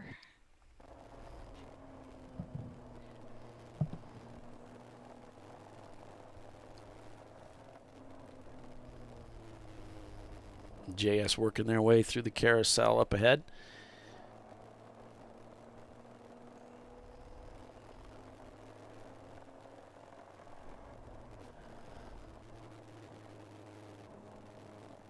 We had some real concerns about rain this weekend at the track, but really didn't get too much of that stuff. It was a little wet at the beginning of the race, but that did make the track really slick. So we had a number of teams struggling with that, including Visceral Racing Group, who subsequently even rolled one of their cars after it got into the tires here at Nelson Ledges. Yeah, that was a crazy accident to watch as he kind of hit the tires with the rear of the car and then rolled over the tires and landed on the other side of the tire barrier there. Even crazier that they could pull him back across the top of the tires. Yeah, with a wire, Yeah. a cable. They just pulled him back over the top. And as we're interviewing him, the guy that got in the car after Steve subsequently wrecked the car into tires too. So we're trying to interview Steve, and I'm like, wait a minute. Visceral's off again into the tires. Terrible. Well, I mean, Morrison just showed back and forth. it was so once they got back over the tire wall, I think they cranked up and left. They didn't have to pull him to the pits or anything. They did pull in, but they just kept going. It was the second hit where they pancaked the tire wall. He just drove away and kept going. Like, this is a thing now. Like, I'm going to try and outdo you or something. I don't know. Right. And then the next guy that got into the tires too. So it was, I don't know if it's a problem with the car, just the track, or unfamiliarity with the track, or what it was. Our bubble car did actually get up on its side. It did not completely roll over, but it got up on its side. Oh, the banana splits car? Splits. Yeah. Or the bubble car. Or the bubble car. The car in the bubble. There's a joke there somewhere. Boy in the bubble. There really isn't. There really isn't a joke there. It's late.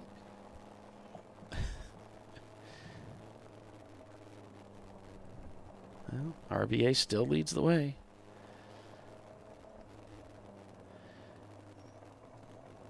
Yep. That rubber will break down on that balancer, and then it starts to rotate a little bit, and then you've got imbalance. Well, he didn't even have the rubber. He just had a anodized aluminum flywheel. Yeah. But I'm talking about the harmonic balancer. The other thing that can happen is that a harmonic. He didn't have a harmonic balancer. He just had a aluminum underdrive pulley on the crank. Well, maybe it's internally balanced. I don't know.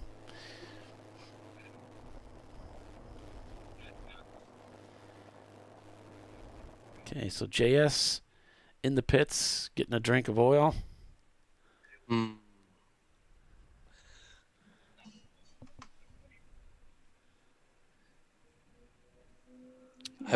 After that magnificent driving, getting by the leader, they pull it in. I wonder, is this a scheduled stop? It doesn't look like we're having a driver change or. Right. Oil. Yeah. They were having some oil issues last night, and I noticed as they were going into turn one, when I was setting up those cameras, on decel you would see some oil smoke coming out the pipe. Well, that's usually valve guides, but I didn't think that valve guides aren't really a thing anymore. Seals, they seem to last so much better than they did in the old days. True, but when they start to go, though, they really go. Well, that's what appears to be happening here, yeah. He needs yellow gloves. Does he? He does, just like this guy. I mean, I think they're guaranteed for like 5 horsepower, right? Yeah, I'll get Jack some yellow gloves for Christmas. I owe Bill Riley a bottle of whiskey already. Troy and I were. You lose a bet? No, Troy and I were trying to figure out some things about the next car him and I are going to race, and the only person I could go to was Riley. So Riley let me know what we needed to do, and we figured out how to do it, or Troy did, and I gave my opinions, and then Bill said, you owe me some whiskey. Remember that conversation we had, Brian? I do. That's the currency of choice with Mr. Riley. Yes. So I'm going to get him a bottle of Nelson County's finest, which is actually turpentine.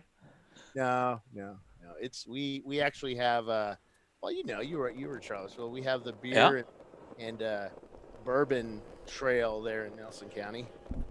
I know nothing of which you speak, Bill. I just go there and constantly ask for, do you have any non-alcohol bourbon? And they just look at me blankly. They hand you a Coke?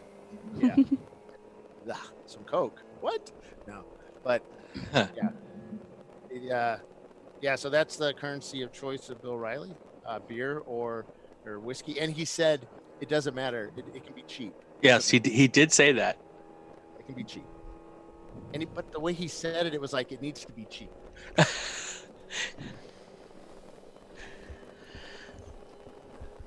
So you were talking about weather. There is weather coming towards the track at the moment, but by my amateur meteorologist calculations, it won't get there before the checkered flag. But it will not. Okay, so what's going to happen is going to get there when we're trying to pack everything into my Exactly. Yes. As you're running around trying to get the cameras collected up. It looks like it may wait till around noon, so. Yeah. Again. So I think everyone's good though until the checkered flag. Yes, and I don't want to see rain here. This is, I know these guys have suffered enough. So how many cars are still on the track of the 17 that started? Let me go find out ask our timing and scoring folks. I'm just curious. Definitive answer. Hold on.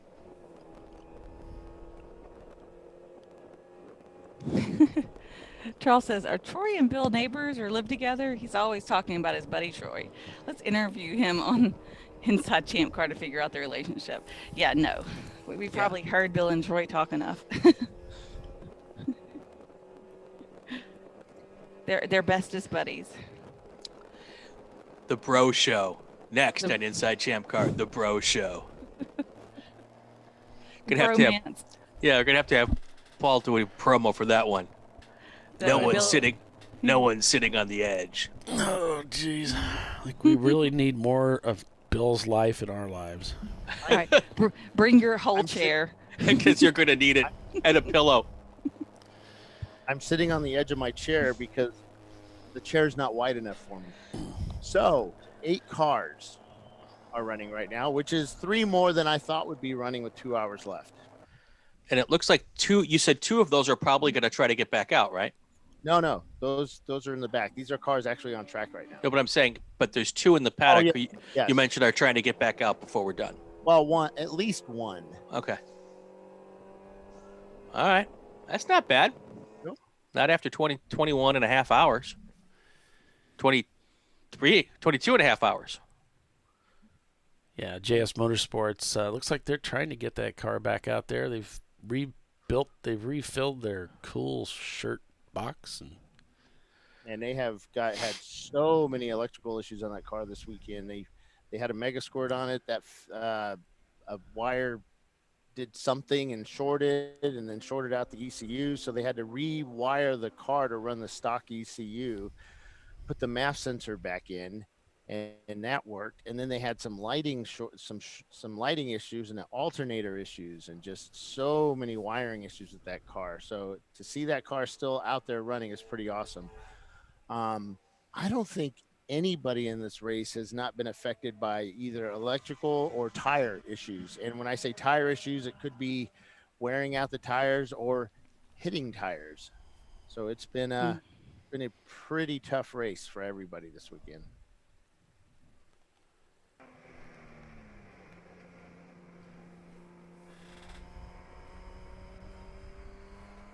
Yeah, definitely challenging for sure.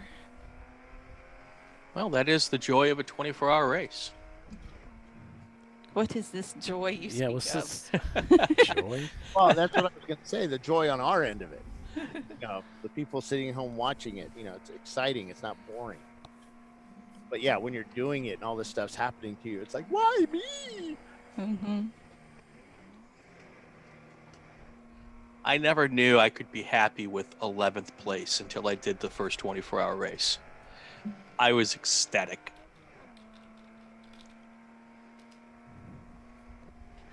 I bet. Running at the end in 11th place. That's all I cared about. I want to thank Chill Out Systems for giving out a Quantum Pro that we're giving away for the winner of the Summer of 24s. Summer of 24s is a combined finishing total. Your position here plus your position at VIR. Lowest score wins after the VIR race. We're also going to give first, second, and third place trophies to the Summer of 24. And unless some of these cars are going to register after the event, I only saw about 3 cars that were registered for both already. Well, yeah. That's what we're gonna. That's why we Or do 3 teams, maybe. Yeah. And Visceral Racing is was the last winner of the Summer of 24s.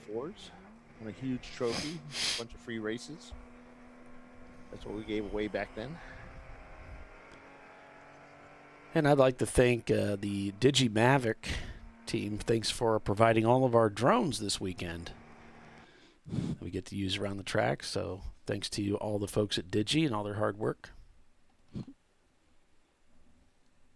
Wait, did I miss something? Trying to get a rise out of Bill here. Drones? What drones? No. We had a Put that in the subs. We had a drone flyer here this weekend. We wouldn't let him do it during the race. He had to have his insurance together, but they did do some drone flying over the test day, which was not our event. So yeah. We need more of that. Would be kind of cool. Seems like all the racetracks are kind of against drones being above the course. I was watching some video yesterday on the Digi that's come out that they've got this thermal imaging and the cops use it and it's really awesome. Yeah. Oh, yeah? Oh, yeah, it's cool. And they do recording as well. Like you can record, it will record the thermal image, it'll record the non-thermal image, and it'll also record whatever it is that you're doing. So you can go back, and if you didn't catch it in thermal when you were watching it, you can go back and watch it in thermal. And the zoom is so incredible, you can set it above the racetrack and never fly it. I mean, basically hover it and just sit there, and the camera will follow the cars around. And wow. you can mark them with a GPS flag, and it'll just follow that wherever it goes. And you can paint it with a laser, and it'll give you the GPS coordinates. Huh. So you can go back to it later. So when they're searching, they can see something they're interested in, like a car that got abandoned. They can tag that with the GPS coordinates, and they can go back to it later. But the zoom is so incredible, they can just set the drone up, and they don't have to really chase the perp. The camera will chase it. If you have a chrome roof, can you shoot it down? So it's amazing.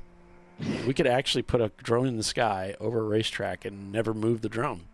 It's just fly. Just sit up there and hover. And I find that much more acceptable than building a hot air balloon. That was a great idea, though. Yeah, good for you guys. We felt like it would be wildly entertaining. And a one-way. You freak out. I didn't understand the one-way radio bit. I couldn't talk back. We That was understood the it. bit. Yeah. we understood.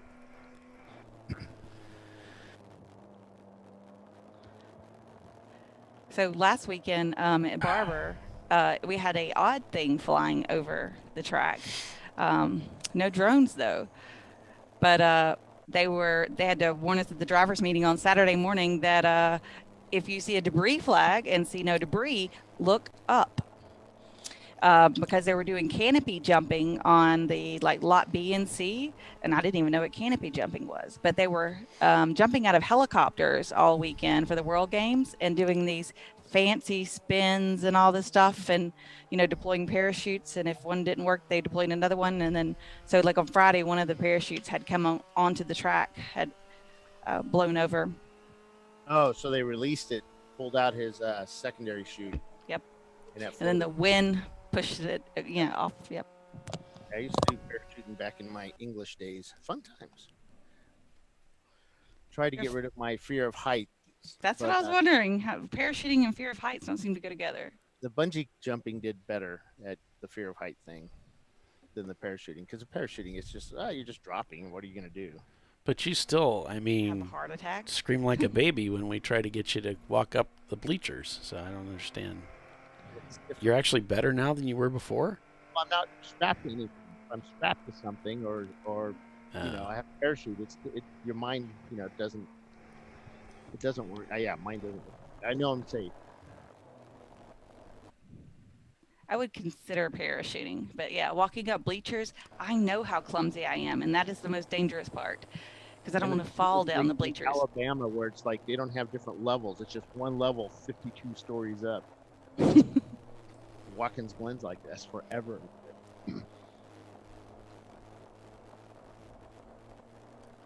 Jack Woodfin driving the RVA graphics and wraps.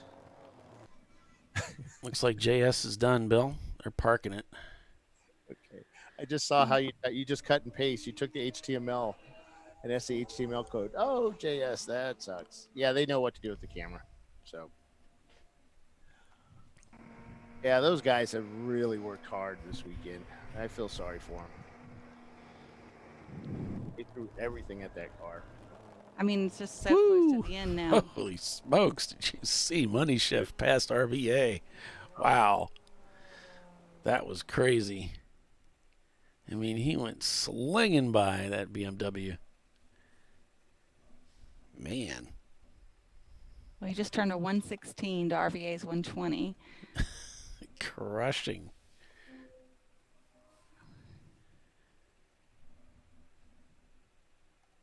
Well, Money Shift's trying to catch the Atlanta Speedwork guys. Right, to get in the top 3. He's 6 laps back. Oh, sorry. Yeah, 6 laps back, right? Yeah. So, yeah. It's a lot to make up, but 16 versus a 121. So the driver at Atlanta Speedworks, he's 6 seconds or 5 seconds slower. Yeah. Well, give them something to do with their time. We still got another hour of racing here at Nelson Ledges. Stay with us, everybody. We'll be right back.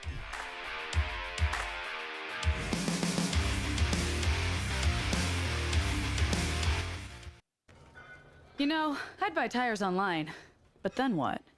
We've thought about it. We're TireRack.com. They should let you ship directly to a mechanic. Actually, we call them independent recommended installers. They should have like 1,000 mechanics. Try over 7,000 installers. Then you just make an appointment. At a time that's convenient for you. This could change tire buying forever. TireRack.com, the way tire buying should be. Come on, Road. Do your worst. We'll be at our best. Engineered to meet or exceed original equipment performance exclusively at AutoZone. Lifeline USA is a leading manufacturer of onboard fire suppression systems. Lifeline's continuous commitment to research and development ensures that we supply the most innovative and cutting-edge products available. Used by the majority of the world's motorsport championship-winning teams and constructors, Lifeline has a proven history of success. Lifeline offers a complete range of fire suppression systems for all budgets and needs, and we continue to push development and limits on both extinguishant materials and our patented delivery systems to make the race car environment almost as safe as sitting on your sofa at home. Every kit has been designed for a professional and simple installation. For more information and to purchase your ChampCar fire suppression system, go to www.lifeline-fire.com.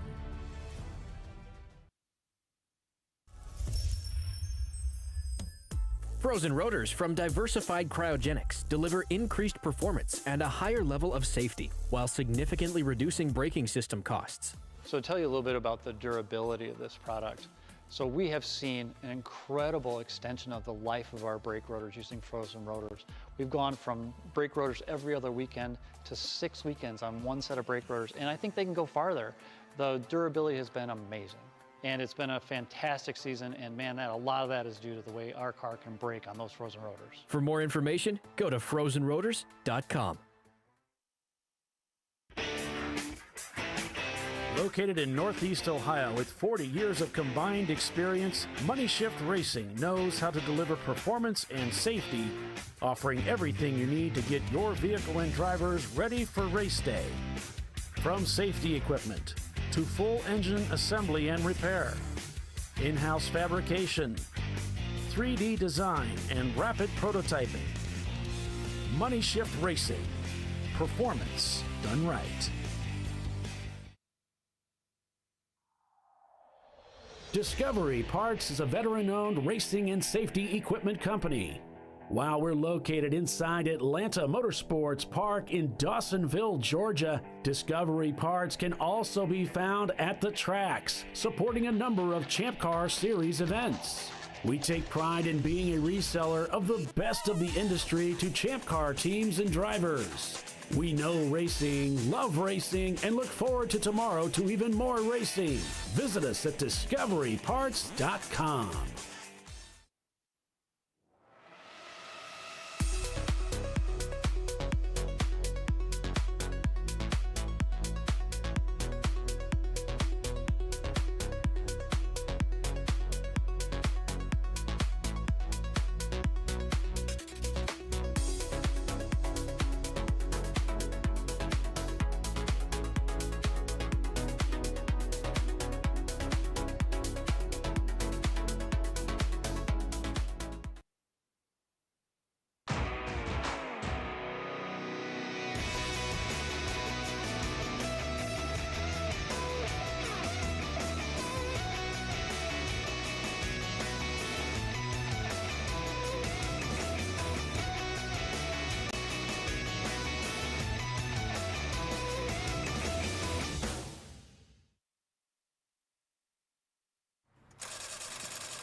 No. Seriously?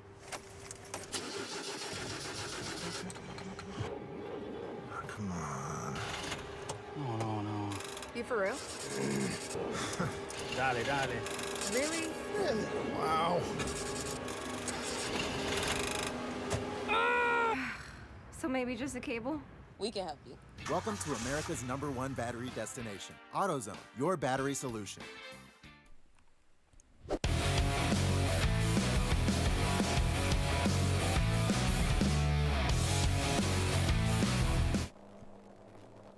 Working lap 942 is RVA Graphics and Wraps out here at Nelson Ledges.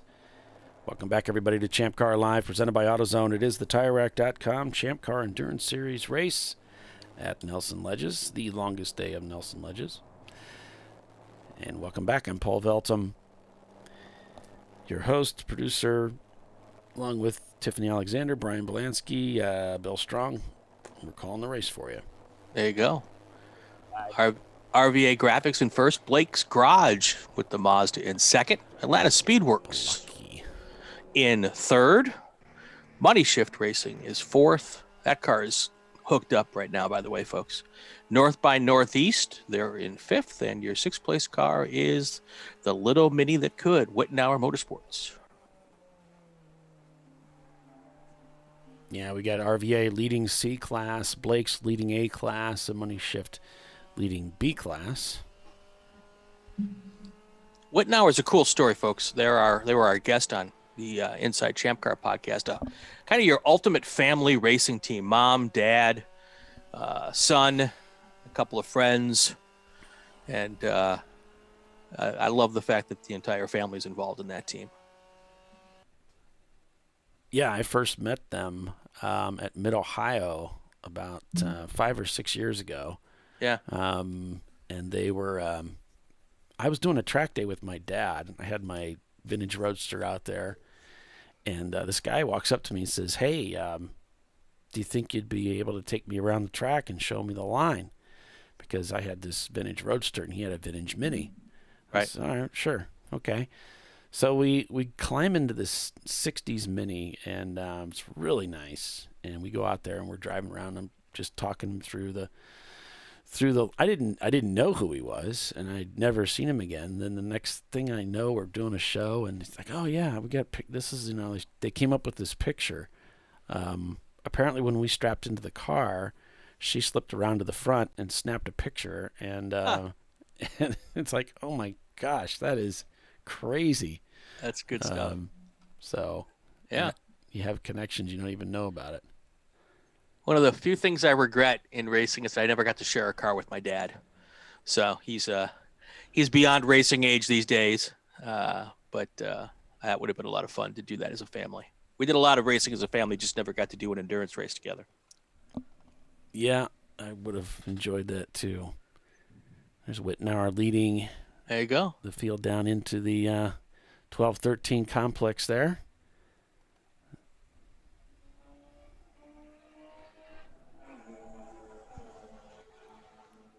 Still a lot of racy going on late in this race. Yes, people still having fun out here at Nelson Ledges. Nelson Ledges. Yeah. There's my buddy Rick. Hey, Rick. It's like Watkins Glen, green. Yeah, that's true. And fast. That's true. 50 minutes, just a little over 50 minutes to go here. Just seems like we started. Well, it does for me. You're like, shut up, Brian. You didn't do the 12 hours yesterday? I did not. So Rick is on our YouTube feed, and that's one of the guys I drive with on the Trophy Wife team. Okay. We call him Crazy Rick, though. So how does Rick end up on the Trophy Wife team? Is there an inside joke there that I'm not privy to?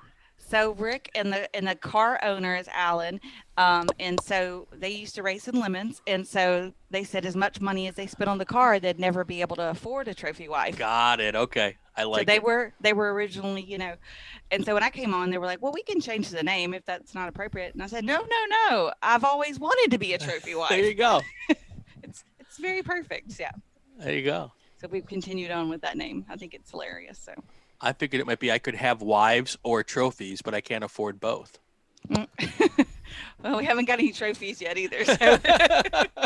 Give it time. Give it time. Yeah. We did get an 8th place finish the last race at CMP. That's the car's best finish. Yeah. So. Yeah. That's good. Out of quite a few, I think we had 50, 60 cars at CMP. Had a good field. So. Nothing wrong with that. Rick said he is the Trophy Wife. Somebody needs to tell Casey that, because he didn't seem to understand that I'm supposed to. Casey is a Trophy Wife. Come on. Yep, he sends me to work. I keep telling my wife that she has to keep me living in the style that I hope to someday become accustomed to. My wife is. That's actually, Bill's wife does bring home the bacon most of the time. Yes, she does. Yeah. I tell my husband, we need a wife. We need a stay-at-home wife.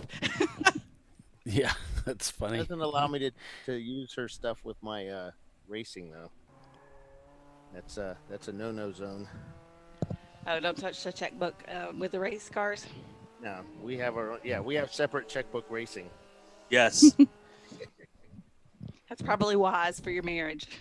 Yes. Yeah. The best thing we ever did was have separate checking accounts. That's what we do. We have totally. Yep. Yep. It's led to 21 years of marital bliss. Yeah, we can argue about a lot of things, but we don't have to argue about money at least. How long we've been together? 1 million years? My kids are 21. I don't know, 25 years, something like that. I don't know, forever. See, my wife's a checkbook balancer, and I'm like, if the ATM card, if the debit card works, that means I still have money. Right. That's how I don't keep track of nothing. I look at the app once a day. Yeah, I keep a check on my balance. I look at it. I kind of know what I've got out there. Nothing takes very long to get through these days. You don't write a check and it's 2 weeks where it clears. Right. People electronically deposit them now, so it keeps it pretty close to right. And these days, you write like one check a month to rent, and that's it. Right. Actually, my landlord at my office building won't take a check anymore. You have to go online and pay through the portal. I'm like, who just won't take a check? My landlord's got the best racket, though. Not only will they take a check, they want us to go to their bank to deposit it for them. Oh, really? Yeah. Best of all worlds. It's like taking credit cards without taking credit cards. They do nothing. Welcome to California. Yeah. Oh, there's JS Motorsports in the paddock. That's not a good sign. Is that we're done for the day in the paddock, or we're going to come back out for the last 10 minutes to take the checkered flag in the paddock? I don't know. You're very far away from me, so That's code for Bill's not going to go check. I'm trying to get ready for the pit lane report. Which is an hour from now. Yeah. Well, it takes me that long to. There's a lot of stuff to grab. Marky DeFarmer says nobody can afford a trophy wife. The more you make, she'll find a way to spend it. Rude. No. Isn't that the definition of? Yes, like the I can't. except on my cars. That's about the only thing that I like really waste a lot of money on, probably, because I don't have the time to like shop or anything. I mean, it's just no time in the day. I stay See, too busy. I must have a trophy kid. Mm. The more I make, the more they know how to spend it. Actually, if the kids get to do it without even the trophy, don't they? I know. That's exactly right. So, Paul, I'm gonna, as we get close to the end of this race, I'm gonna head over and get pictures of the finish, and then head over. And I think I asked Dana if we could do impound here on the pit road so that I can actually do interviews. And we'll just do like we did last time. Okay. All right. No filter. Yeah, we knew. A lot of folks cleaning up their, getting their pit lane all cleaned up and stuff packed away. RVA Graphics is their stuff all put away already. They've done a lot of racing over the years. We all started racing at the same race, which was CMP in 2009 for the fall race. And we all haven't looked back. So they've done a lot more racing than I did. Kind of stopped. You haven't done a whole lot of racing lately. You I've like done- won that one race, and then you were like, "Oh, I'm retiring while I'm at the height of my career." That's right.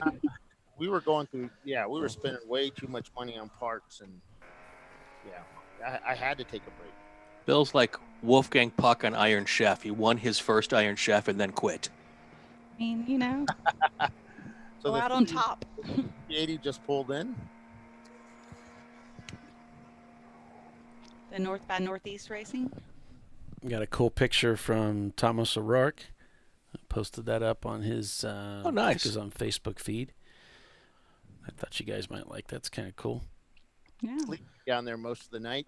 He probably accidentally clicked his camera while he was sleeping. No, I got pictures I got the opposite picture of him sitting over there. A nice little setup at the 20 Shift Racing tent. Multimedia setup down there. See, Bill, we should give awards for the best like smorgasbord table on pit lane. Mm. See where my head goes? Yeah. I like the way you think, Brian. See? Nice charcuterie and some cheese. Well, that UPL Speedworks right now with the best food table. Okay. Remember when Elon and his wife used to bring the empanadas? Oh, that's so good. Wow, now you're making me hungry.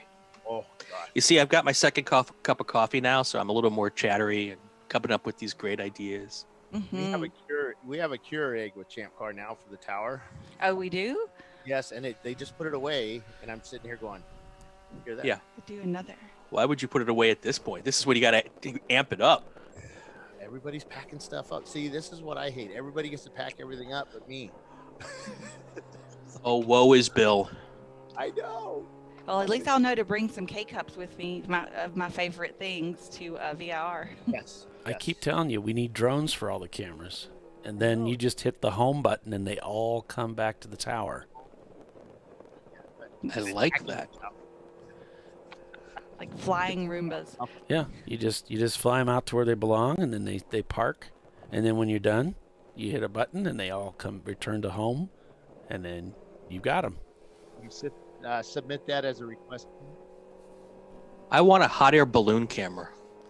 We thought about that. Yeah. Who was going to go up in it? Well, No, it like was a going to be tethered, an unpersoned, tethered hot air balloon. So the funny thing about that is Mike Chiswick and I don't know if Paulie was involved. Yeah, Chiswick was involved. He actually bought one. Yeah, Chiswick. I don't know if he bought one. He said he did. Yeah. I think he bought one. So I think he bought a drone, but he was talking about doing hot air balloons located around the track with cameras hanging off of them. You see, the thing is, with the Digi, you can handle, car crossed up ahead. It was RVA. Ooh, they almost lost it there going into 11. But see, the Digi will handle wind speed up to 30 miles an hour and stay stable up there. Really? Yeah, I mean, it kicks butt over any kind of hot air balloon. And you need that because you're going to have all kinds of weather conditions at a racetrack. Oh, definitely. Okay, Blake's Garage is getting one of their laps back. Yeah. Yeah, things got a little hairy there for RVA Graphics heading into 12. And that, again, it's tricky because you're coming through that kink and you want to push it hard, but you got to have the car relatively squared up for the braking zone. And if you overcook it and you're a little bit twisted, and then you have to go to the brakes and suddenly, Right. the car gets all twitchy on you and you're off into the grass. I've not driven this track, so I don't know it like that. But it reminds me of like NCM. Like turn 5 is super fast and banked, but and you can take it super fast. But oh, buddy, you come in for 6 hot and trying to get the car straight and downshifted to make that turn is tricky. The faster you take 5. Yeah, it's similar to that where you're still finishing the turn and then you're going into brakes, but it's even more so. Okay. Because you feel like you could probably go through there faster if you didn't have to stink and brake. Because you're coming through it. That braking that's always difficult. So it's fun. No, it's just the way that it's laid out there. So like if you make one faster, you make the other one more challenging to get slowed down for. Yeah, you have to throw away a little bit. Mm-hmm. I'm pretty sure. I'm not really an expert at this track, so I probably shouldn't say too much because I don't really know. I've done about a dozen laps out here is all. That was the feel that I got from it. Gotcha. Hey, nix the live stuff. They're doing impound somewhere else. Dana didn't want to do it up front, so I'll figure something out and we'll do it recorded. So instead of doing it live, you're saying?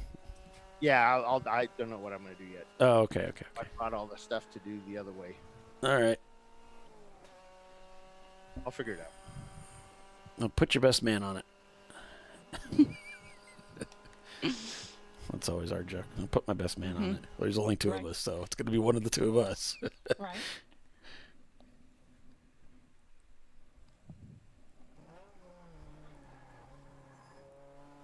Tire squeal. Yeah, they're putting up quite the protest.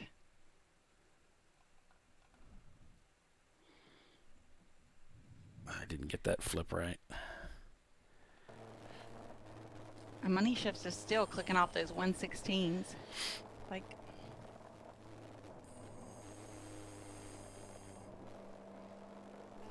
yeah, they're crushing it out there. Embarrassingly quick. They've done a lot of work on that car. And then on the engine. It is K-swapped. Okay. They've done a lot of work on it. And Yeah, my Civic's not going to be that fast, I don't think. Well, have the K. Yeah, I don't know. The B motor's pretty quick.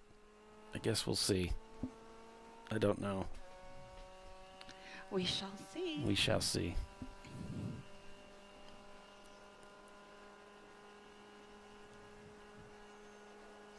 I think what I'd like to do is put some good rubber on it and then take it up to Gingerman and for a track day after we get it together and just take it up there and get a feel for it. Oh. Well, if you ever want to share that Civic with someone who will make you look fast, just let me know. I'll be happy to. Oh, that's what I have Polly for. Ooh. Well, we're going to be, unfortunately, Brian, we're clear up here at Indiana. We're kind of a long way away from you. There's planes. There's planes. Yeah. I like can get the way there. you think. Okay, I can get man. there. Okay, man. I did hear an interesting statistic that plane cost of airfare has actually dipped a little bit. Oh, really? Yeah. Of all the things that went up, plane fare actually dropped a little bit. Well, I think part of it is that they're actually filling up every friggin' plane now. Because Yeah, they cancel it if it's not close to full, I think. yeah, it kind of it's gone the other way for them because of like the COVID thing, and then it's an interesting industry, that airline stuff. Okay, so Google says it's 10 hours and 14 minutes for me to get to Gingerman from home. I know. It's stupid. I just wanted to shake it down out there, and then maybe we can bring it to NCM so that we can both be there, and we can do something. I'm sure Matt will have something going on where we can do a track day or something. I mean, I've driven to Mid-Ohio before. It's about the same. Yeah, Gingerman's only a couple hours north of there. Yeah, it's not too bad from there, but you gotta get there first too. Get there first. She's way down south. I'm way up north. For me, it's embarrassingly close to get to Gingerman. So. How long does it take for you? About 2.5 hours. Yeah. Oh, that's not bad at all. Yeah. Hey, I mean, I can get it to Barber in 5 minutes. Yeah. Wow. Yeah, Nice. that's really awesome. Talk about embarrassingly close. Like, I don't really have a good excuse if I'm late for a driver's meeting. They just look at me and they're like, "We know where you live." I'm like, Yeah. yeah. Hawley's in a great part of the world, though. I grew up just north of Chicago, and this was 25 years ago. We were like a 10-hour drive from like 11 tracks. It was like so many opportunities within, a half a day's drive or even a long day's drive. And it's just that area. And there's more tracks. Back in the day, we didn't have Autobahn. We didn't have Gingerman. Right. You probably didn't. I don't even know if we had Beaver Run. Whoa. No. Lots of tire smoke there from the white Miata again. They just tend to lock up there going into a 12. I think that's a brake bias thing. Yeah. Because the other driver that was in there, it looked like they stopped doing it. And then there's another, maybe a new driver. I don't know. But that looked almost brake bias. Obviously, they're having some trouble there. Yeah, it's not good. Yeah. But that rear tire lockup is kind of a Miata thing. Yeah. Just got to hang on to it for a little bit more than 30 minutes. Oh, yeah. Well, I tell you, I was tickled when I saw that you guys were resurrecting the longest day moniker. I mean, it's just one of the iconic names in endurance racing in North America, and to have it back with somebody taking that name up and that banner up and putting this race on, it's just a great opportunity. I love it. Super cool, yeah. Well, we're definitely the right kind of league to do something like that. We've done so many firsts for endurance racing, and we're this huge club, so it just kind of makes sense that we would be the ones. In fact, we were the first sanctioned body to open this track back up after the repave, and we were also the first sanctioned race at NCM, and we were also one of the first teams sanctioned events at Ozarks. And we were the first also endurance racing club at Indy. Yeah, we did the longest Indy race, right? Did we get that? That's what we think. We think so, yeah. It was like 20 hours. So we seem to be one of those clubs that gets around quite a bit. Oh.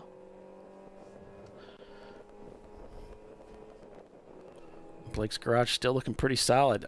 You really can't fault these guys. They have been so strong all weekend long. And this is a well-earned position for them in that Miata. Their lap times, they just turned a 221.0, and the leader turned a 221.3. So out of the top 5, any of those teams have just a pretty clean run, or has everybody had at least one time where they had to take an extended stop in the pits? Well, with the information that we have is kind of spotty, but we know of the top 3, I think they've all been pretty solid today. Okay. Or this weekend. Money Shift's had quite a few problems, but managed to get back out there pretty quickly. So that attributes for why they're so blazingly quick, and yet they're so far behind. They're 41 laps down. So if it wasn't for that, the niggling issues they've had, they would probably be up a little bit further. But I'm not aware of any issues that RVA had, or nothing that comes to mind. I don't have anything in my notes on that. Same for Blake's and Atlanta Speedworks. There was some talk as we came on the air about the wing. Maybe the wing wasn't there and now it is there. So I don't know if they had done some work to the Porsche at some point and then taken it back out. I don't know. Well, the picture that Bill took earlier that we showed with the horse and buggy in the background, that had the wing on it, and I looked at their tech sheet, and it was claimed to be a beginning of the race, before the race. Okay. So never mind. Maybe some guys are trying to figure out the points on the car. Yep. Because it is a really interesting car platform, and so people are like, hey, wait a minute, does it start at 500? Okay, what about this and that? And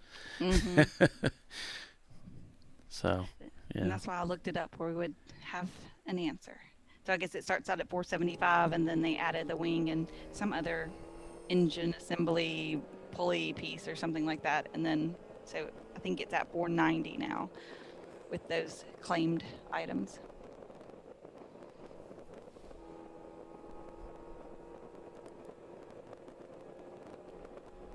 So totally legal, no extra penalty laps or anything. But I mean, that's what Impound is for, so they can look over the cars, the competitors can, and see if they see anything that's, not right, not claimed, etc. Right. Make sure that everybody achieved their positions fairly. Well, that's no fun. Rules and stuff. Boring.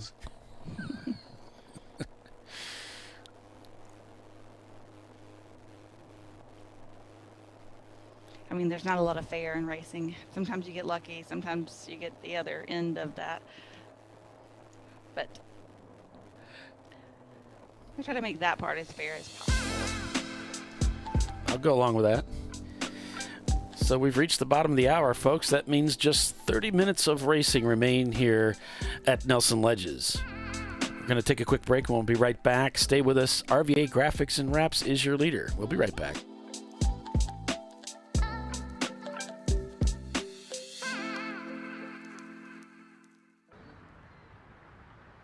I probably need new tires. You do. What if they sold tires online? We do. We're TireRack.com. They could offer lots of tires We have so many tires. and help you find the right tire. It's called the Tire Decision Guide. Oh, and they could ship them to a nearby mechanic. We shipped over 7,000 independent recommended installers. This is an amazing idea. Sorry. TireRack.com, the way tire buying should be.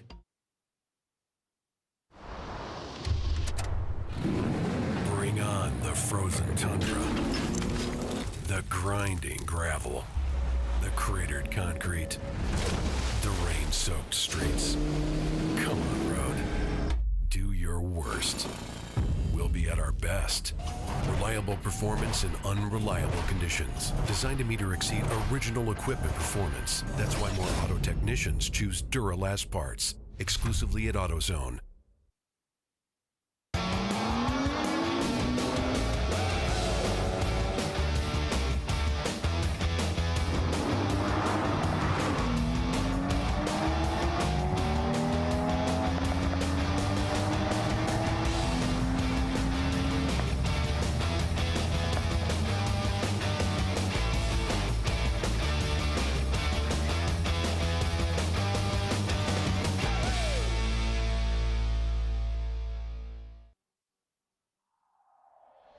Discovery Parts is a veteran-owned racing and safety equipment company. While we're located inside Atlanta Motorsports Park in Dawsonville, Georgia, Discovery Parts can also be found at the tracks, supporting a number of Champ Car Series events. We take pride in being a reseller of the best of the industry to Champ Car teams and drivers. We know racing, love racing, and look forward to tomorrow to even more racing. Visit us at discoveryparts.com. Come on, road. Do your worst. We'll be at our best. Stress tested to meet or exceed original equipment performance. Exclusively at AutoZone.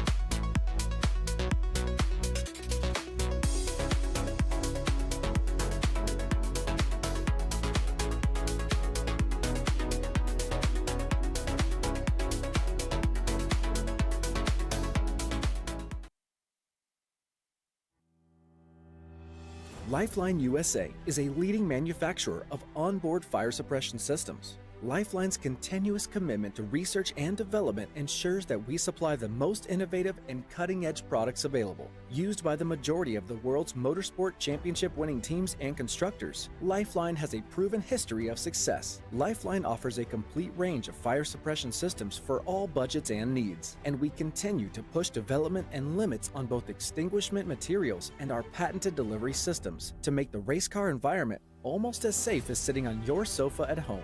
Every kit has been designed for a professional and simple installation. For more information and to purchase your ChampCar fire suppression system, go to www.lifeline-fire.com.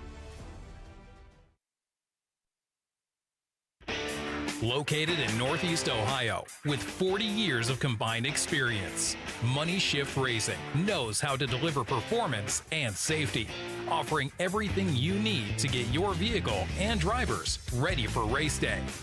From safety equipment to full engine assembly and repair, in-house fabrication, 3D design, and rapid prototyping. Money Shift Racing. Performance done right. Frozen rotors from Diversified Cryogenics deliver increased performance and a higher level of safety while significantly reducing braking system costs. So to tell you a little bit about the durability of this product. So we have seen an incredible extension of the life of our brake rotors using frozen rotors. We've gone from brake rotors every other weekend to 6 weekends on one set of brake rotors, and I think they can go farther. The durability has been amazing. And it's been a fantastic season, and man, a lot of that is due to the way our car can brake on those frozen rotors. For more information, go to frozenrotors.com. I did it. You see how it's... That's it. We did it. You did it. You can do it. The path to I did it starts at AutoZone. Get in the zone.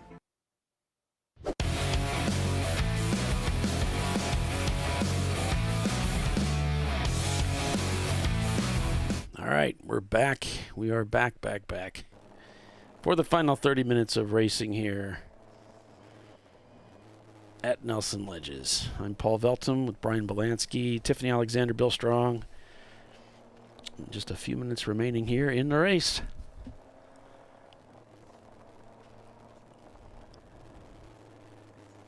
And I need to take another quick break. I'm not going to break for commercial because we're going to carry this out to the end of the race. But I'm going to leave you with RVA up and running here, Brian. Okay, no problem. I will be right back, sir. No problem. RVA Graphics is your race leader at the moment. Blake's Garage, that's the Mazda Miata, or the black Miata that's out there, second place. Then you've got your Porsche Boxster of Atlanta Speedworks, that's the 996, car 996. They are in third. Followed by Money Shift Racing, the fastest car on the track at the moment. And they're a good 4 or 5 seconds faster than everyone else out there right now. But they are several laps down. And we've got the North by Northeast Racing folks in fifth. Wettenauer Motorsports, that's the blue Mini Cooper. They are out there in they're in sixth, actually. North by Northeast is in fifth.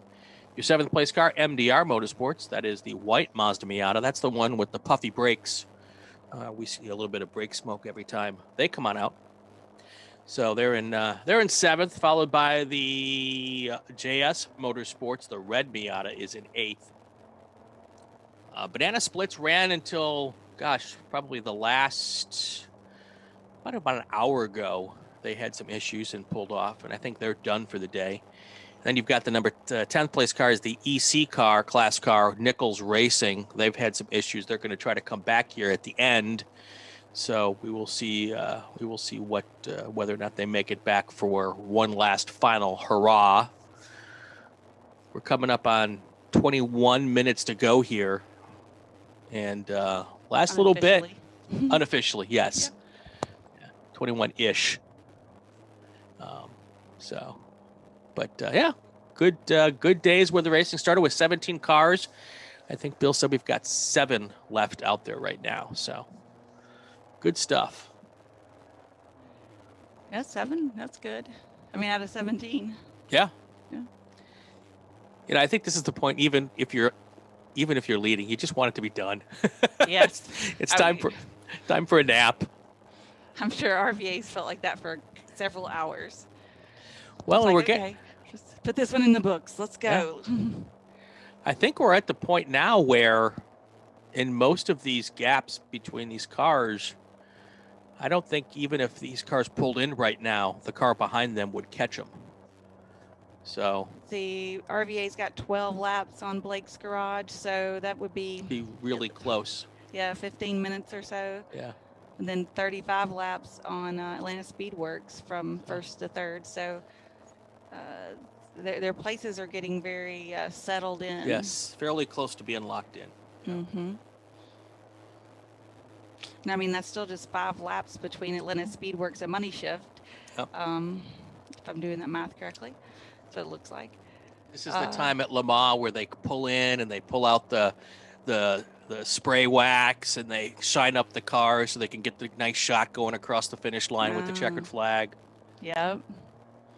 But I was thinking like when we came back, we had like maybe 2 or 3 hours ago, Money Shift, has been gaining on third place the whole time. And I think that there were like 9 laps, 7 laps. I don't know. Much more than 5 down from third place. So now they've cut that down to about What's it, 4 or 5? 6. Yeah, it's showing 6 right now, but I think it's just 5.5. Yeah, or 5 1/4. Because now it's back to now it's showing 4. So yeah. Right. Yeah, I think that's probably the only gap that's really in question at this point. So. But good on all those folks. I mean, that Money Shift car, if that hadn't had problems, you'd probably think that might be your race winner today. Yeah. Probably right up there, first or second. Yeah. Yeah. But that's kind of the way this works. Is it's getting the endurance part of the car down just as much as the driving. The car has to be able to finish and not break. If it breaks, it just throws a kink in a win for sure. And I'm always curious, like with a car like that, to talk with them after the race and figure out, okay, what was the fail point? Mm-hmm. And it's usually something, a $10 part that, either could have been fixed or upgraded just a tiny bit or whatever the case may be. It's rarely anything these days, engine failures, transmission failures. Those don't happen very often. It's usually something. I don't know. I was really good with that in my Civic. We put a new engine in it almost every race, especially the first couple of races. Paula used a good word earlier, niggling. I love that word. You can go ahead, steal it. I do. I participate in triathlons, and niggles are little injuries that I always blame all of my performances on. I had a niggle. And then they see a 300-pound guy cross the finish line of a triathlon, and I go, I don't care about your niggles, you finished. I'm like, yes, I did. Right. That's awesome. Yeah. I've never finished a triathlon. I've never even attempted it. I'm not fast, but I do finish. I mean, finishing is most important. That's right. Kind of like endurance racing. Mm-hmm. Exactly like endurance racing.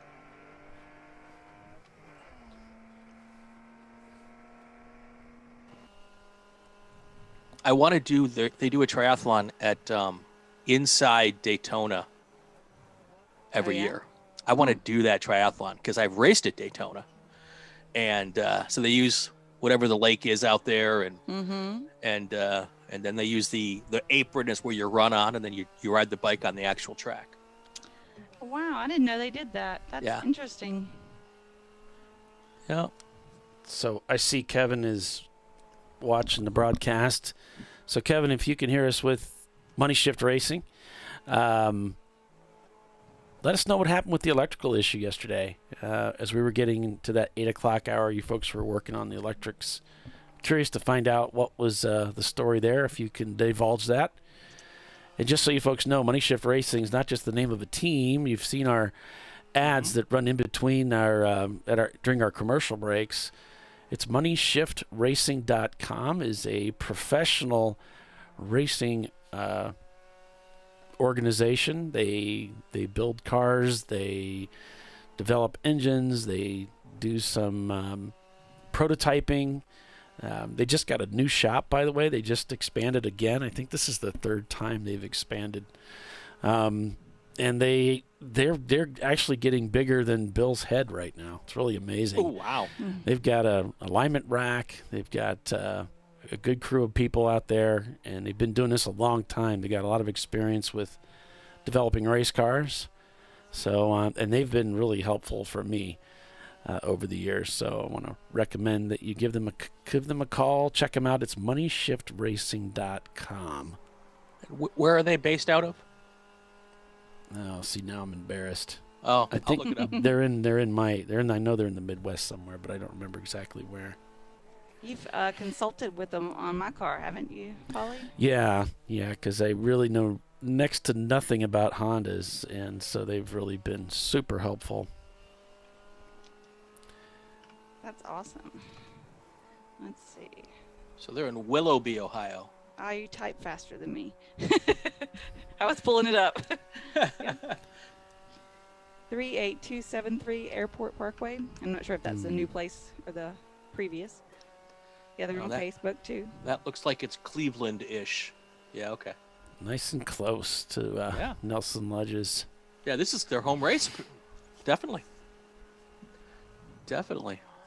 They've been really great with Champ Car. These guys, this is a couple of guys that work much harder. This is one of those typical small businesses that offers a quality product, and they work incredibly hard to do what they do. So it's one of those small, as a small business owner, it's one of those small businesses that my heart always goes out to. They have sponsored many Champ Car races, a lot of the pit races that we do. Nice. They sponsor those races, and they bring a tent out to bring materials, because they not only do perform service and repair work, they also supply supplies. So nice. Now I see Nichols Racing just turned purple. Does that mean they're back on the track with us? That means they set the FTD. And yes, they're back on the track. Nice. Yeah. Fastest time of the day at a 1:14.3. Wow. That is hauling the mail. I almost got in on that with you two. I missed it. The wow. We had two together. Yeah. We didn't get all three. Triple wow. In triplicate. 3-part harmony. We'll get that down for VIR. Exactly. Exactly. I'll have to turn on my camera then. I'll put my face on so I can go 1, 2, 3. Wow. I love it. VIR, what, a month away? Yeah, just a couple of weeks. Back-to-back 24s. It's insane.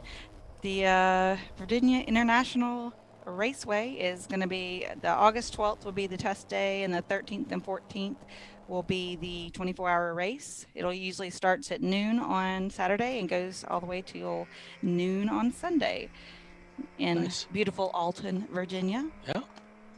And my team is going to be racing that for the first time. So Wow. So are you going to join us on the broadcast when you're not racing? I am. Nice. We have a wonderful situation with my team, so they know that I, part of this team as well. So usually hop in the car and help and drive, and then we try to bring an extra person or either pit with someone who has some extra people so that they can help them crew the car at other times where I can hop back on here and help my other team, my Mr. Polly. Appreciate that. Nice. Yeah, it's pretty cool. And get back in the air conditioning. That's the best part. It doesn't hurt. Especially at Alton, Virginia in August. It's Right? air conditioning is extremely important. Oh yeah, it's always hot for the VIR, and if it doesn't rain, it's really unusual. And when it rains, it becomes hot and humid. Yeah, it doesn't cool down, does it? No. Actually, we were there one time. God, what was that? Like 2014, I think. And I think it rained 23 hours of the 24 hours. It was pretty miserable. I mean, like heavy rain too. and it was cold. Actually, that night I was like, it's August, so I didn't pack other, more warmer clothing. And we were chilly. We were having to put on ponchos just to kind of keep warm. Crazy. Cold and wet is the worst. Yeah, not pleasant. Not pleasant at all. Definitely not preferred. I know that might be the year that Tyler went out there, our board chair. It was the first time he raced at VIR, and it rained miserably, and it was so bad. They didn't get the lighting quite figured out. It was their first race there, and it wasn't enough lighting for the car, so they were following the lights of other cars. They'd wait till somebody passed them, and then follow that car around so they could see. And it was torrential rain.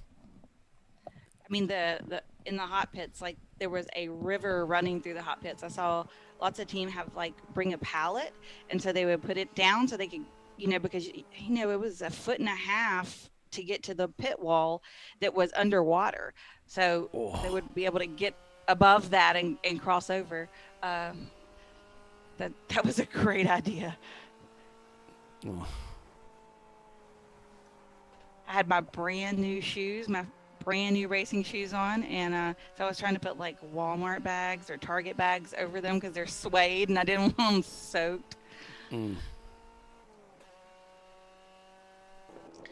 that's when you wish that someone had packed a dryer in the trailer. I did a race at Gingerman like that where I usually bring 3 pairs of shoes. I got my racing shoes and then a couple others. I had soaked all of them just from all the rain. They were so wet. I went to Walmart that night and bought a pair of shoes. I just wanted to have something dry, Wet feet are disgusting. Not very cool, so, yeah. Remind me next time I do an Walmart's endurance awesome. race to find the closest laundromat that we can take all the crews close to at midnight. Just dry them, not even wash them. I invested in some rain boots after that. Yeah. Uh-oh. Some feed problems from the track here. Let me see what's going on. Ooh, less than 10 minutes to go. Yeah, I was watching Daytona, many years ago. They had a wet spurt. And I was actually at the race. I was the 24-hour. And I saw Max Angelelli get in the car, and he had Ziploc bags Velcroed around his feet, like gallon bags. And he would get in with his feet out, and then the crew member would unzip the Velcro and pull off the plastic, and then he'd hop in. And I was like, that is brilliant. Yes, I think that's what I was kind of thinking of, because I've been to the 24 multiple times. I always try to, that which you don't have to learn the hard way is always better, right? Yep. So, but those are my favorite shoes, and those are still my shoes. So that might be the only superstitious thing that I still hold on to. I drive with those shoes only. I've had them forever, since 2013. So they're they'll be 10 years old next year. But I only put them on when I'm driving, and I take them off as soon as I'm done driving, and I put my tennis shoes back on. I don't load the car with them on. Right. I don't do any of that stuff. And they have lasted almost 10 years now. And I leave them aired out in between, events, so they can get lots of fresh air. Thank you. Everyone appreciates that. I know, right? Nobody. Man, I did gear check one time in the summer, and man, some of these guys pulled out their suits and stuff out of these bags, and I was like, whoa, you need some molecule wash. Has that thing been out of that bag since last time you'd raced? Oh, that'd be Most of them nasty. were like, no. Oh, that's awful. That is just awful. All right, coming up on about approximately 8 minutes to go. Yeah. Looks like most everyone's locked into their positions at this point. Yeah. I don't think they could lose at this point, right? Right. And that's the thing about Champ Car. You don't have to be running at the end. That's right. It's just about clicking off those laps, earning those laps, Yeah. But of course, they're going to want to take that checkered flag, and of course, everybody wants to be running at the end. That's right. but it's not a requirement.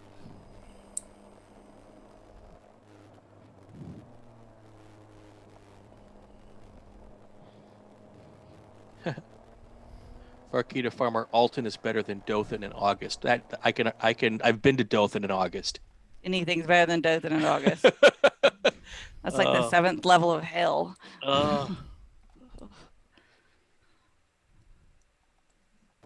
You're not close enough to the beach to get the breeze, but nope. You're far enough south to feel it.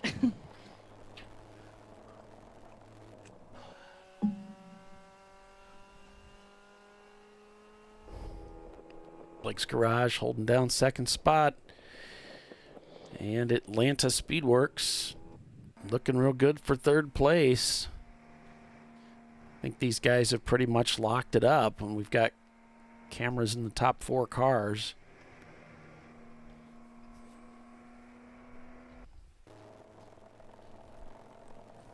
Man, what a race weekend for RVA. I mean, they've just been spotless out there. Have they been green to checker first place? No. At the start, too? No, it actually Visceral led early. Okay. But it didn't take long for them to overtake for the lead of the race. Well, a couple hours in, maybe. Nice. Yeah. They kind of slowly worked their way up. There's some quicker cars, but they've really had much more the flawless performance. We haven't seen them off a bunch and breaking things and having to fix things. So, right. Kind of hitting those 2-hour marks for their fuel stops, just clicking off that perfect race or as close as you can get to it. Well, there's no trophy for leading the first lap. Nope. It's all about where you finish. That's right. RVA Graphics and Wraps following the Blake's Garage car around the racetrack here. And just to give them a tiny plug here, I've got some graphics ordered from them, and they sent them to me in like super quick time. And the guy that was putting them on my car was like, "This is the best material I've ever used. Like, it goes on so easy. It made the application of the logos and stuff so simple." But the guy was just kind of really awestruck how good the material was and how the quality of the colors. I mean, just exceptional stuff these guys put out. So if you need anything, stickers for your car, that sort of thing, you can give them a call and they will just ship it to you. Nice. Yeah, I've used their stuff. When I was putting that BMW together, the part that I did, I ordered from them a rally stripe. It was something that they just custom put together for me. I gave them the measurements that I wanted to help define the car a little bit because there's so many E36s out there. And they sent it to me. It was awesome. Put it on myself. It was great. No problems. And it was really quick, and it was cheap, too.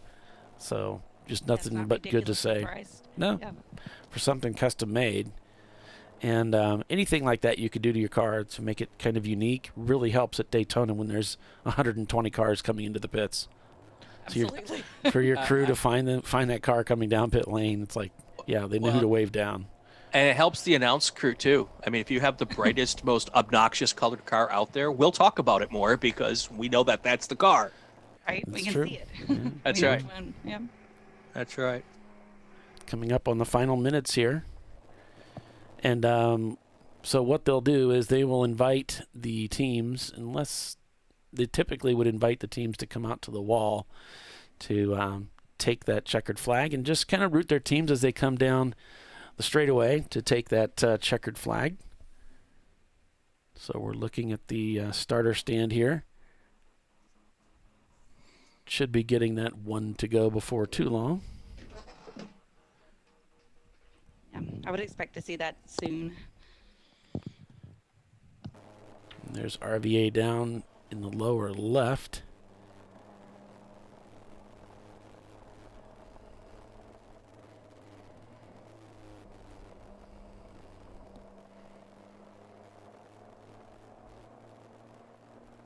And we were talking about RVA, but Blake's Garage has really put on a stellar performance today too. Holding that second position most of the race for definitely a large portion of it. Really clicking off those good pit stops. Really not having many issues, driving well. I don't believe we've seen them off the track a lot. They've really just run a clean job of this 24-hour race, which has earned them a nice fat spot in second. Yeah, it's been so much about making good choices, being patient, and yet still pushing. Finding that balance is so difficult, and it's such an emotional sport. And you're really straining yourself so much because there's a lot of these guys don't have enough sleep. So with all the 24-hour race, it makes it really difficult. Well, and I was just going to say, typically in the last couple hours of one of these races, you start to see a lot of mistakes, both on pit lane and on the drivers. And this has been a really clean last 2 hours. Good point. Yeah, the exhaustion starts setting in. Yep. You would run out of adrenaline. So all the teams are headed out to the wall there to see the checker be displayed soon. Yep, we got RVA graphics and wraps in the number 111 working their way around the racetrack for the final time under green. They have put on a clinic. This is how you win and run a 24-hour race, guys. They have done it. They have dominated this race almost from green to checker, and they're coming around for the final time to take that checkered flag. Well, and as close to Virginia VIR as they are, I'm assuming they're going to try to go for the Summer of 24's title. Winning this race and a good finish at VIR will seal that up for them. So what a great performance for them. Here they come through the S's for the final time. And then it's going to be on to the front straightaway. And there they are, double checkers fly for RVA Graphics and Wraps in the number 111, taking officially the win here at Nelson Ledges. And there's the Atlanta team coming across the start-finish line in their Porsche to secure third place. Blake's Garage is going to pick up second place with Money Shift Racing capturing fourth, and North by Northeast capturing fifth place. So Blake's Garage wins A class, taking second place overall. B class is going to go to Money Shift Racing, and RVA Graphics and Wraps will not only pick up the overall win, but also they will take C class. 18 laps short of that 1,000 mark that you all were looking for. 1,964 miles, according to Bernie's Rods and Customs. They've done the math for us. Thanks, Bernie, for doing that. And we've come close. We just can't quite get there. We've come so close. Oh, well. So I drove a couple weeks ago from L.A. to La Crosse, Wisconsin, and it was a little more than 1,900 miles. So you guys have basically driven from L.A. to Wisconsin in 24 hours. That's cool. Puts it in perspective, yeah. That is cool. We did not do it in 24 hours. We did it in 2 days, which I thought was brutal enough. That's crazy. Well, that is 24 hours, so. Well, yes. Sort of. One day is 24 hours. It was 28 hours over the course of 48. It's crazy, isn't it? It's still a little crazy, yeah. It is. In a Honda Fit with 3 people. Oh, that's a tight fit. It was cozy. Thankfully, we all like each other. And we liked each other at the end, too. That's surprising.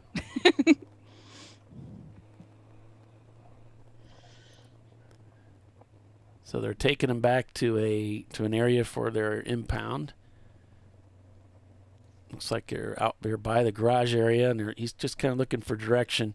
Usually you get pointed to where you're supposed to go. They'll have officials posted on their little path where they want you to go, and there you have them. They're in the garage area there saying, hey, we want you to go here, we want you to go there.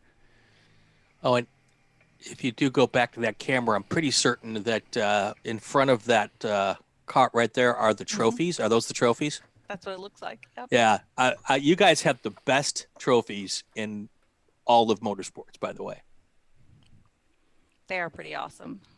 Looks like my trophy roll isn't running. But, yep, they're pretty cool. Yeah. If anybody... They are hard to get, though. Custom made, yeah. Custom made. They make them mostly out of automobile parts like nuts and bolts and spark plugs and washers, and they're all welded together into some kind of a figure. And they are really super cool. And some of them are huge and very, very elaborate. And heavy. Yeah, some of them are so crazy. They actually ship them in pieces. We have to assemble usually 2 or 3 pieces, some of the larger ones. But if anybody cool. wants to see them at any time, go to Racing Wire Network on Instagram. I took some shots and put them up from the Willow Springs race. Getting some cool stuff.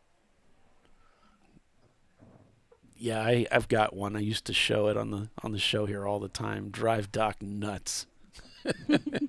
Did you earn it, or did you just steal? Because I just thought about going in like 20 minutes, 2 hours left in the race, and kind of taking the one I didn't think anybody was going to win and take it home with me. No, he cherry picked a good team. Oh, okay. But he did drive. There's nothing wrong with that. I admire that. That strategy starts way before the race. Well, I don't have my own car, so I'm always driving with different teams. Mm-hmm. I drove with the better team, and we won a race at Brainerd, and I was the last driver in. So they gave me the trophy. I was the last driver in, and it was a good time. That's awesome. Nice. I'm gonna get one of those trophies one day. I've got up to 5th. We don't give a 5th place trophy, but one day. Well, in the next year or two, I'm going to put a Champ car together, and I want to have all the announce team come out and do a race together. Yeah, that'd be fun. And we'll just forget about the broadcast or we'll just take turns, We'll jump out of the car and go up to the broadcast booth. I would enjoy that. That would be a blast. Well, folks, I guess that's going to do it for us.